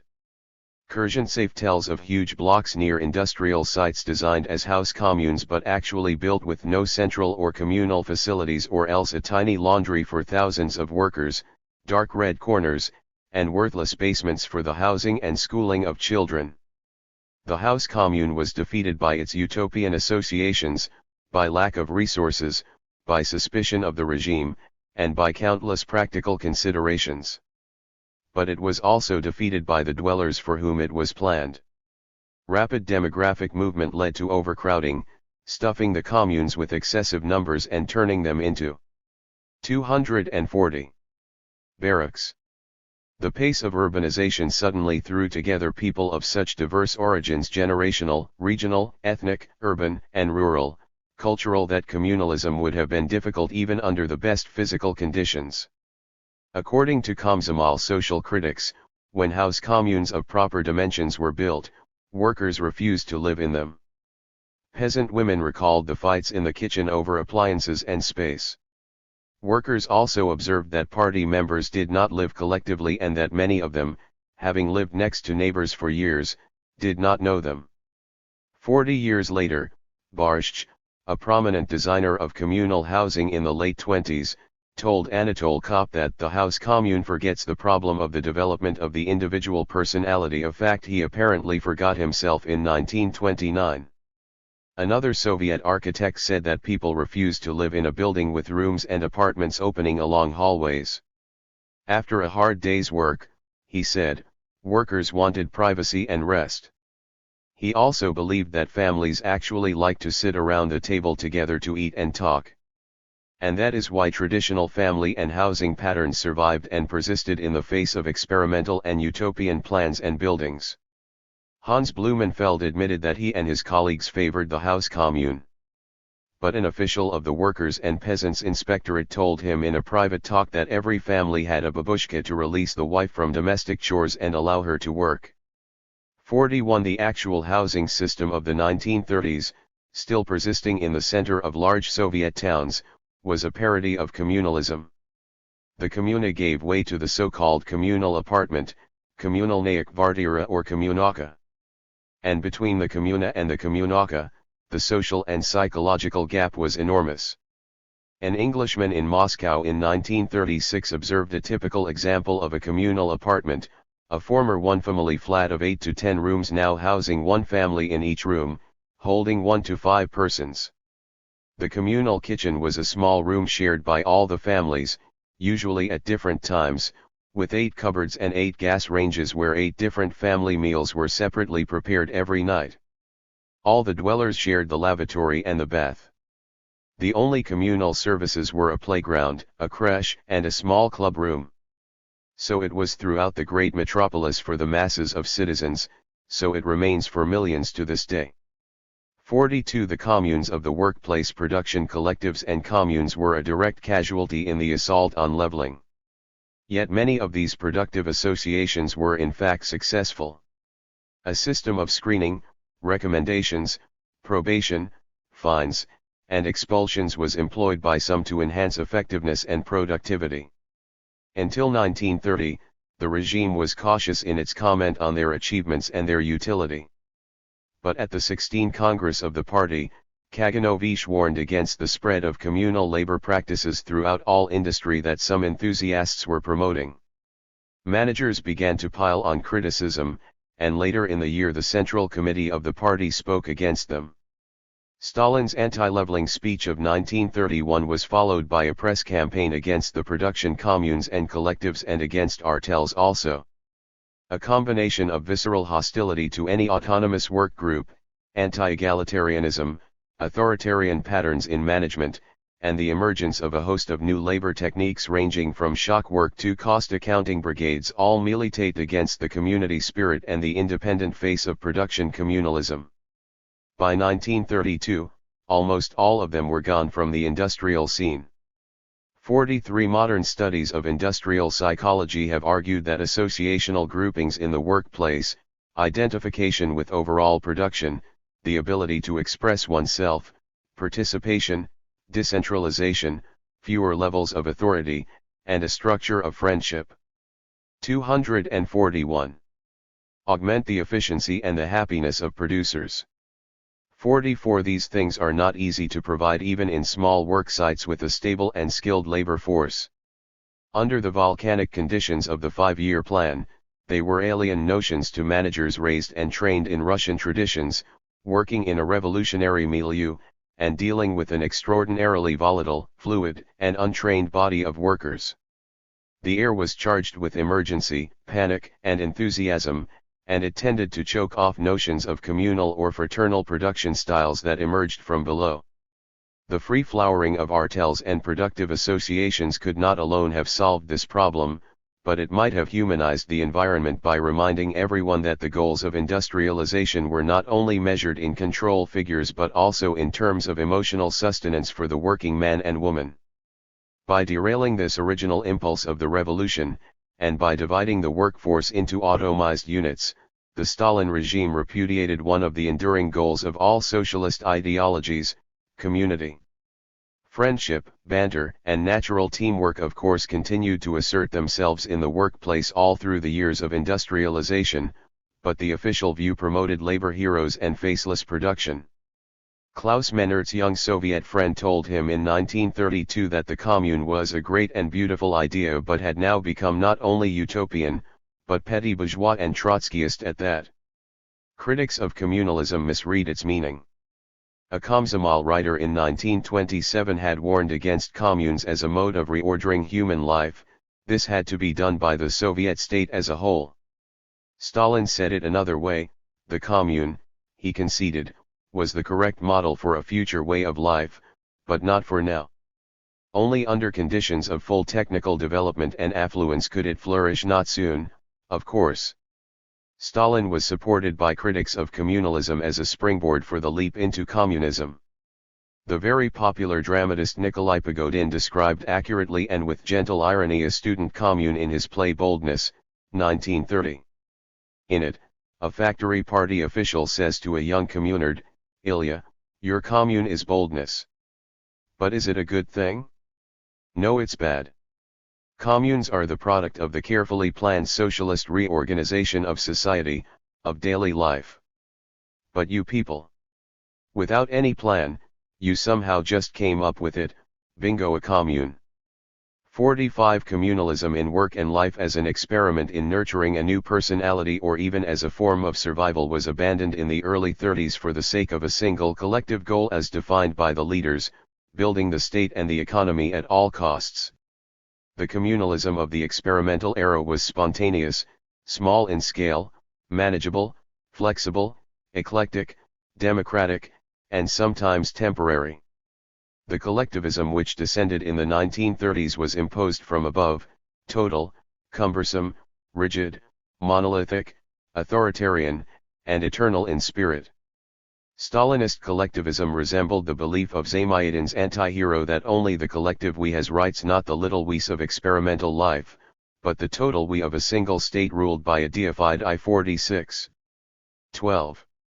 Ben Wasserdrop van Mock sich in den Tessen Hadel, when auf der Auffalt, und ein gutes Wort findet, wo nicht heut, so doch morgen einen guten Platz. Theodor von Hippel. Lunar Economics and Social Revolution. The great change or great break that resulted from the frenetic industrial campaign was not only unprecedented in history but also unanticipated. Prudent economists like V. G. Groman used the word fantasy to describe the bacchanalia of planning and the speed of the tempo. The Great Plan, with its arbitrary goals, unpredictable results, and its ragged and continuous pace, transformed the economy and the social landscape and affected the entire national psychology. In the words of Moshe Lewin, quantitative madness, haste, and shock were the key features of this dramatic experience which changed the face of revolutionary Russia. The political sinew of forced industrialization under a central plan was and had to be administrative coercion and command, rule by whim, and a harsh authoritarian style adapted to the tensions of the industrialization drive. New terms emerged to signify the culture of bossism: glavokratia or rule by heavy bureaucratic methods, apparatnum putum or administrative command, nakachka or pumping out orders to underlings, and dave, the harsh and crude word for do it now, couched in the arrogantly familiar Thai form of address, a form of linguistical expression that many in the revolution had fought to abolish forever. War or its psychological surrogate, a war atmosphere, generates a need for iron discipline and social control. The Civil War had witnessed the merging of total social organization and the waging of war. Stalin recreated the warlike atmosphere and invoked the martial virtues of the Revolution and Civil War. In doing so, he not only copied and far surpassed Trotsky's militarization of labor, but also unconsciously adopted the psychology and vision of traditional Russian administrative utopia, the combination of military dragooning and regimentation with defensive needs, economic activity, and putative welfare. As in the case of all such utopias, its organizers described it in rational, symmetrical terms, in the mathematical language of planning, control figures, statistics, projections, and precise commands. As in the vision of military colonies, which the utopian plan faintly resembled, its rational facade hardly obscured the oceans of misery, disorder, chaos, corruption, and whimsicality that went with it. The ideology of the Russian Revolution had been an amalgam of Marxism, as applied to Russian conditions, and native Russian revolutionary values and visions that 243 often went beyond the schemata of Marx and were expressed by human textsmiths, behavior patterns, symbols, visions, gestures, and dreams. Stalinism, a wholly appropriate name for the new political culture born in the 1930s, was also an amalgam of the ever-present authoritarian elements in Bolshevism, of the military zeal generated to control and orchestrate the transformation, of Stalin's personal despotism, of the persistent Russian state bureaucratic heritage, and of the social authoritarianism of the Russian people themselves. It was an extremely potent and violent revolution which altered the spirit of the revolution of a decade earlier. Stalin's colossal thirst for power led him to create one of the vastest and most sophisticated political machines in history, founded on principles of information collection and retrieval, secrecy and paranoia, the cynical use of people, moral corruption, gratuitous violence, and a phantasmagoric belief in the potential treachery of everyone. Stalin despised idealists and prophets of moral revolution. The utopian character of the system he built must be distinguished clearly from the utopianism of the revolutionary period. His vision was of a unified and tightly controlled political economy run by authoritarian methods, by live men not machines or computers, and backed by force. Socialism, he remarked in September 1938, is converted from a dream of a better future for humanity into a science. Stalin neither understood nor respected the efforts of culture-building utopians and speculative minds to create or generate new ways of life. 3. Stalin was not alone at the center of this formidable organizational machine. He was assisted by more or less like-minded power-oriented people. At the time of the Great Transformation, the early 1930s, his principal agent and spokesman for the new order was Lazar Kaganovich, an unyielding purger and a despotic administrator who shared the belief of his brother, also an economic administrator, that the earth should tremble when the director walks around the plant. The party needed efficient, powerful, harsh, impetuous leaders. 4. Kaganovich was the main voice in the war against many experiments of the 1920s, the women's movement, the visionary town planners, communist moral teaching, communes, equality, and virtually everything else that smacked of autonomous culture building, independent social experimentation, and useless speculation about the future. There can be no doubt that he spoke for Stalin, and Kaganovich's disdain for revolutionary utopia was palpable in his speeches and writings. As boss of Moscow, Kaganovich had ancient churches near the Kremlin torn down over the protest of Lunarkarsky and several architects, to whom he contemptuously replied, "And my aesthetics demands that the demonstration processions from the 6 districts of Moscow should all pour into Red Square at the same time," a vivid illustration of the new Stalinist iconoclasm and the exaltation of mechanized precision in ritual over the beauty of decor. In 1932, Kaganovich became furious when egalitarian officials refused to enjoy the privileges of their own special stores in Ivanovo-Voznesensk and insisted on queuing up with everyone else. His rude, harsh, ill-mannered style was widely emulated. 5. The economic revolution, the upsurge of authoritarian management, and the peasant influx into the factories put Gastev's machine utopia among the first casualties in the anti-utopian war. Ironically, Gastevism, seen by many critics as a hard utopia contrasting harshly to the more humanistic experiments and visions of the 1920s, was incompatible with the new Stalinist industrial order. The 5-year plan altered the structure of the Soviet labor force as millions of unskilled peasants migrated to the towns, factories, and construction sites. Chaos erupted from the failure to foresee the social 244.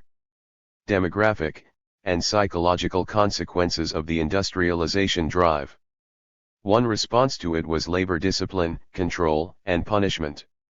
Another was dramatized, even theatricalized shock work, spurts of heroic labor performed in headlong fashion by enthusiasts awash with adrenaline and productive frenzy. Order, efficient management, and detailed training were among the casualties of the massive drive. Technological worship and technical voluntarism won out over proletarian rights. Intensification of labor was chosen over sophisticated training. In other words, the boss won out over the machine as the teacher of workers.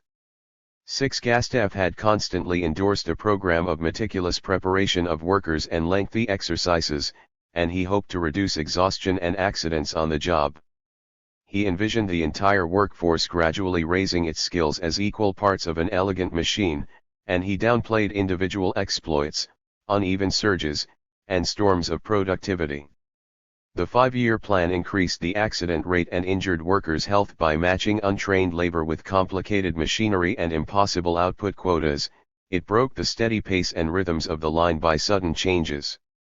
Later it introduced the superworker into the system, the Stakhanovite. When Stakhanovism appeared during the second 5-year plan, Gustav endorsed it and rhetorically co-opted it as a logical outcome of his system. Both were based on common sense, alertness, good work habits, prior planning of the task, and so on. But Stakhanovism was an artificial creation combining highly advertised labor heroes and heroines with teams of assistants who organized their tools and helped them achieve the vaunted colossal norms of work. Gustav's dream was replaced by elitist prodigies of production at the top and low-skilled village recruits at the bottom. 7. Gustav, the NOT movement, and the Central Institute of Labor survived the industrial shockwaves until 1938, though with great trauma and many compromises. In that year the institute was closed and Gustav was arrested for reasons yet unknown. Surviving family members believe he was shot in the Solovetsky camp complex in 1941. 8. A massive social upheaval accompanied Stalin's economic revolution. Between 1926 and 1939, Soviet cities grew by some 30 million people. During the first 5-year plan, the urban population swelled by 44%. Moscow and Leningrad regions grew by 3.5 million each. This produced a giant urban trauma, raging social tensions, and the misery of overcrowding, crime, and anomie. At the same time, the working class swelled rapidly between 1930 and 1933.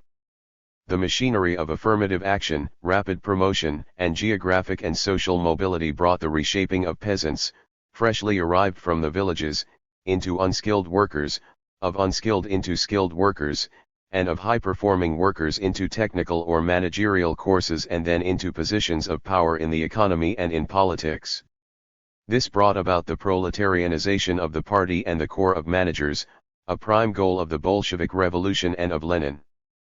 But the suddenness of the change and the speedy technicization of millions without the balance of a humanistic education created a generation of ambitious, career-oriented workers turned bosses, practical people who were opposed to disruptive experiments. The upwardly mobile segments of the population wanted, in the words of Sheila Fitzpatrick, structure, permanence, traditional ladders of advancement, easily apprehended symbols of success and performance, security and rewards in the coin of familiar goods that were both consumable and showable. They became correspondingly more apolitical, deferential to authority, and conservative. 9. The ruralization of Soviet cities in the 1930s deeply affected Soviet civilization. 245. The primitive work habits of the newly arrived peasantry, their laxness and drift, their urge to wander in search of better jobs all led the regime to full-scale compulsion and the imposition of discipline. The general influx of poorly educated masses led to an overall narrowing of culture and to a spread of irrational and obscurantist tendencies in the workplace and in all walks of life. Peasants were unable to leave their values behind in the villages. To the extent that the Russian peasants were still culturally isolated, suspicious, dogmatic, superstitious, or even primitive in cultural outlook, even though graced with humor, color, and generosity to that extent the cities become more deeply imbued with peasant values at home, on the streets, and at work. Urban civilization did not efface rural mentalities, rather, the opposite occurred. In Pilniak's image, the wolf, a metaphor for the peasant instinct, when captured by civilized man and caged, runs around the cage like a machine but remains, nevertheless, a wolf. The socialist revolutionary leader Viktor Chernov once said that the peasant is the true autocrat of Russia. This became true, in a figurative way, in the 1930s, when for the first time a Russian political culture became peasantized. Much of the old political and some of the cultural intelligentsia was annihilated in the 1930s or reduced to impotence. This loss, together with the mass exodus of educated elements in the Civil War, meant that Russia was culturally decapitated. The flooding of the cities by peasants and the simultaneous rise of the proletariat into the ranks of power changed drastically the whole cultural face of that huge country. Old Russian traditions, mostly rural, helped to shape Soviet practices. The Cultural Revolution of 1928–31 was marked by a rapid and frenetic ascendance of utopian speculation, millenarian enthusiasm, and amplified experimentation, all aimed at building a new world in the near future as an accompaniment to the economic and social changes launched by the five-year plan, by a strong social and generational revolt of young communists and workers to displace the old established professionals and specialists entrenched in academia and administration, and by a shifting and confused policy of the victorious Stalinists to channel this revolt into an assault against class and ideological enemies and intra party opponents, and then when it threatened to get out of hand or set off unexpected and uncontrolled forces to curb it and to retreat into the more familiar ruts of economic realism and ambition. How did the social and the cultural revolutions of early Stalinism link up? On the one hand, some of the less attractive features of the Russian working class social resentment of old-time experts, suspicion of intellectuals and, often, of ideas in the abstract, xenophobia, class pride, and lingering anti-Semitism, related to the above traits by a complex of circumstances, were unleashed by the generalized anti-intellectualism of the Cultural Revolution. On the other hand, ambition, technical-mindedness, and seriousness in the sense of material practicality made them indifferent or hostile to the experimentation, the utopia, the creative fantasies and the daring schemes that emerged at the very time when they were entering a path of social mobility. It was not simply the anger of Stalin and his cohorts at utopianizing, though that was perfectly clear, but also the emergence of a new kind of population in power and in production that helped bring about the end of the age of revolutionary dreams. 12. 246. Stalin and the Fantasy State. The political victory of Stalin in the party and the state, the achievements of the first five-year plan, and the Cultural Revolution of 1928–31, with all their complexities and contradictions, had realized an important part of the Bolshevik program: the continuing ascendancy of the tutorial state led exclusively by the Communist Party, the advancement of the proletariat and other elements of the working classes into positions of authority and privilege, and the modernization of the country, including of course the building of an infrastructure of military security. But upon this achievement, Stalin erected what Robert Tucker has called a fantasy state L3, with himself as the unassailable chief. By the mid-1930s, Soviet society had assumed a new form and a new tone. Social mobility was reduced, geographic movement halted for some, and authoritarian traditions reintroduced into all walks of life. The school, embattled during the Cultural Revolution, was reinvested with familiar components: examinations, uniforms, rigid scheduling, homework, the power of the teacher in the classroom, and pedagogical discipline. The family was strengthened by a change in divorce and abortion laws and the exaltation of family life, motherhood, parental care of children, and solid home life. Throughout society, rank and privilege spoke the message of solidity and seriousness in work, and the utopianism of the revolutionary dreamers was abandoned for Stalin's fantasy of a joyful solidarity. The culture of this society was an extraordinary mixture of tradition and novelty, and eclectic melange of styles.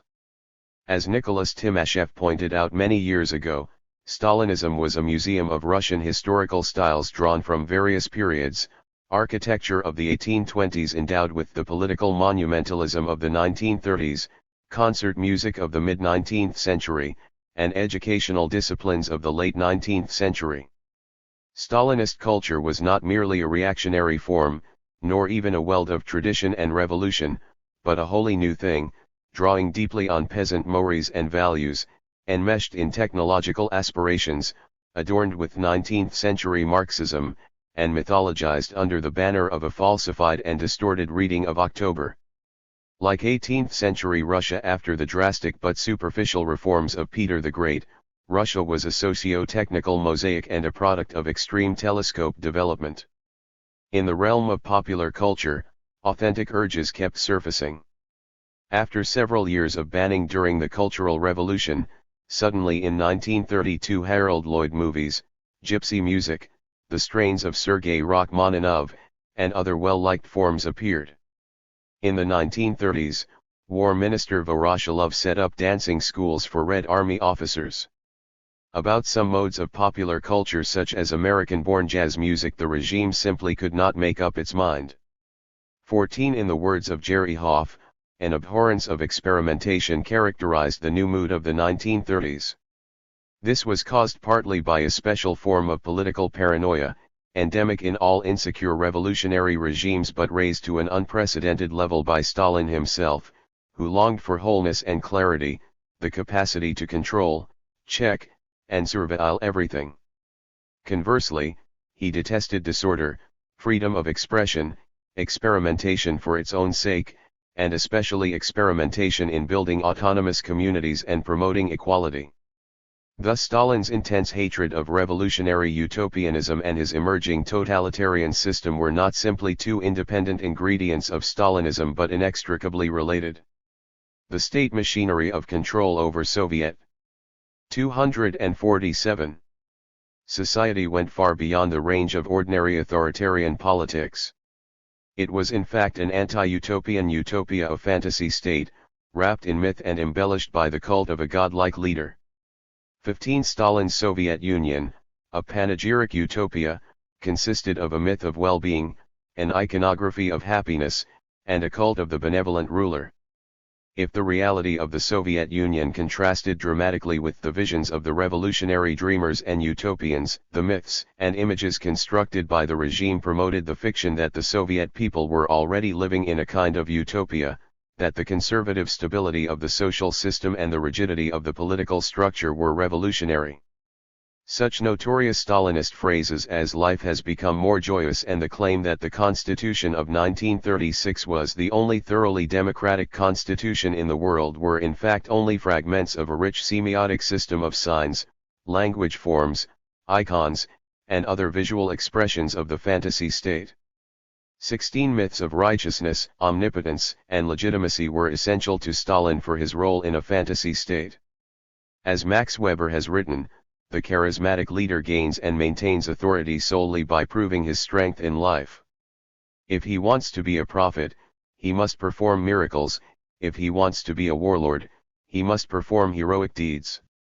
Such a ruler must not be bound by abstract codes, the rule of law, or moral norms. He must instead be the exclusive object of glorification. Stalin established his revolutionary legitimacy by associating himself with the founding father of Bolshevism, Lenin, by falsifying the story of the revolution, and by rapidly creating a historical memory by means of the constant repetition in the media of stock phrases, by the display of symbols, and by the rituals that celebrated his historical supremacy in the October Revolution. The purge trials of the later 1930s were not only devices to rid Stalin of real and suspected enemies, but also dramatic rituals familiar from revolutionary experience. In the Civil War, the authorities had staged trials in absentia of the white generals, of the killers of Karl Liebknecht and Rosa Luxemburg, of illiteracy, the louse, drunkenness, kulaks, landlords, Mensheviks, Christian and Jewish gods, and venereal disease. In the mock trial of the white leader Baron Rugel, the actor was made to confess, tell conflicting stories, and help convict himself in the presence of 10,000 veterans of the Red Army. 17. Stalin's prophylactic system of security combined with ritual and symbolic deployment on national holidays is reminiscent of, though in no direct way connected to, the widespread Russian and Ukrainian ritual of plowing around the village to protect it from epidemic. In it, only the pure members of the village society, maidens and widows, participated while the rest of the village slept. As the women walked around the village in a procession, they plowed a furrow of protection, while one of them held an icon to invoke and display the presence of God and another cracked a whip to frighten away the devil disease. The iconic show of power, the menace to the foe, the cutting off of the village from the outside world of danger and infection in this ritual were all reflected in the practices and images of the secret police and the frontier troops of the USSR, with their unassailable furrow against the diseased and decadent outer world, their show of force on ritual occasions, and their invocation of the divine leader, Stalin. In an artfully contrived atmosphere of alleged conspiracy, secret dealings, devious factionalism, and treason, it was natural for large numbers of people to exhibit solidarity and national will through anger towards dissent, disobedience, breakers of solidarity, and wreckers of the system, and natural for the agents of Stalin's terror. 248. To demand transparency through confession, even if induced by torture, and unmasking of enemies of the state. The trials and mass arrests, especially those of 1937, were among the most fantasy-laden elements of the entire Stalin period. 18. At the pinnacle of the fantasy state was its creator, Joseph Stalin, a legendary poor boy from Georgia who, against all odds, reversed the evil structures of his world, drove out the monsters of injustice, and delivered to the people the justice they had sought for ages past. Understanding completely the essence of charisma, Stalin invoked the universe, the gods, the past, and the race in the construction of his image, drawing upon Christian imagery of the Orthodox past, the history of the Russian state, and the magical elements of Russian paganism, transforming himself into a hero, a prince, a father, and a god. The official biographies of Stalin in the 1930s made him a hero of the Civil War and extolled his virtues as a modest man of courage, boldness, and wisdom. But revolutionary biography was not enough for Stalin. He wanted something with greater resonance and deeper roots, a major role in the entire sweep of Russian history. To get this he had to legitimize Russia's great personalities and heroes, imperial and military, particularly Ivan the Terrible and Peter the Great, who were depicted, like himself, as heroic strugglers against blindly egoistic or evil boyars and opponents of historically necessary modernization. 19. Stalin saw himself and was seen by many people as a prince endowed with full power, wrapped in majesty, and revered by the masses. Up until 1934, it had been customary to call heads of local party organizations, leader, vождь, or even beloved leader. After that year, the epithet became Stalin's alone. This trivial detail of history shows not only the strongly grassroots nature of Stalinism, but also how thousands of people easily cooperated in the building of the Stalin cult.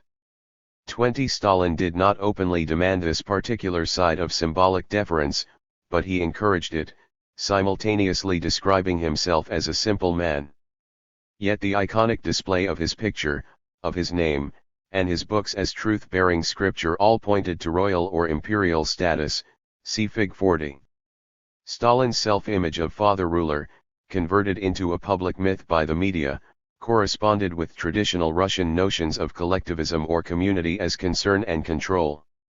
Stalin aspired to make his control over Soviet society complete, but he wished to be seen and loved as a father, the elder of the collective who worked diligently for its safety and well-being.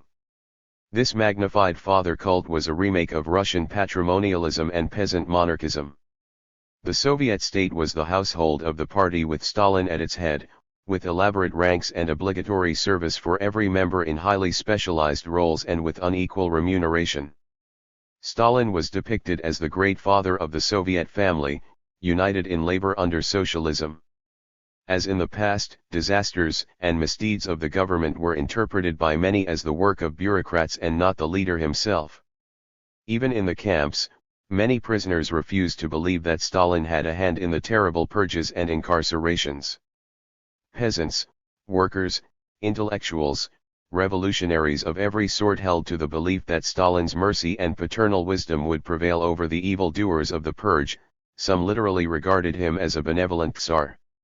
This bizarre fiction, the belief that Stalin the Tsar Batyushka would actually deliver the innocent people from oppression, was one of the most typical features of the fantasy state. 21 As an atheist leader of a godless state, Stalin of course could not openly proclaim his deification. But something very close to it actually occurred in the myth-making process of the cult. He was given the ancient religious epithet of Joseph Bright. 249. Compared to the sun in a folk legend idiom, and associated with immortality. Mothers sang of his omniscience in cradle songs. Go to sleep, my Kazakh babe. Knowing hands will care for you. Stalin peers from out his window. And keeps our vast land in his view. Local color and folk religious motifs were woven skillfully into panegyric odes to his power, greatness, and goodness. A Kazakh poem of 1936 by the folk singer Beck described him thus. He took unto himself the tears of the ages. He took unto himself the woe of the ages. He took unto himself the joy of the ages. He took unto himself the wisdom of the ages. He took unto himself the strength of the ages. He burst into the world like morning, and the world calls him Stalin. Dagestani, Lazhinsk, Karelian, Russian, Ukrainian, Moldavian, Georgian, Kurdish, and Kyrgyz singers followed suit.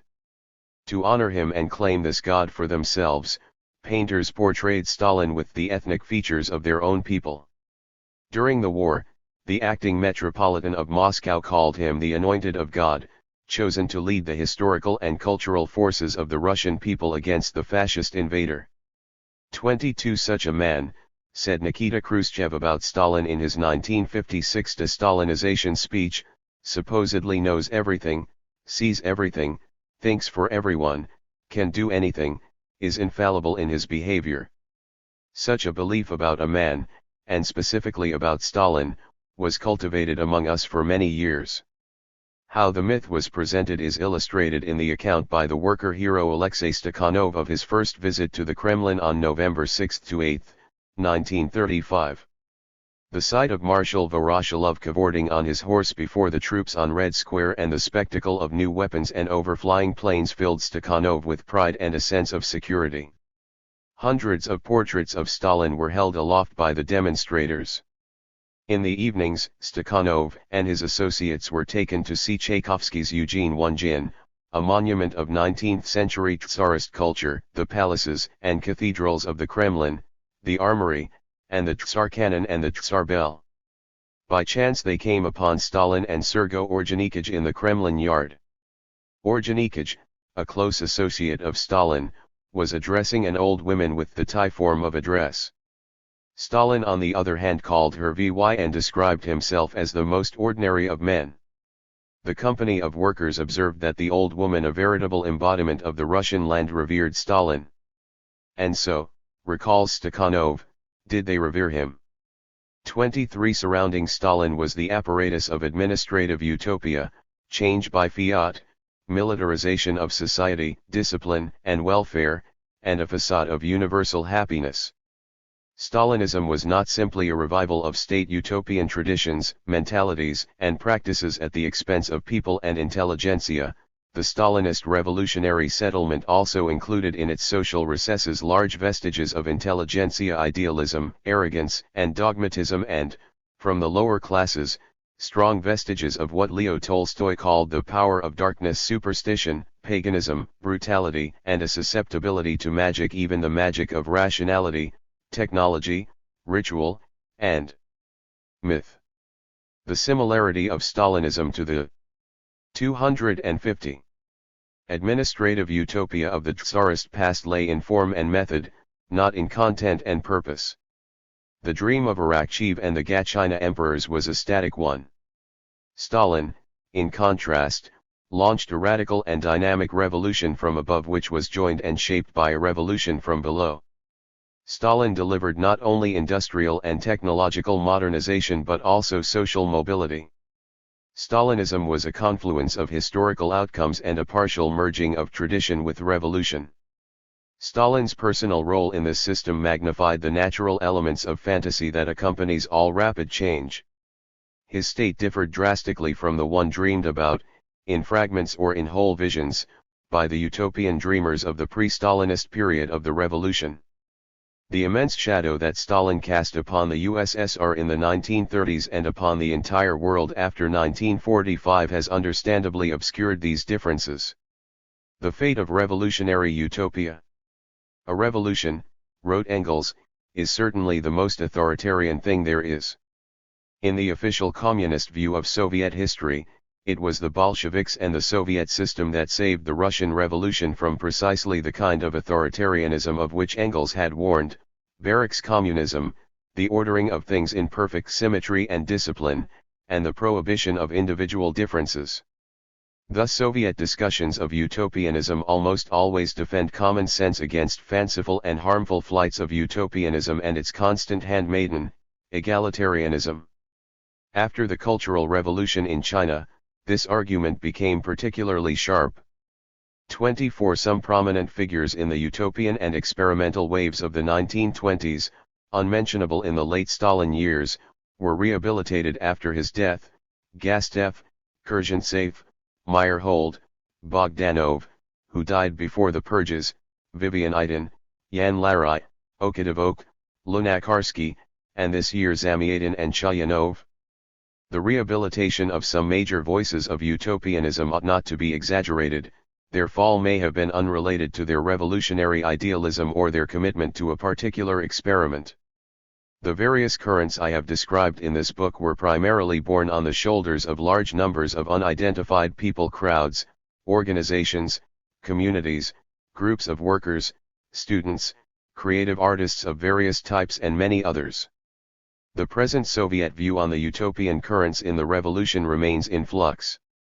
The word utopia has become a term of bitter derision among Soviet dissidents and émigrés.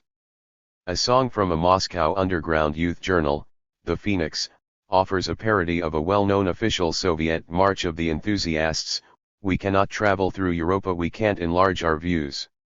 We get our knowledge from utopia, from gossip and the news." This example of a very widespread use of the word utopia in anti-Soviet anecdotes and ironic comments about the system illustrates its use as a synonym for an outdated and rickety system that is seen as false, hypocritical, and repressive. It is so used in the recent work of two Soviet émigré scholars, Utopia in Power. 25 In the West, the word and the concept have come to possess very negative connotations, especially among conservatives but also among liberals and democratic socialists. 251. Anti-communists. This reflects a fear that people will still be attracted by sweeping visions of perfection, initiate radical measures to bring them about, and then through violence and the inability to change human nature create a terrorist totalitarian state and thus menace the peace of the world and incarcerate new victims in a system of oppression. Utopia in this usage is almost exclusively identified with the goals of a communist revolution. Thus, the anti-utopians of the communist and the anti-communist camps converge in their distaste for utopianism while defining it in different ways. 26 Partly because of historiographical politics, a whole age of revolutionary dreamers has for the most part been consigned to the margins of history, seen by Western scholars as passing eccentricities in the winds of historical change and by Soviets as harmful cranks, successfully disarmed by hard-headed Soviet power.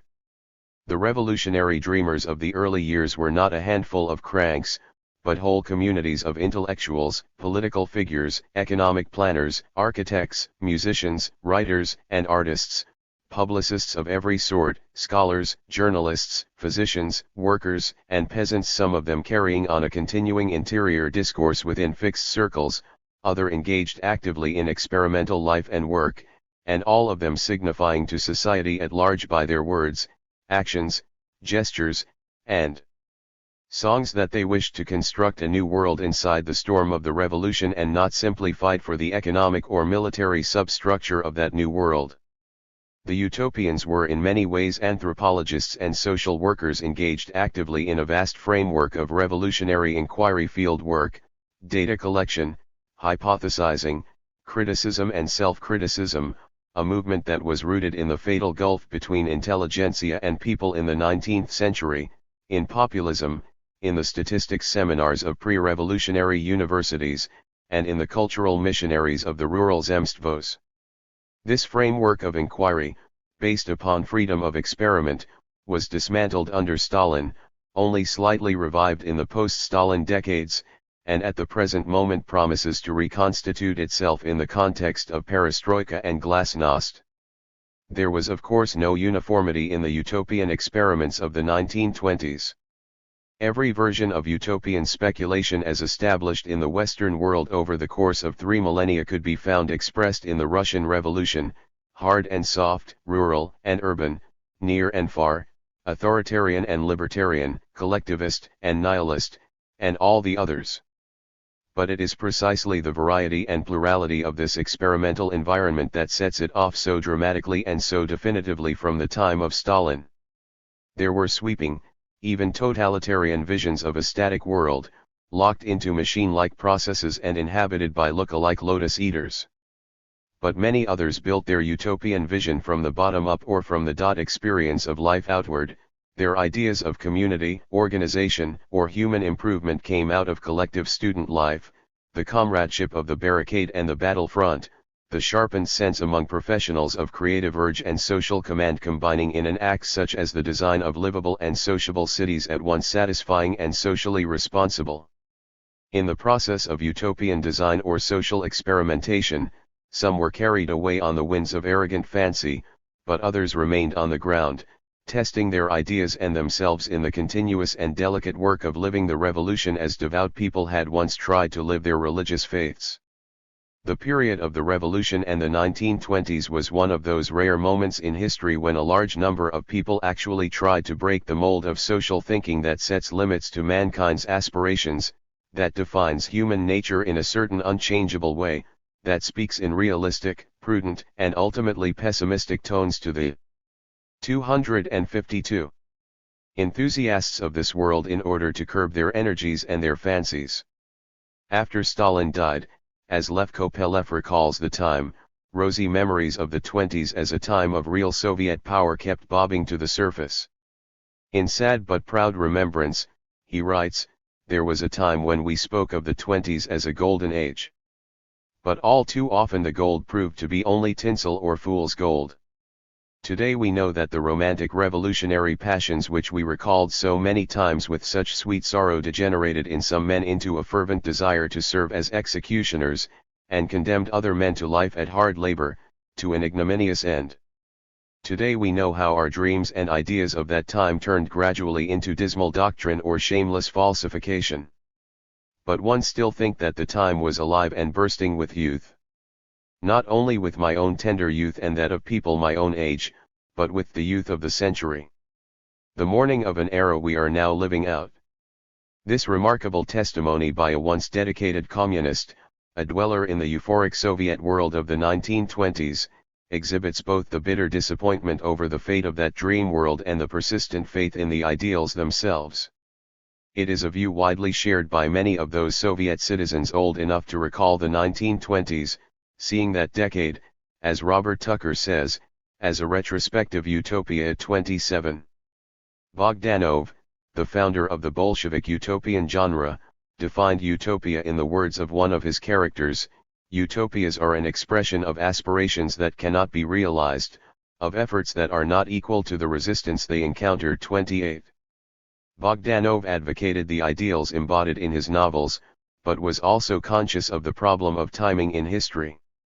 All revolutions experience ultra-leftist or utopian surges that try to outrun the natural course of the revolution, as defined by its leaders, and then fail and are discredited from many sides.